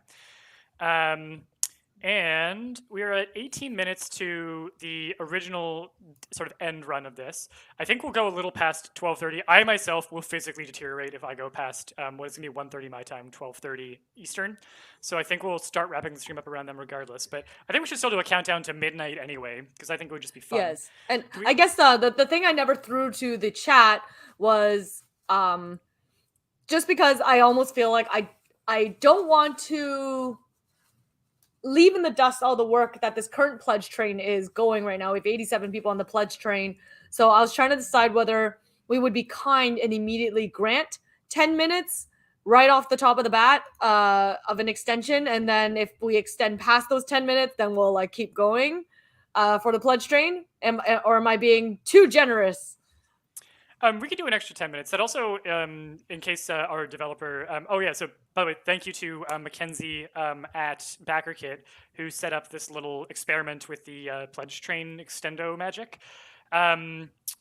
just to make sure that she has time to implement it before midnight. So if we want to add 10 minutes to the clock, just for a little bonus boost, I think we can go ahead and do that. I just let her know that we can bump up from 10 minutes right away, just as a thank you to the 87 folks on the pledge train existing. And if you guys keep bumping it out afterwards, we will keep the campaign open for longer so that people can jump on. If you're just like kind of, I don't know, late to the game or just kind of we're on the fence till now, this is what our thank you to you. We'll keep extending this and we will go as long as we can or until Peter and I fall over, I guess. I don't remember if Peter's as much of a night owl as I am. I'm like a pure night owl through and through, and like I'll become more and more animated as the night goes on, which is probably like to everyone's danger and detriment. But let's see. I like peak at 11 o'clock midnight, but then I get very sleepy at 1 or 2. Okay. Yeah. I get more and more awake at 2 and 3, and Eric's not as much of a night owl as I am, and usually like he sees me going and he's like, stop. Please I'm stop. tired. I'm like, no, I'm alive. Well, I think let's do you want to do one more speed prompt just to take advantage of the fact that we have Zach here and we can do our first live prompt with Zach. Yeah, of course. And I don't know if Eric is actually here beside me now, and I don't know if we want to squeeze him onto the stream with us and he can also participate in the prompt. Also, just because I'm going to do a couple of things in the back end to just update the whole pledge train challenge and idea. So I might go quiet for a little bit. So perhaps it would be fun to have him come on and you three can enjoy some prompting together. I also, and actually one of the reasons why I also mentioned this is, I don't know if folks remember, but I promised I'd saber a bottle of wine on live stream for everyone when the campaign ends, or if the campaign keeps extending, I might just saber it as in celebration anyways, just to, around the midnight mark to just celebrate all the amazing things that we've done together. However, I realized I forgot to pick my saber after all of that. So I might actually need to go and like rummage for one, and they all exist at the top of my closet, hidden deep away, so that the world doesn't like think I'm some really strange, dangerous collector of sorts. So on that note, I think it would be good. I will be like, look, a distraction, and that distraction is Eric. So Eric, Zach, and Peter, why don't you take it away? Yeah. Why don't I'm looking at him beside me. However, and the last question: when are we calling out the giveaway? Before you. When are we calling out the giveaway? Actually, we have it in a hat right right here, right beside me. Right now, all of the giveaways. Yes, because I think we did say we were going to do it at 11:30, and it's 11:46 now. Okay. Am I drawing it, or is Eric? I think you're drawing it. All right. I might have to read it though because I was writing very quickly. Oh yeah, I won't know what that is. All right. A winner from our Twitter, Facebook, Instagram giveaway. Thanks for entering, everyone, and all your support. Da, da, da. I cannot see what is happening. It's da, da, da. Jackie Frost, the drunken snowman. Sorry, I had to do one more. Carissa Rose from Facebook. Carissa Rose. I like how you're Facebook. showing this to the screen as if they will totally read. I mean, like there's something written there. What do you want from me? Carissa Rose. We will try and get in touch with you via DM if we can, or you can get in touch with us via DM, and we will get your address, and we will be mailing you. There were a lot of entries. I'll say that much. Yes. Tara Kalunga says you said my name wrong. Carissa Rose, we will get in touch with you. You win the Deck of Worlds and your choice of 3 expansions for Deck of Worlds for any of the 9 expansions that we have for you to pick your 3 favorites. So we'll get in touch with you and send you that. Here's what Deck of Worlds looks like. And if we do a little bit more time on the live stream, we might even get to do a couple prompts from the old classic decks, because I know that we haven't done as much of that. Okay, beautiful. So, congratulations to Carissa. Yay, Carissa. Okay, on to must be present to win. Shade. No, that was not something we promised. Okay. All right. Well, I guess we're going to be bringing Eric on to participate. I don't know if you want your own special screen. As I vanished from mine, you're going to just lean into this one. I can lean to this one. I might have to put my. You have a headphone jack? No, but then I lose mine. Oh. I don't know. It doesn't have the powers that be. Here, no. I'm just going to send him his own stream so that he feels independent and stuff. Because that is a thing that and also that allows me to go off screen, and it's not just you guys don't get to see my face of consternation as I sit there concentrating mightily into the piece. So you know where the link is. Excuse us as we do technical stuff online. Okay. Do elevator music. Do. Or maybe you guys can get the prompt started while Eric logs in. Okay. So, Zach, do you want to build a figure, a faction, a event, a location, an object, a material, a creature, or a deity? Let's do a deity. Deity time. All right. Here we Oh, go. my face is very large now. That's horrifying. Boop. Oh, and I'm back. And It's amazing what we can do with technology. amazing. All right. We should- So. I'm just picking and we're disregarding the chat, or Yeah. In this case, we're gonna do one with just you, and then we're gonna bring Eric up. Eric, can you give me a thumbs up if you're good to go? Amazing. Adding you to the stream, switching to 3 people in the demo view. Okay. So we'll actually swap off between you and Eric, and the chat can give suggestions, but you get to make the final decision. So do you want to create the magpie, the prisoner, the gambler, or the destroyer as your deity? Gambler caught my attention. I'm gonna go for magpie. Well, we're starting with Zach, so Zach gets the final vote here. But Chat, if you want to make any suggestions, go ahead. Oh, and we had a question from when will Megan McKay art contest be announced? Probably tomorrow or the day after. We're gonna post one update, hopefully before we like go to sleep tonight, with just a what to expect when in the next coming days with the project being over.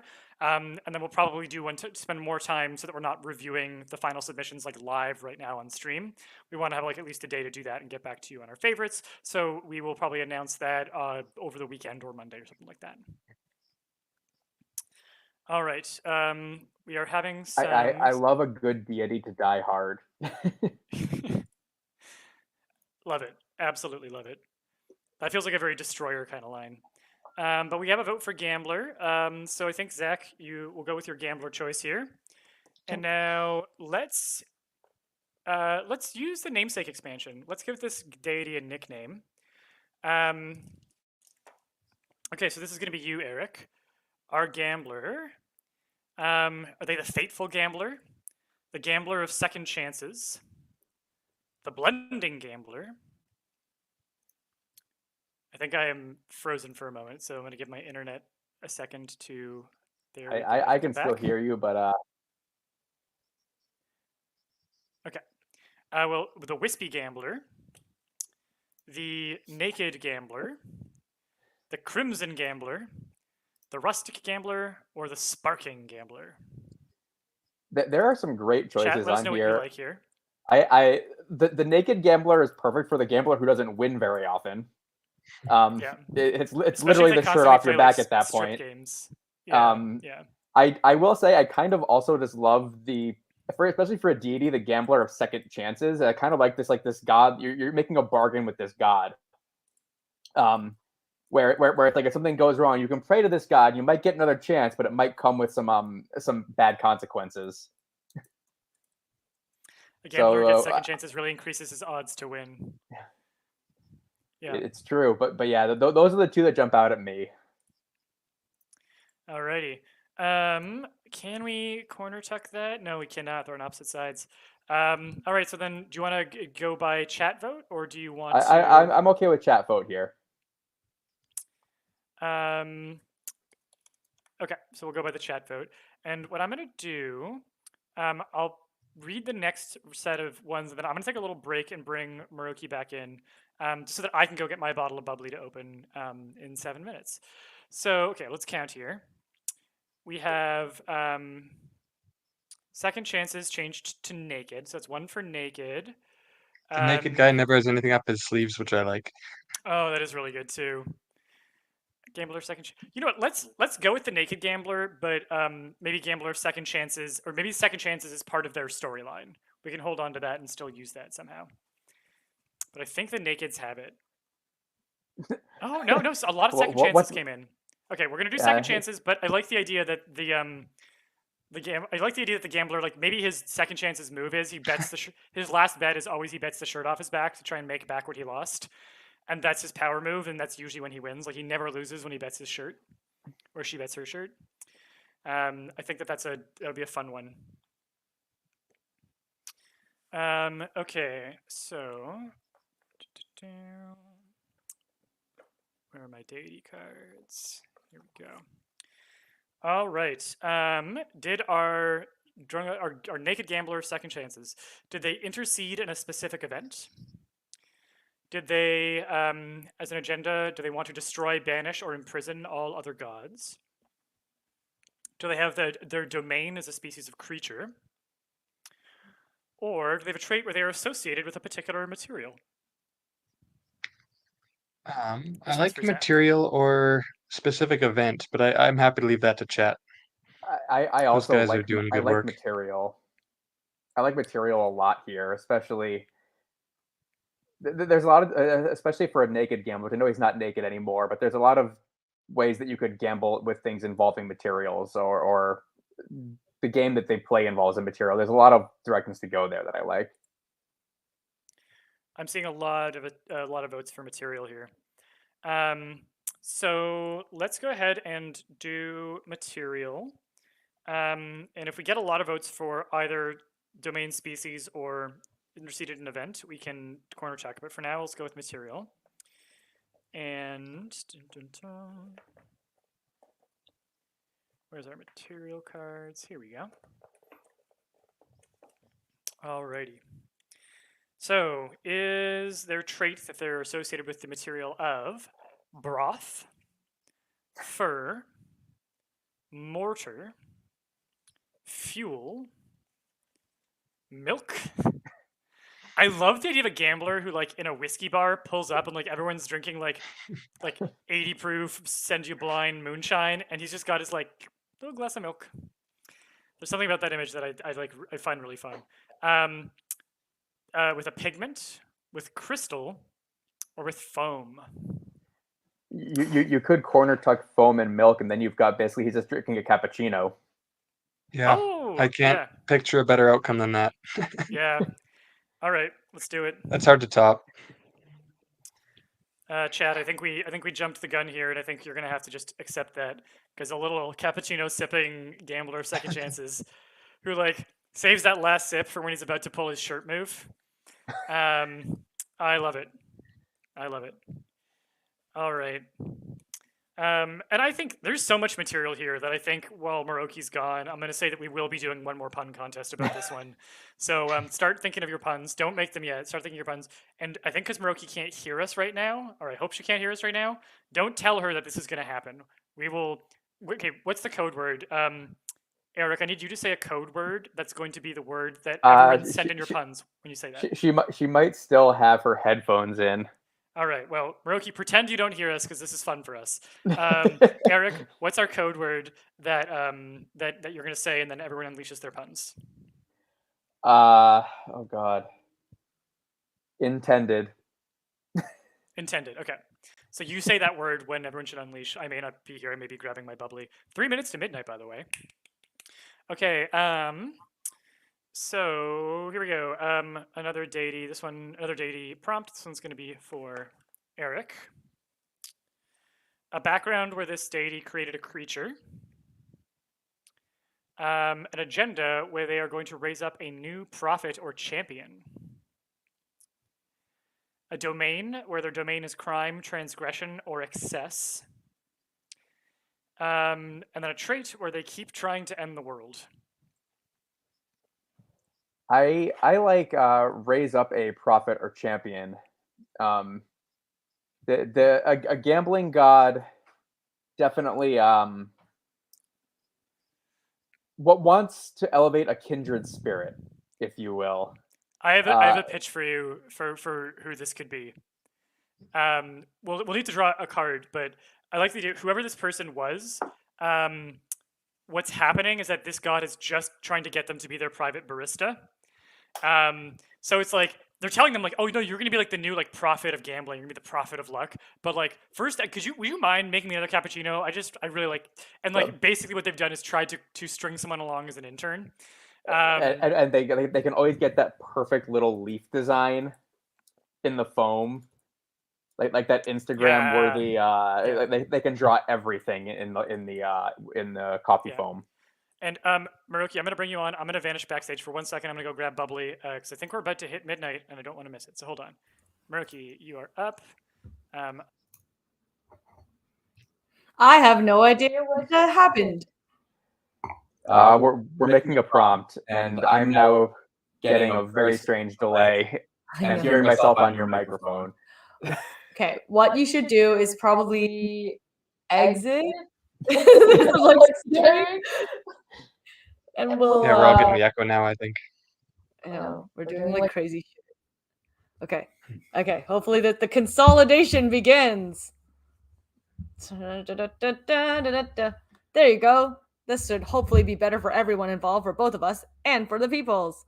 Okay, so the prompt has been done. Is that what this is? I think we still have a little bit left. We have to draw, at the very least, we have to draw a figure. How do we draw? The hand of God is... Oh, there's the hand of God. The hand of God returns! The drawing is not possible without the hand of God. Oh, God, Captain Nolan, no. Oh, what is this? I want to see. I am a jerk. No, not jerk. I'm not a jerk. I'm like... Oh, why is it? I'm a Luna. Emiliana. Italian? Yup, I don't hear you, Peter, but I assume you said yup. And, spinning around. What style is it? Is it spumante? It just says traditional method, DO, so the product of Valle Casablanca. Organic sparkling wine. Traditional method? It just says traditional method. Yeah, traditional method is Also, the wine of champagne Chile. style. Wine of Chile. Oh, it's okay. Okay, so not Italian. Oh no, Not no, Emiliana. Yeah. I knew the producer. They sounded familiar. My brain was like, romance language. It's either Italian or Spanish, and Chile would be Spanish. So traditional method sparkling from Chile. That's actually pretty cool. It was recommended when I asked for them to recommend a Prosecco E bubbly at the local NSLC, the Nova Scotia Liquor Commission. And I'm just vanished Zach so that Zach can also get himself a drink.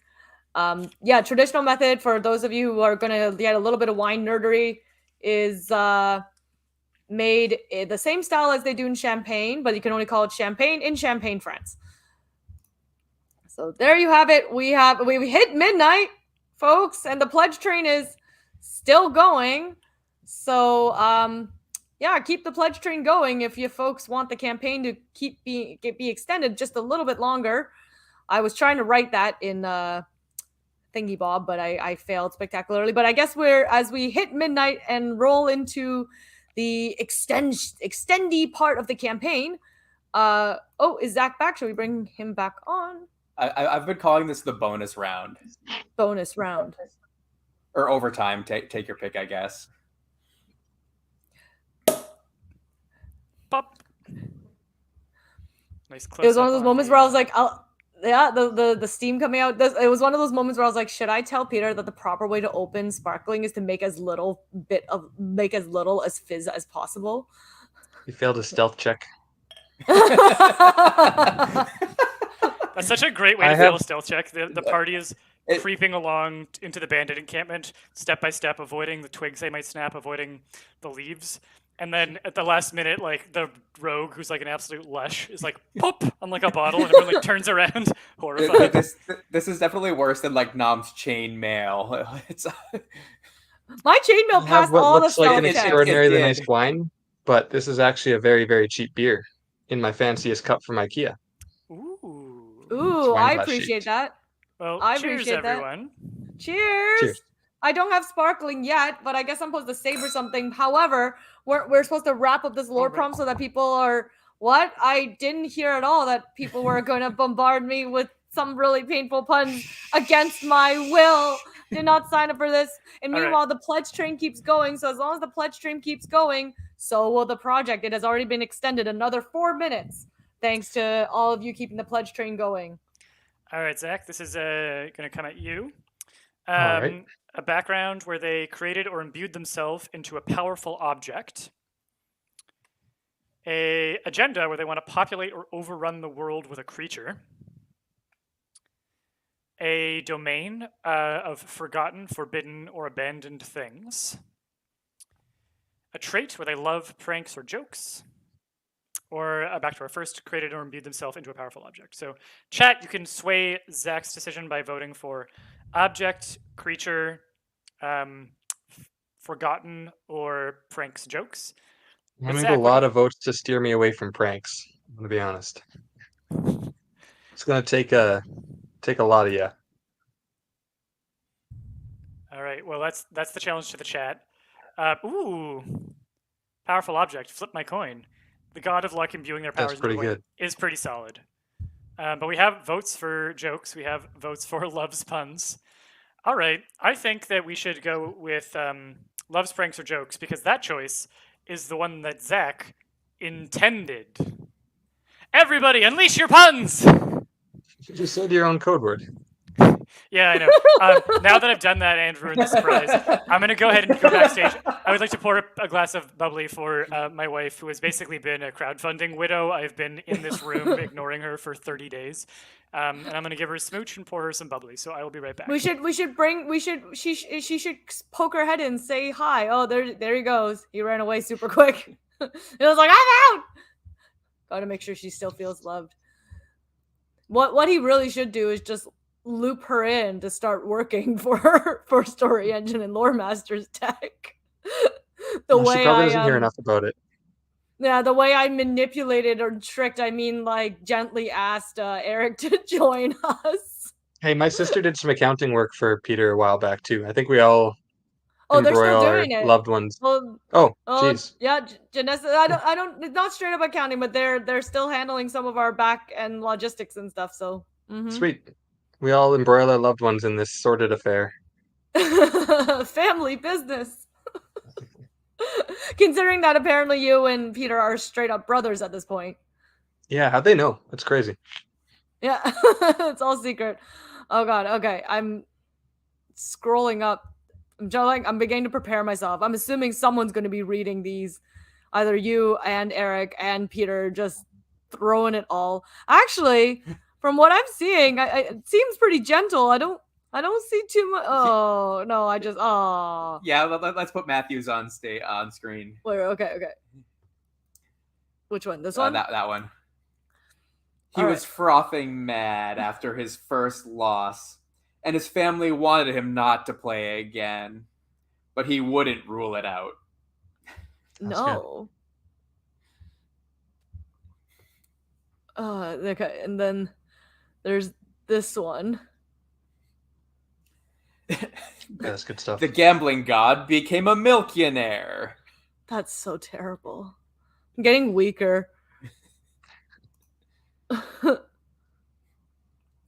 When his second chance gamble fails, he wants to drown his sorrows in a cappuccino. But his champion just froths milk, leaving the god foaming at the mouth. I feel like you're enjoying this like far too much beside me. Take issue with this.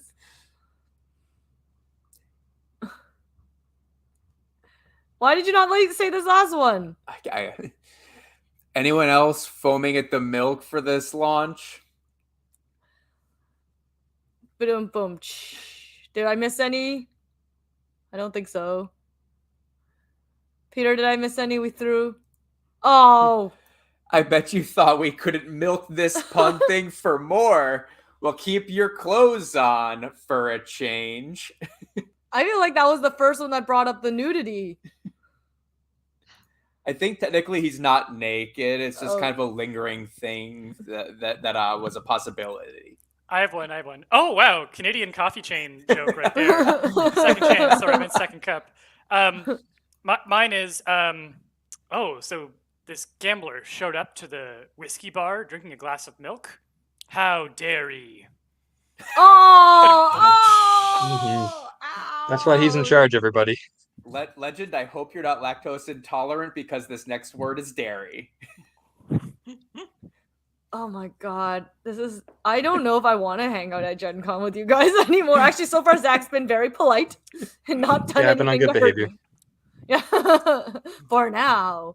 For the real ambush to take place, yeah. Right. Leave me into a false sense of security.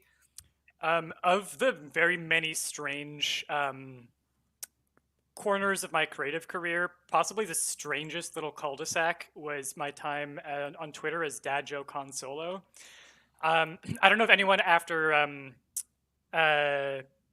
what was episode 7? The Force Awakens. When episode 7, The Force Awakens of Star Wars came out, I started a parody Twitter account called Dad Joe Consolo, and it's just Han talking about this kind of version of his life with Kylo Ren as a moody teenager on the Millennium Falcon, him still married to Leia. It's just him making dad jokes, trying to win the affection of his son, who hates him more and more the more he makes. A lot of people saw it because it ended up on like Entertainment Weekly and some other like big news blogs. And that's me, by the way. I'm Dad Joe Consolo. I love puns. At some point, maybe I'll do a reading of my best worst Star Wars puns from the Dad Joe Consolo. And yes, Maxwell, we're going to be at Gen Con booth 1237. We would love to meet you all. Absolutely love to meet you all. Oh, This is really... I think that joke was an utter disaster. That took me a second. Oh, okay, guys. But we gave it to Peter. Okay, I think we gave it. Okay, but if we didn't keep it internal and I didn't give it to Peter, I would say the one that I would give. Oh, I know which one it was too. Where is it?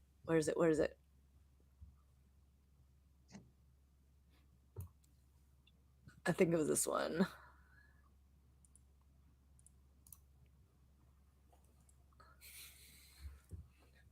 I don't know why. There's something like extra offensive about the dash between Milk and Ionair just to really highlight it, and it just looks so visually inappropriate to me. Although this one comes in at a close second. So there you go, punsters. I was a big fan of Roulette Out. They were all zingers, okay, guys? Like, you guys saw my face. It was a mixture of being... You guys have worn me down. My ability to keep a stone cold face was getting worse and worse by the second, but my goodness. Also, I just want to mention, I think this is the first time all 4 members of the team have been on screen together in one go. And Janessa is like our Green Ranger, so I don't know if they they kind of count as like a core cast, but I also think I don't know how much they would be into doing a stream. But yeah, this is kind of the core team. This is kind of all of the story engine plus our Green Ranger Janessa. So yeah, this is kind of cool. It's worth a little screenshot at some point. Yeah. Actually, this is really a good time. Before I get deeper into my cups here, I think I'd like the chance to just do a round of thank yous, if that's okay. Yeah, and also, Peter, a sabering needs to happen at some point, so you have to let me... Yes, sword. Okay. Yeah, so actually, saber before thank yous? So I think there's a great way to set this up. So I need to move. I'm not sabering here because if I saber from here, I'm probably gonna knock like our Lego BB-8 or a plant or Bulbasaur or something off a shelf. I know it'll go terribly. First of all, let me take a quick mention. I'm sabering indoors. I am an expert at this. Do not try this at home, folks. If you ever decide to saber, and I will walk everyone through how to saber. It's actually quite easy to do. I think everyone should do it once. It's super fun. However, I highly recommend that you folks need to be sabering outside in the open air and not indoors. I have really, really good aim. I've done this enough times to know how far a cork can fly. And we're also sabering kind of into like a void distance and into a wall. 100 people on the pledge train. Yeah! So I'm just going to preface by saying that. Second of all, folks need to vote on my choice of weaponry. So... Perfect. Okay, so I have I do not know what we're talking about here, so this is very exciting for me too. No, leave me in the dark. Worry about Keep it. going. You're not here. You're not an accomplice. Yeah, you'll learn very, very shortly. I'm not doing any weird tricks. People tend to saber with like all sorts of weird things. One of the ones I want to try in my life. Oh, hold on. Sorry. Pause this whole thing about sabering. Yeah, you're all about to learn about sabering. Martin at 5. Hi, Martin. Martin I did not think we were going to see you. So yeah. I'm gonna jump into 3 people for my thank yous just because we have Martin here at the moment. So Martin from BackerKit, who is the reason that we came over and joined BackerKit for this project. Mackenzie, who made this amazing runaway pledge train tool for us so that we could continue on into the night. Among so many other things. Many like powerful dev Ghost in the Shell stuff for us. So many like solutions and code things. So much of the streaming setup is possible because of Mackenzie's work. And Rosanna, who like early conversations to make sure that we were onboarded and understood what the BackerKit campaign was going to be all about. These 3 team members did an absolutely amazing job of bringing us into BackerKit, telling us what they wanted their crowdfunding platform to be, inviting us to be part of that vision. One of the things that I think I can say just endlessly about what I love about the BackerKit platform is that they really listen to creators. They directly implement feedback. They're trying to build tools that let creators run campaigns like this that are more interactive, that are more collaborative, that really make use of the community's input. So love that. They are not paying us to say this. No, they are not paying us to say this. This has been the most fun that I've ever had doing a campaign. I've done 7 crowdfunding campaigns, and this is the most fun that I've had. Part of that is because, and now I'm getting to a longer thank you, so I will hold myself back so I can do a full thank you. Hold yourself back, and maybe you'll keep Martin on if Martin hasn't fallen back asleep, can keep him on his toes because maybe he has the opportunity to watch. Okay, so you can saber with all sorts of weird things. My goal someday is to saber with a wine glass, but I know I need to sacrifice possibly a lot of wine glasses. So tonight I have the very utilitarian, just standard butcher's knife. It is stainless steel. This is the knife that makes most of our dinners. This is the knife that makes dinner. I have this wakizashi blade.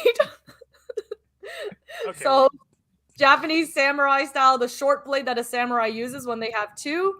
I will admit the handle's a little loose on this one, but it should. I checked it. It should be safe to saber a bottle if this is the one that people choose. And then I have this I'm not even gonna remember the name because it's been a long time, but this very like I don't know medieval style, curved like heavy blade business that probably warriors fought with. Might not even be medieval, might be like more Spartan-y style, but very, very heavy stainless steel, very big. Will definitely take the cork off without any fuss. Yeah, I will leave it to you folks. What weapon of choice you guys want? Can you spell the second one for me so that people know what to put in the chat? Oh, can I? Yes, W. Okay, hold on. I'm gonna put it in the chat because it's hard to sometimes spell Japanese in my head. The chat votes for anything but the biggest, blackest sword. I'll be disappointed. Take that as you will. There's 2 votes for Spartan Blade right now. Yeah. Oh, I know. I got one from Kit. I got a kitchen knife. All right, kitchen knife. A vote for famous last words. The handle is loose, but it should be safe. Is that a falchion? Followed by a vote for the falchion. Spartan Blade. Sword number 3, Sparta. I think Sparta's I think Sparta taking the might cake have here. it. All right. Okay, sounds good. So while you're doing your thank yous, Peter, what I'm about to do is vanish off screen because I'm actually going to move my computer to a new setup that will put me in primo space to properly saber in a safe way or indoors. All right. Practice safe sabering, everyone.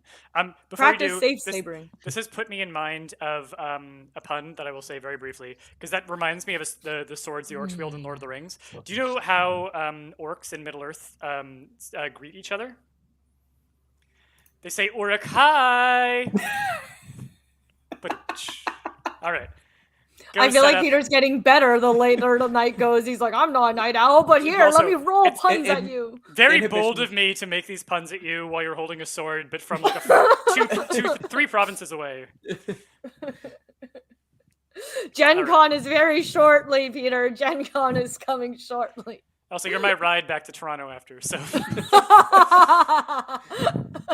All right, I will vanish off screen. I'll be back shortly, folks. Along with Eric, he has to be vanished with me. And Rosanna, Mackenzie, or Martin, if any one of you would like to come join us on the live stream, I can send you a link by email. Just let me know. No pressure. I know that this was not a planned thing, so no pressure. But let us know in the chat if you want to come join. I'll send the link to one of you, and we'd love to have you on. Zach, buddy. Yeah, hi. How's We it going? did it. We did it. Good. I think now if we have a second, could we share the story of the BackerKit pitch meeting all-nighters fun? Yeah. Or is that so, too top secret? No, it's not too top secret. So we've been doing a ton of development. Originally, some of you may remember that when we were talking about launching our next project with BackerKit, we were talking about launching something called the Workshop deck, which is a deck of cards that is still in progress and still under development. It's almost meant to give some of the benefits of a writer's workshop, but it's almost like the home gym version of going to a gym and taking an exercise class, but for writing. So instead of going to a writing workshop, you do this. And it's a series of exercises for focusing on particular writing and creative idea development skills, isolating work on vocabulary or focusing on description, focusing on dialogue, focusing on characterization. And there were some other deck components to it. That was the original thing that we were going to launch with BackerKit, and then the idea for Lore Masters deck came to me, and I couldn't let go of it. I was really gripped into it and hooked into it. So because we talked to BackerKit originally about doing Workshop deck, I wanted to prep the materials and tell them about Lore Masters deck and show it to them in kind of what we thought the vision would look like for it. So this involved roping Zach in very last minute to pull an all-nighter and prep a bunch of the assets, because I had tons and tons of notes, but I really like being able to present people with, here's what the final project might look like. So I sent Zach a bunch of like, hey, could you mock up these assets, do some of these card templates, these things for me? And I sent him that. I think I like got in basically what would happen was I would finish a binge of prepping the text, some initial design notes, maybe like one example of a template for the 8 cards, and then Zach would have to version out the rest. Or like, here's a batch of icons. Which of these do you think work? I would finish my binge of work at like whatever AM, and that's exactly when Zach would wake up and clock in. So we just had this, like, we were doing it, it's kind of like in hospitals, I think they call it hot bedding. Which is like one person has just taken their nap and then wakes up and someone else goes to nap in that bed when the bed is still hot.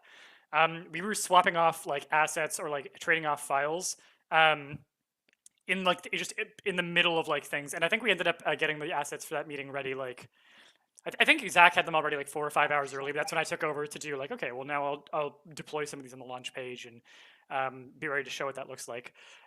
Anyway, it was a very orchestrated, a very The way I remember it was the day before you had your meeting with BackerKit to show off this new product. You had black and white demo versions, but you didn't actually have the template set up. And you were like, something came up. And I remember being something bigger, and you were like, "Can you make this?"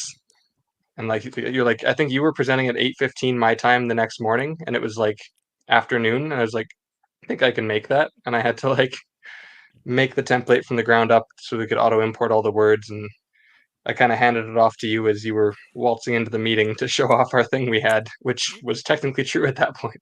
Yeah, it was. So I had done I printed a full prototype, but I'd been doing a rapid, what I call like a rapid iteration prototype. So sometimes I'll set up files so they won't be pretty, but I can spit out a bunch of different versions of it quickly in a row.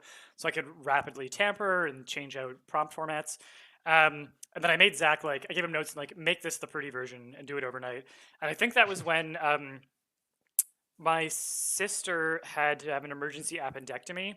And my wife and I decided to take a last minute road trip to go and help take care of my little nephew. Because her husband, who took like a ton of time off work to help take care of the house or whatever, was just going to be heading back to work, and they were just like, it was going to be a very like lots of things going on in the house situation. We thought, hey, like I would love to go see my nephew, spend some time with him, and lend a hand.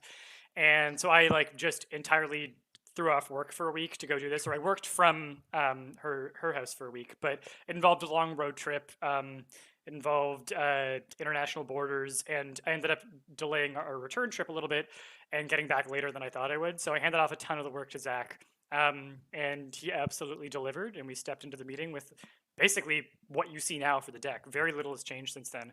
We've changed a couple of deck icons and a couple of like opacity layers or like the intensity Colors and stuff once or twice. Yeah, colors once or twice. But other than that, pretty much the same thing. So yeah, that was our little handoff. And Zach has been very good about, generally speaking, I either give him a like 2 weeks of heads up or 2 minutes of heads up, and there's very little in between when I'm pulling him into something. All right, I think we are ready for the sabering. I'm so excited. Can you give me a swords up? Hey, all right. Here we go, Moroki. Please take it away. And I'm just going to quickly go back and check to see if we had any. I know that Martin is in his little night robe, so we can't have him. I'm just going to see if anyone else from BackerKit's able to join. Doesn't look like we'll have them on the stream tonight. Oh, you're muted, Moroki. I'm a little more nervous. I'm slightly more nervous, which I shouldn't say when Eric's in the same room, but I realize this is a hefty boy and it's a very different weight. So I am, this is how my kitchen looks, eh? I was trying to clean it up before we got into this. So I decided to give everyone a tiny tutorial on sabering, because at least then you, if this is something you're like getting an opportunity to try at home, you actually can do it in a safe manner. So I started getting into the process of this already. But the first thing you want to do is remove all the foil from your bottle, because that is going to ensure that your sabering is as smooth as possible. And I realize I have now bought a bottle of wine. This is Ontario wine, by the way. And you can, I have sabered Prosecco before. However, traditional method sparkling is the best way because it has the strongest amount of pressure inside the bottle, which would allow for a much cleaner saber. So you want, I'm not going to be able to get the sticker off. This is Ontario traditional method sparkling. Obviously, that's why people saber champagne. It's made the same method. What Peter was drinking tonight was also traditional method sparkling. And then the next thing you want to do is you want to identify the seam line of the bottle. So that's kind of where obviously like the bottles are fused together and it's kind of the weakest point of the bottle. So sabering along the seam line is going to give you the best chance of it coming off cleanly. So that would be like a line kind of down the vertical of the bottle. So I have identified the seam line right here. And now the next thing I'm about to do, and this is super important, I am about to take off the protective, this cage. This is called the cage. I'm about to take off the cage. And once I take off the cage, there's a chance that the cork can come off at any point. So at this point, you do not want to be pointing this cork to yourself or at anyone, because the pressure inside traditional method sparkling, when the cork comes off, it comes off at 60 miles an hour. So you can totally lose an eye with if this is aimed at someone in the wrong direction. Actually, there was some sports player, I think it was a baseball player earlier this year, who popped a cork off while aiming it at his face and hit his eye, and I think he had to be out for the rest of the season. I'm just coming back in to say, holy shit, I had no idea. That's so fast.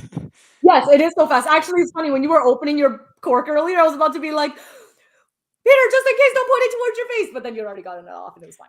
So also, can you quickly, I want to put this on social media, can you quickly pose with the bottle and sword so I can just get a screenshot and then go right back? I'll hold this. I do not get paid to promote Trius either, guys. I just like my Ontario wine. If you're living in Ontario and you want to buy some Trius wine, they don't pay me, but maybe someday they will. Okay, wait, how do I do this?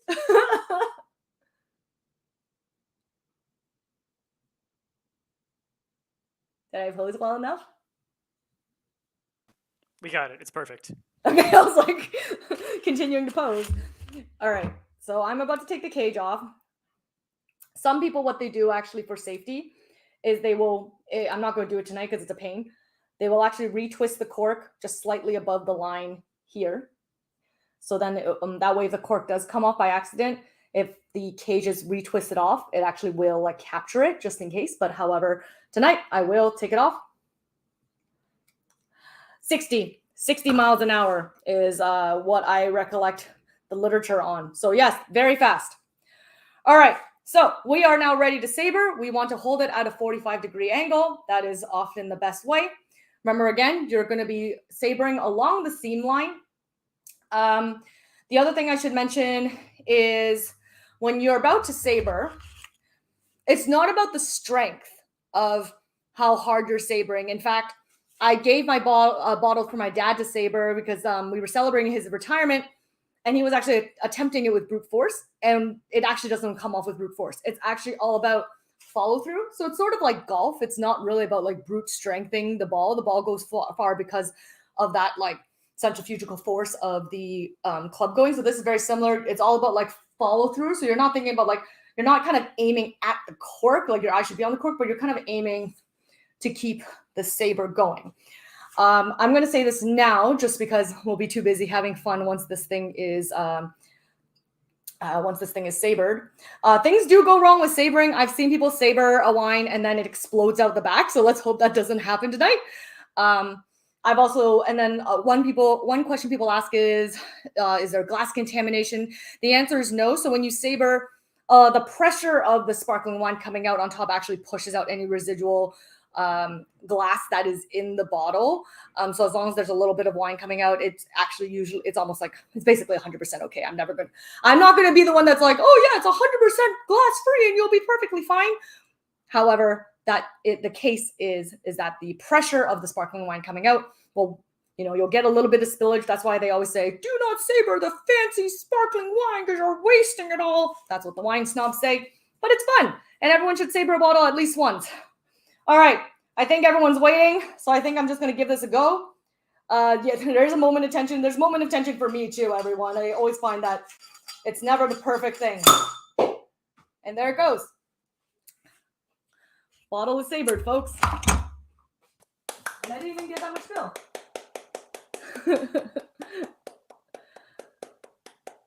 Yay! Beautiful. So beautiful. All right, I'm bringing back Zach and Eric. A round of applause. As was said earlier in the night, everybody please savor the moment. I'll give you guys that one. And I'll just say, like that happened like literally within 30 seconds of our pledge train ending. So The we are perfect way to cap off the officially, night. like, you literally sent us out with a bang. I'll go find the cork for everyone to take a wee look, and then I'm going to turn off my camera and join everyone back on the couch. So hold tight. Alrighty. I am going to then say a little round of thank yous because this has been a really magical month and there's so many people to thank. Thank you to Mackenzie for setting up our little pledge train bonus time and the BackerKit team.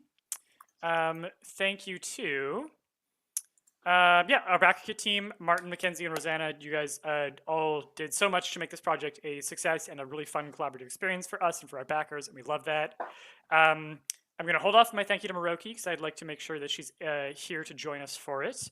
But a huge thank you to Eric, who I think is so often toiling behind the scenes in ways that don't go recognized enough. And same with Zach, doing a ton of the work that it's very easy for it to go unacknowledged. So I'm really glad that we had the chance to bring you up and to say thank you. You're the reason that our projects look beautiful. You're the reasons that the final products look so beautiful. I'll say the same thing for Emmo as well. So much of her work in the print production has made Deck of Worlds and Story Engine really, really phenomenal. And with projects like these, it's very easy for like a front man like me to like show up and be nice and take a lot of credit for it. But these are huge team efforts. And we have a team who really cares about getting this shit right. And the thing that I found time and time again about the collaborators that I keep working with, and that includes like our guest writers and our content reviewers, who I'll get to in a moment, is people who give a shit about the work that they do, who really care about and are invested in their creative work, are people who I constantly come back to. Like I met Zach really early in his career, but he was someone who clearly cared about his art. Same thing with Eric. I remember meeting Eric at an all-night D&D live session. And he was I was gonna say I was still working as a game somebody covering games at that time, and I was covering an all-night D&D live session at Anime North, run by Jason Anarchy. Jason Anarchy. Shout out to Jason Anarchy. He has a live campaign on Kickstarter right now for Drinking Quest: Belch of the Wild. Zach has illustrated a bunch of his games. Really great project. Really, really funny sword and sorcery RPG humor and like a fun playable quest. But I met Eric, and it's just people who really care about what they do. For me, those are the people that I've attached to, and I think a lot of the people that I keep collaborating with are people who clearly care and are invested in their work. And I love creative passion. And Zach and Eric, you have that passion even when you're not in an upfront role. I just want to say thank you so much. Because really, really, you make these projects beautiful and you make them sing. And the thing that was very different for me from this project, I've run so many projects like solo or mostly solo. And like getting to like really fully work with a team and like plan with the team on this one made a huge, huge, huge difference. So thank you. Y'all are like world class at what you do. So happy to have you on the team. We are lucky to have such a fearless leader. Truly. I'd say like less fearless and more what's the word? I think if I was more attentive, I'd be afraid. I think I see Maroki backstage. Maroki, can I bring you back up? Is that 2 minutes or is that yes? I don't know what that means. That's 2 minutes. Oh, it's 2 thumbs up. Okay.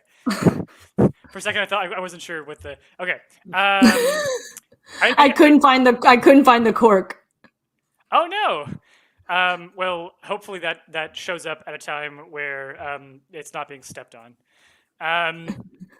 Maroki, I'll take a picture once I find it. I want to say a big thank you to you. Maroki and I have been. So Maroki originally came onto the Story Engine working as a consultant. I realized after the first Kickstarter that the community for this project had grown in ways that I never anticipated, and that I was not equal to the task of figuring it all out myself. I'd been working as a solo creator, cartoonist, writer, designer for, at that point, I think like 10 years. I've been doing it full time for 2 or 3. But I needed to find someone who I trusted and who I really felt understood what I was trying to do creatively. And I think from like the first meeting I ever had with Maroki, I realized like here is someone who is incredibly smart, who gets what I'm trying to do creatively, and who knows how to work with someone who has personal limitations that are part of what I think makes me who I am as a creator and designer, but can make me really frustrating and challenging to work with sometimes as a collaborator. I think when we met 2 or 3 years ago, I was much more like I had my fingers dug into like a particular creative vision for how everything had to work all the time. And I think you were very good at understanding what I wanted to do, but also understanding how to be patient and convince me out of habits or thinking patterns that I was locked into that didn't have to be the way that things go. And I think that the reason that Lore Masters deck has been so successful and has brought so many people on board is because we've had you bringing in this second layer of vision of like bolder dreaming, of thinking creatively in ways that I would be afraid to make a project that has been more collaborative, more imaginative, and that has involved the community in amazing ways.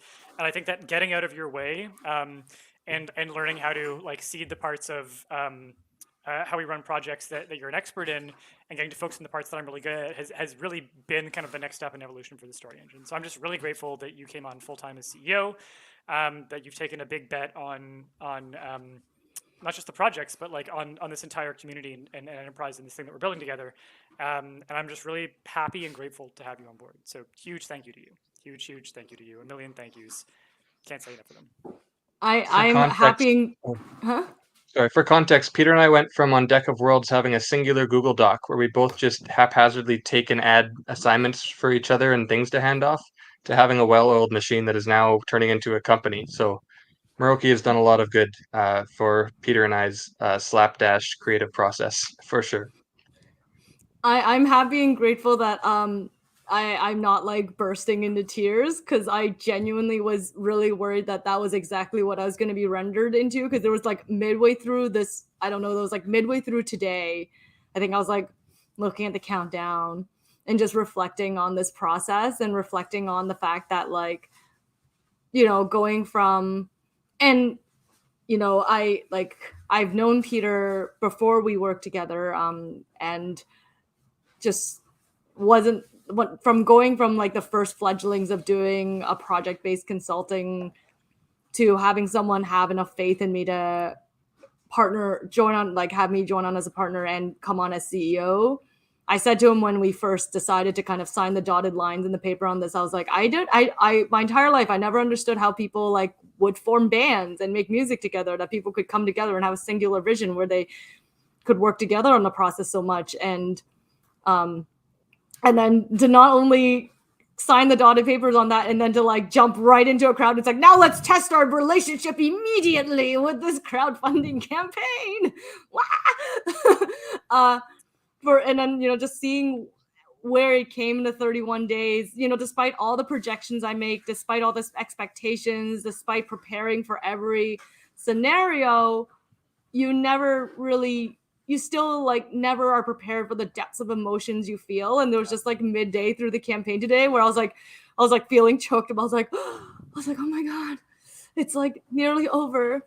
And look at these people who write such beautiful, encouraging words. You know, when I'm really tired and think I can't go on, someone drops a comment that's just like, oh my God, we unlocked something, we can do it. Or someone just being like really passionate about a live stream we did, or even just like offering feedback, just being like, hey, great work, you guys.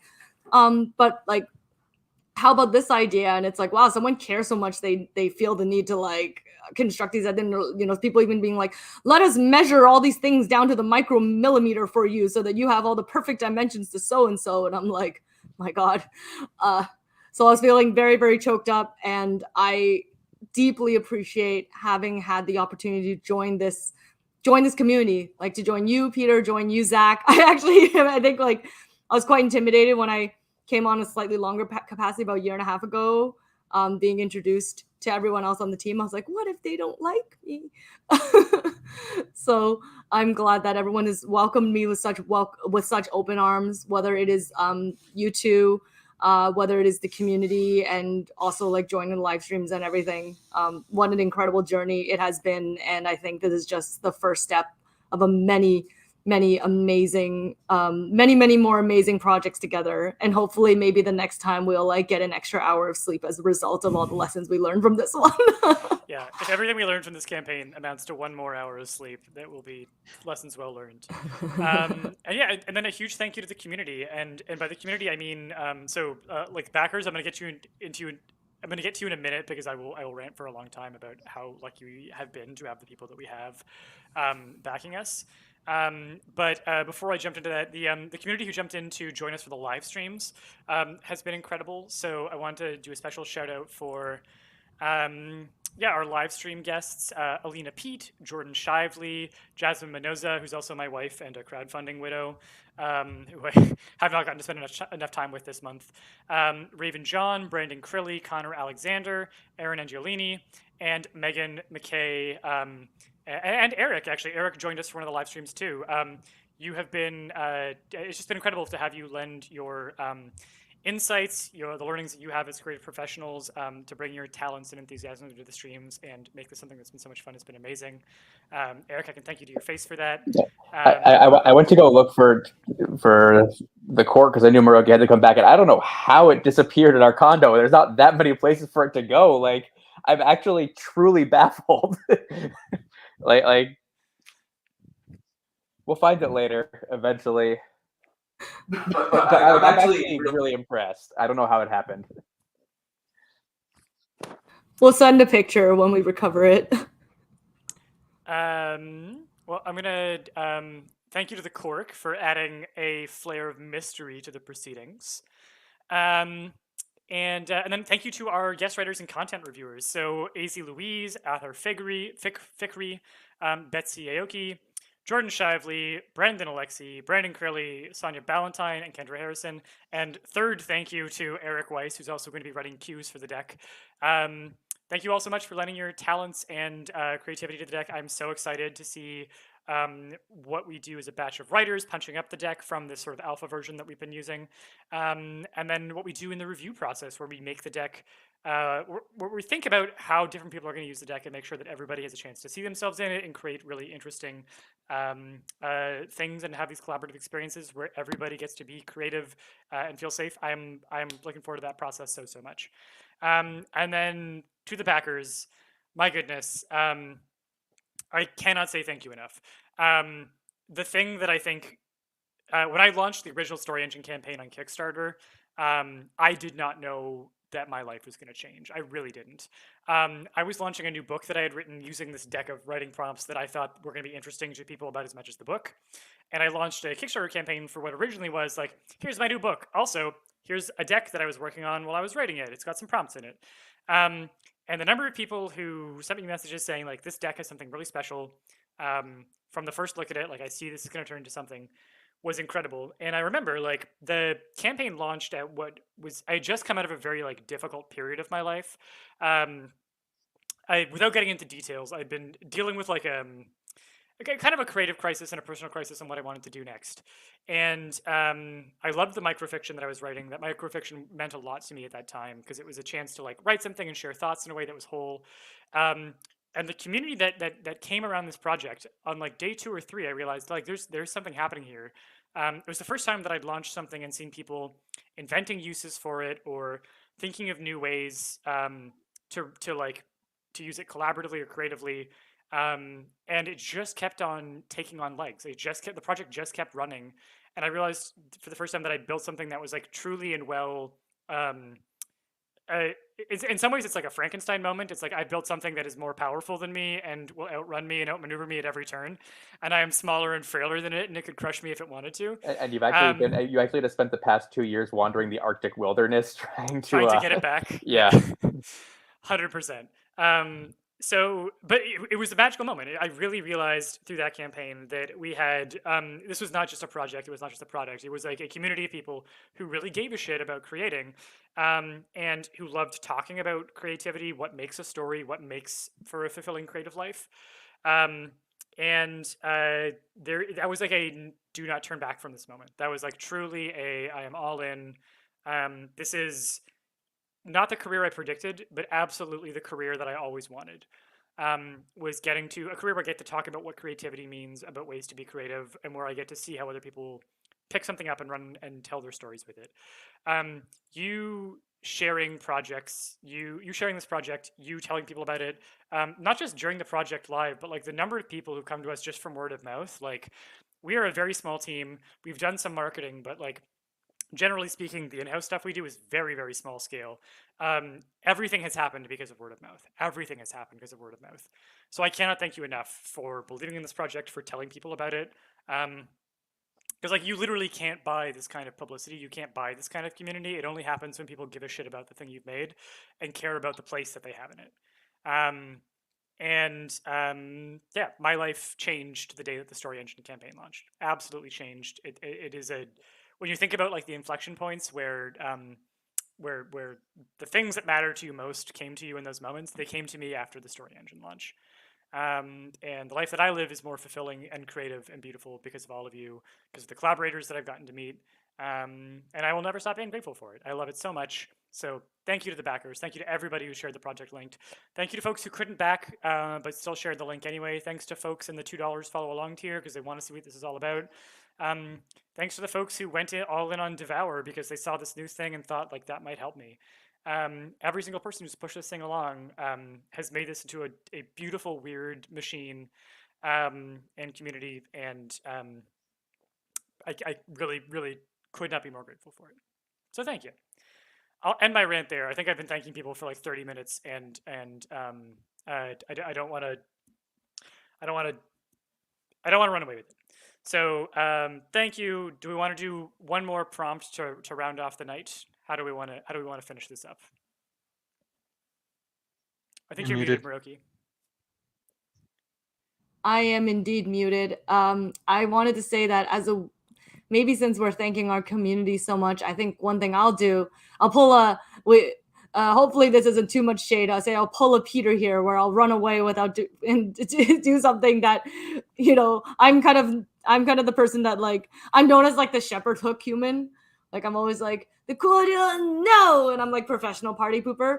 But what I was gonna say for this one, I know we had our backer share achievement where if we shared a certain number of times, we would release our outtakes of Lore Masters deck as a PDF.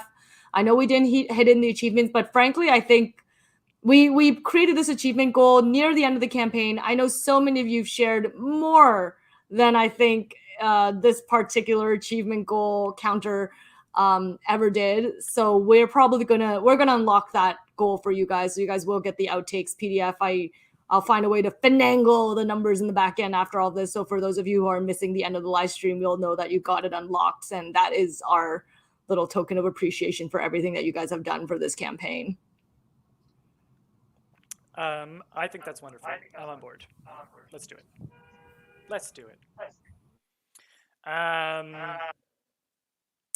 Do we want to do one more prompt? One more send everybody off prompt. All right, I think we're in. We will take votes from the chat, and then we will do, take votes from the chat. But as a panel, we'll discuss our favorite options here, and we'll each take point on leading the discussion for different prompts.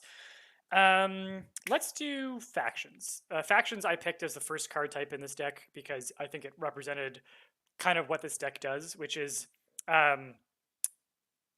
motivation-based storytelling, but at different scales. This deck can go right down to the character level, all the way up to the faction, country, god level. And factions is right in between people and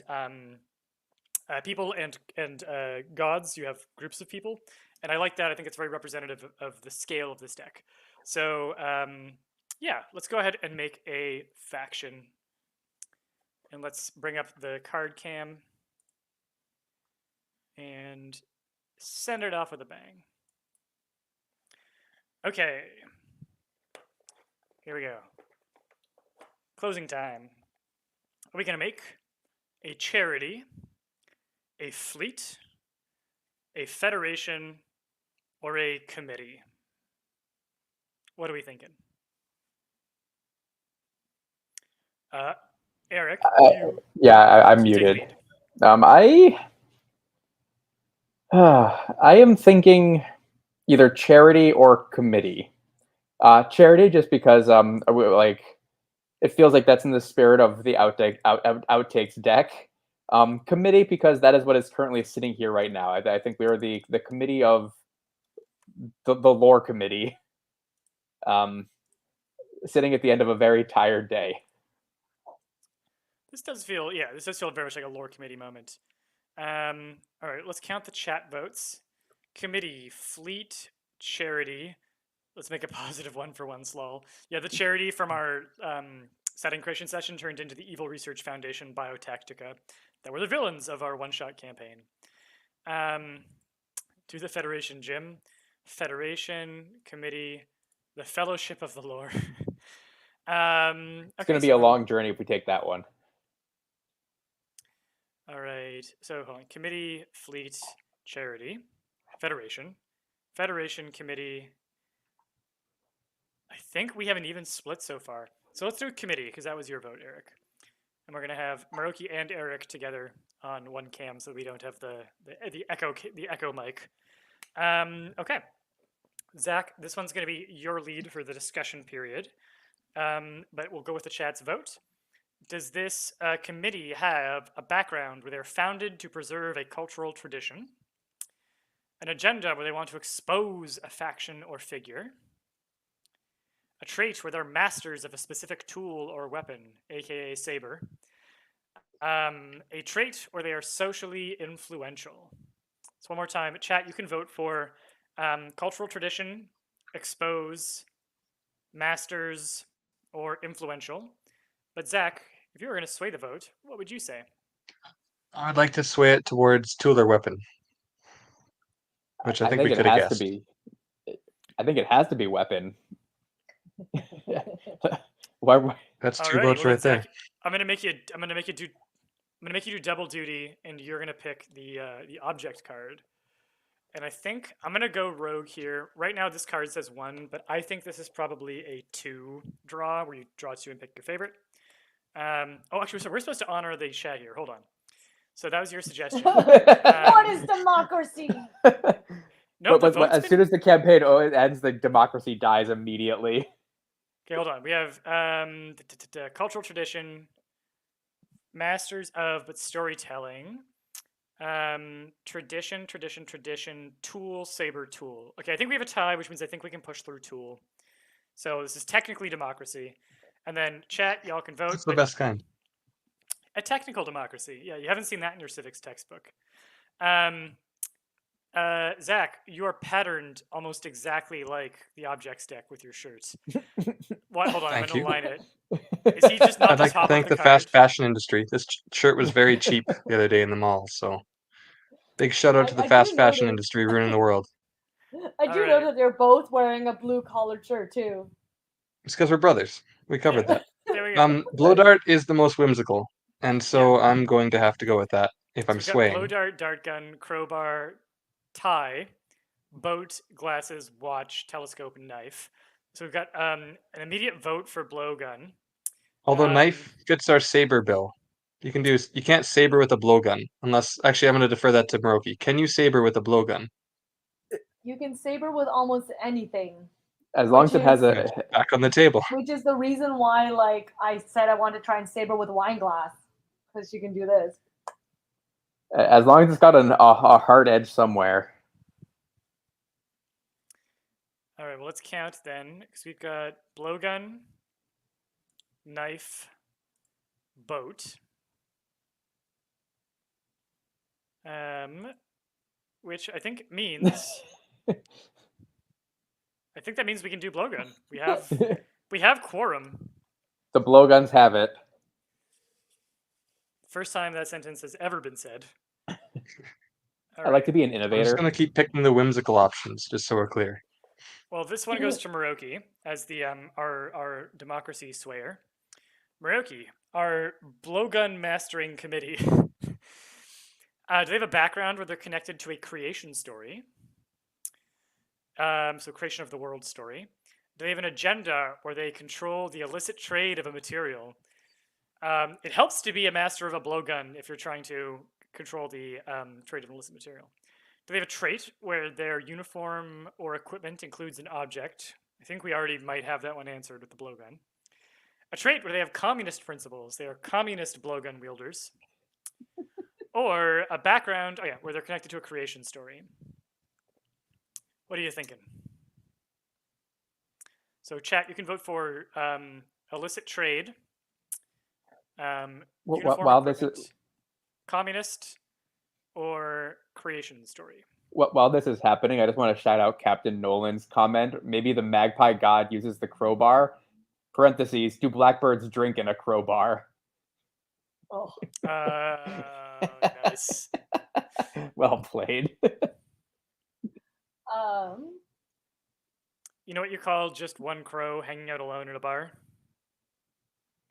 An attempted murder. I'm gonna pour myself some I more think you're bubbly here, getting so I'm putting the better. card down. Yeah, the bubbly's making Peter stronger with a pun. I'm wondering, first of all, can we use like the ambient computer echoes of myself, which makes me feel like an insane person? I want to do the communist vote, and I think it's just because communist with a blowgun. Like, I'm not really sure what it leads to. Is it one of those like, if we shoot one person, we need to shoot all the people with the blowgun? Like, well, you can't make one choice alone, or it ends up, if there's like a committee relationship with it, does it end up screwing them up because they're like, oh, we're gonna like yield a fight, we're gonna do a thing, but we now almost have like a communal decision in order to yield the thing, and it just nothing ends up happening because it's also a committee, and committees inherently are just bureaucratic and slow. The I'm picturing sentence a blowgun communism. firing squad, and it's a good picture. Ah, interesting. The sentence how you cast communism your with a votes. blowgun is really good. I like that sentence. The chat has been quiet, and Richard is calling for a new draw if we want to try a different prompt. So Maruki, if there's one that if you're attached to communist principles, we can go with that. But I invite you. Do you want to try a new prompt? My belief is that something that may seem meh at a certain time may become very interesting once you add the other edges to it. Okay. So communism with a blowgun, communism with a blowgun, communism with a blowgun. I'm in. Oh, our demo cam dropped out. Hold on. All right, we're back. All right, communism with a blowgun.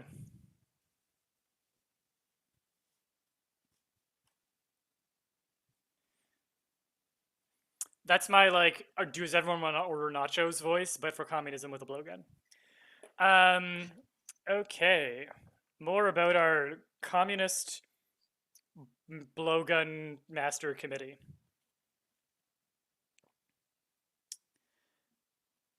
All will be made equal by the law of the blowgun. Background, they caused a notable death, which can happen when you're rampantly using blowguns as a form of social control. An agenda to orchestrate an event. A trait where they are supported by the community. Or a trait where they are unparalleled masters of a specific discipline, aka blowguns and or sabering bottles with them.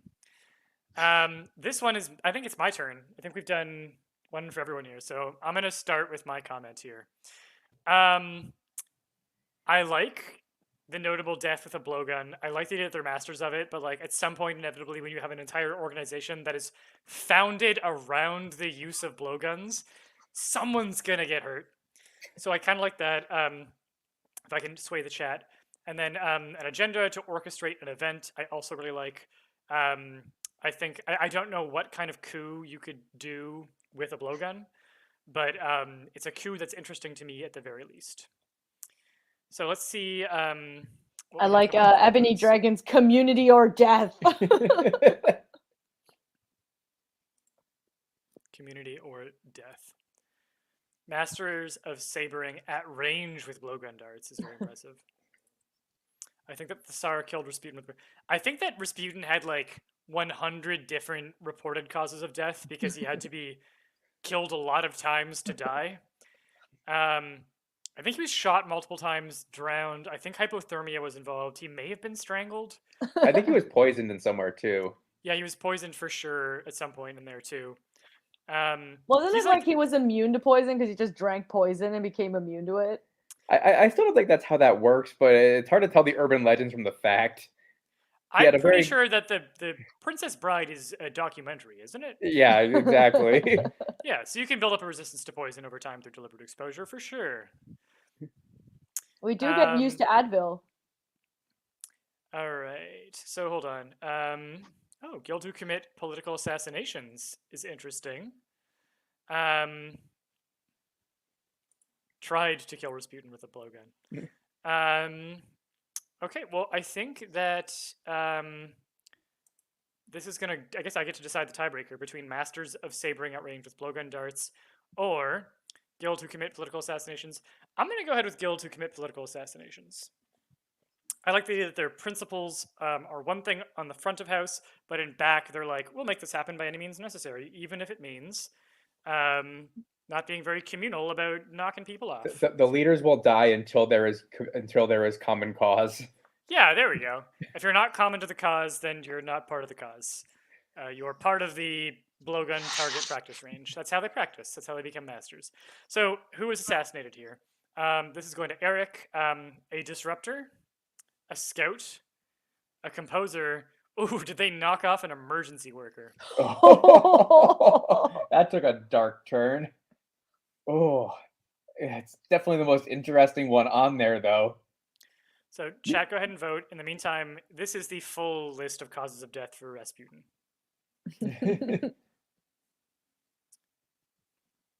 But Eric, what would, if you were going to sway the chat one way or another, which choice and why? Disruptor is always a good generic one where it's very easy to like if you got a political cause, somebody who goes against it is a pretty natural target.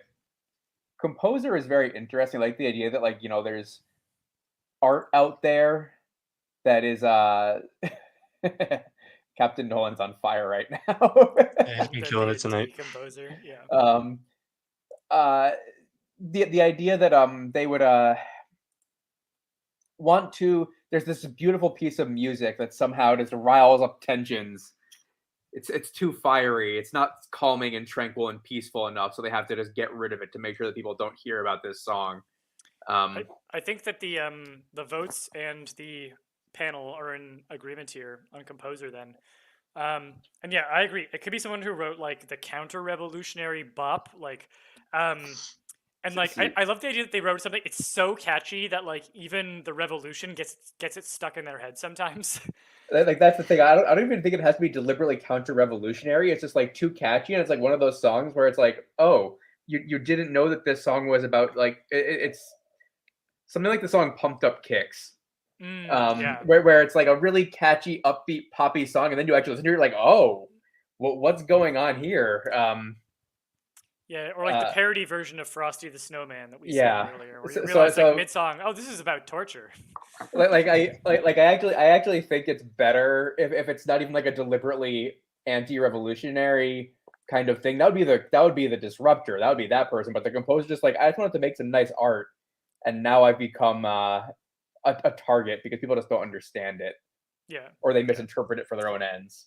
Yeah. Or the song they wrote is like just utterly vapid. It's all like whoas, and like the song they're supposed to write for the revolution was just empty of calories and no actual content to it. So they were like, okay, well let's lock that one in, and then final prompt for our committee of blowgun wielding communist assassins who knocked off the composer of the revolutionary fight song because it was too vapid or too catchy or too coded with weird heavy messaging. Here we go. A background where they are associated with an enormous lie. An agenda where they want to regulate a trade or resource. A trait where they have a grueling entry ritual involving an object. Perhaps a blowgun, perhaps a saber. A trait where they are actually known for transparency and good governance. Maybe they just like tell people, oh yeah, we killed that guy. It was not being convenient. They're just like known for like, yeah, no, they own it. It's not like it's shadow tactics here. They're just like very open about it. Let's discuss this as a full panel here. Opening to the floor. What do you find interesting here? The enormous lie is a very I don't know what I want to say. It's common, but the we believe in peace. Please ignore all of the other stuff going on underneath the peace.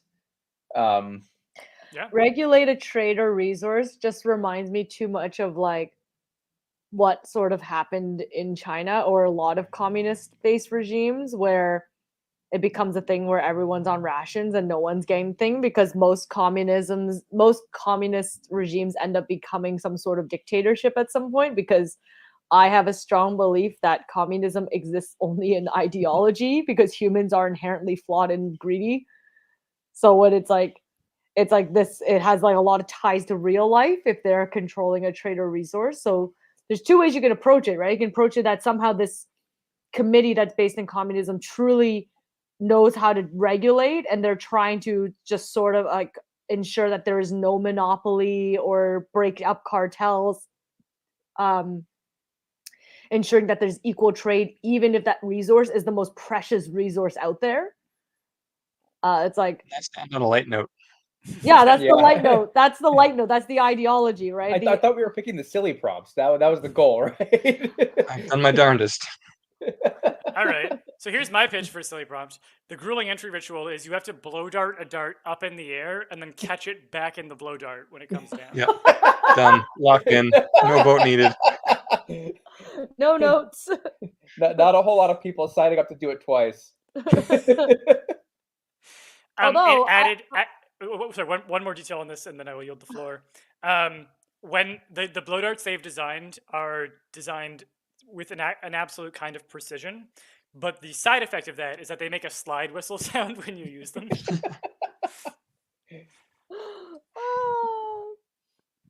I appreciate that chat likes the rationale that I took for my talk on regulating a trade or resource. They squeezed in a pun on you though. Is there where? Bottom one. We can redistribute the rare resource bread dough to each according to his needs.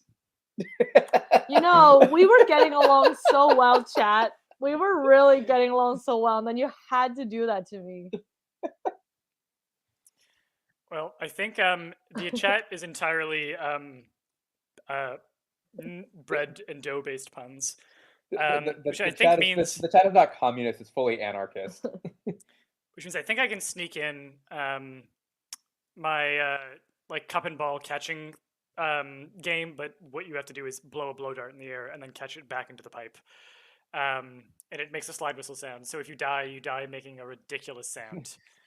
And Fellowship saying goodbye to us. Thank you for joining us, Fellowship. You have been present for a lot of our live streams, and I appreciate it. And I was going to give you shade by saying it's 2 a.m. for Peter, but it's okay. We understand that not everyone's a night owl, and Peter is living up to defeating his reputation where he's like, I start fading. He's actually coming more and more live by the minute here, and then Zach is just like in fluffy early time. Yeah, it's like 11 here.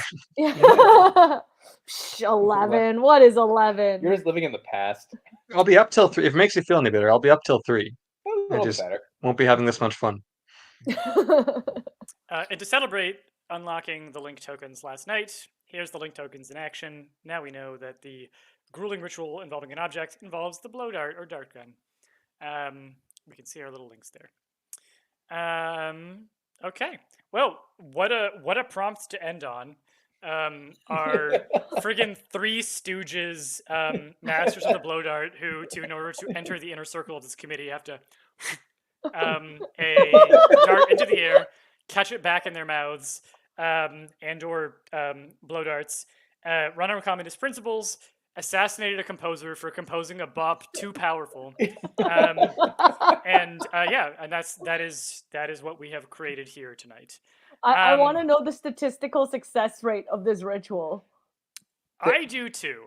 Also, I don't. The composer didn't compose a bop. He composed an earworm.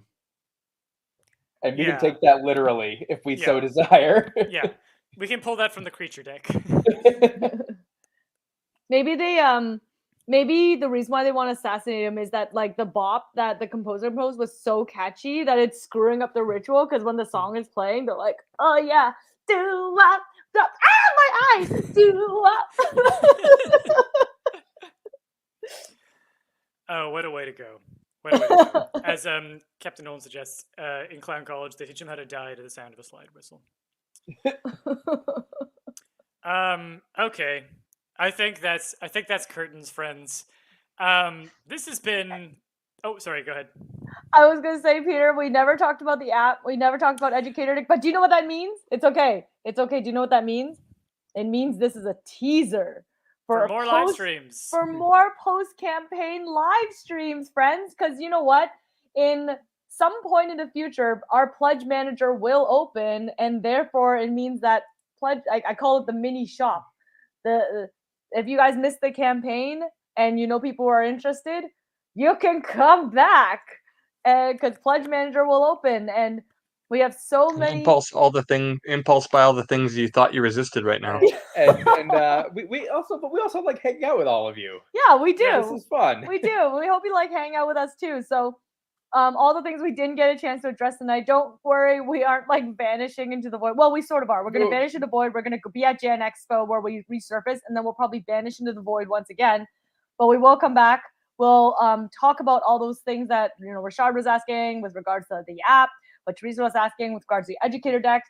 We have other things on our docket that we didn't really talk about that we will. We promise. Just future live streams, guys. And speaking of which, yeah, so I think we will continue to do live streams after the campaign. This was a ton of fun. We learned a lot creatively. We've learned a lot about our community, and I think we want to stay in touch with y'all. So we will continue to do these afterwards, but we're going to figure out the schedule, I think, after taking a week off to reassemble our minds and bodies. Yeah. But what you can expect from us is we will be posting an update soon with what to expect for how BackerKit runs charges, what happens if your credit card fails. Don't panic. You'll have a period where you can update your payment information. So do not worry if there's an error with your card, you can update that. We'll be releasing the Pledge Manager sometime in the next 4 to 8 weeks probably, which is where you'll be able to adjust or upgrade your pledge. If there's something, an add-on that you missed, or you want to change to a higher pledge level, you'll be able to do that.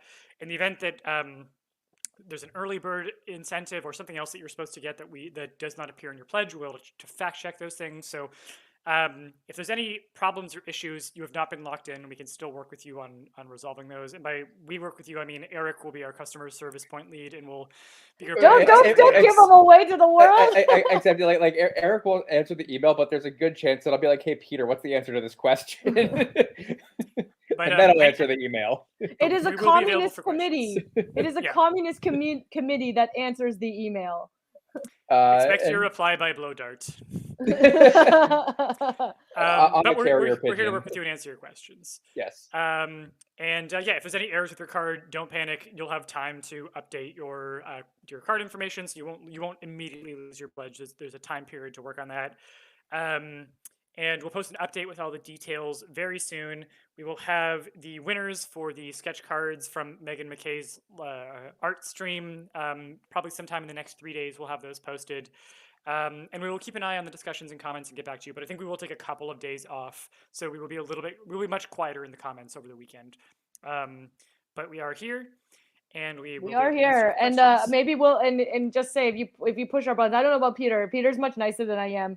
You get increasingly snarky comments from me. It's because of the sleep deprivation.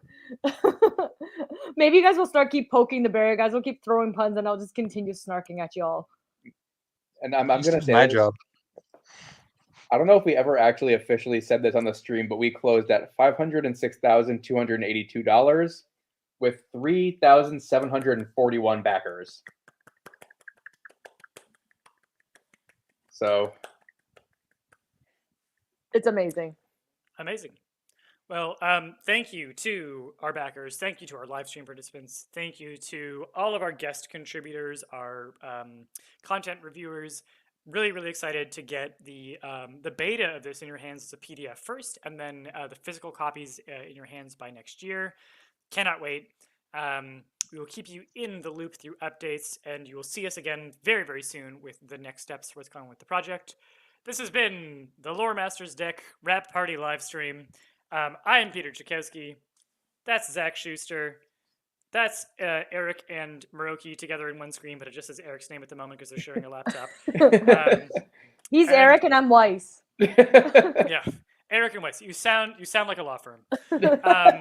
This has been a delight. We're physically melting and decomposing on screen. I'm going to look for jalapeno poppers. I'm going to leave this condom search for late night food right after this is what I'm doing. I ordered my late night food ahead of time. I had ordered a really That- beautiful pizza. The nice thing about living in Midtown Toronto is that you don't need to order ahead of time. You can just go 2 blocks away and it's right there waiting for you. Yeah, except that Popeye's closed already, and I'm upset at this. Oh no, it's Friday. They might be open still. No, they close at 1 a.m. But they close up till 2 on the weekends. No, they close at 1 a.m. Well, Okay, we don't need to argue about this on screen. it's that level of the night. Cheers. Backers, friends, community, thank you. This has been amazing. We'll catch you in a coming live stream. Thank you for everything you've done for this project, and look forward to more information in the updates and live streams to come. Bye, everybody. Bye. Thank you.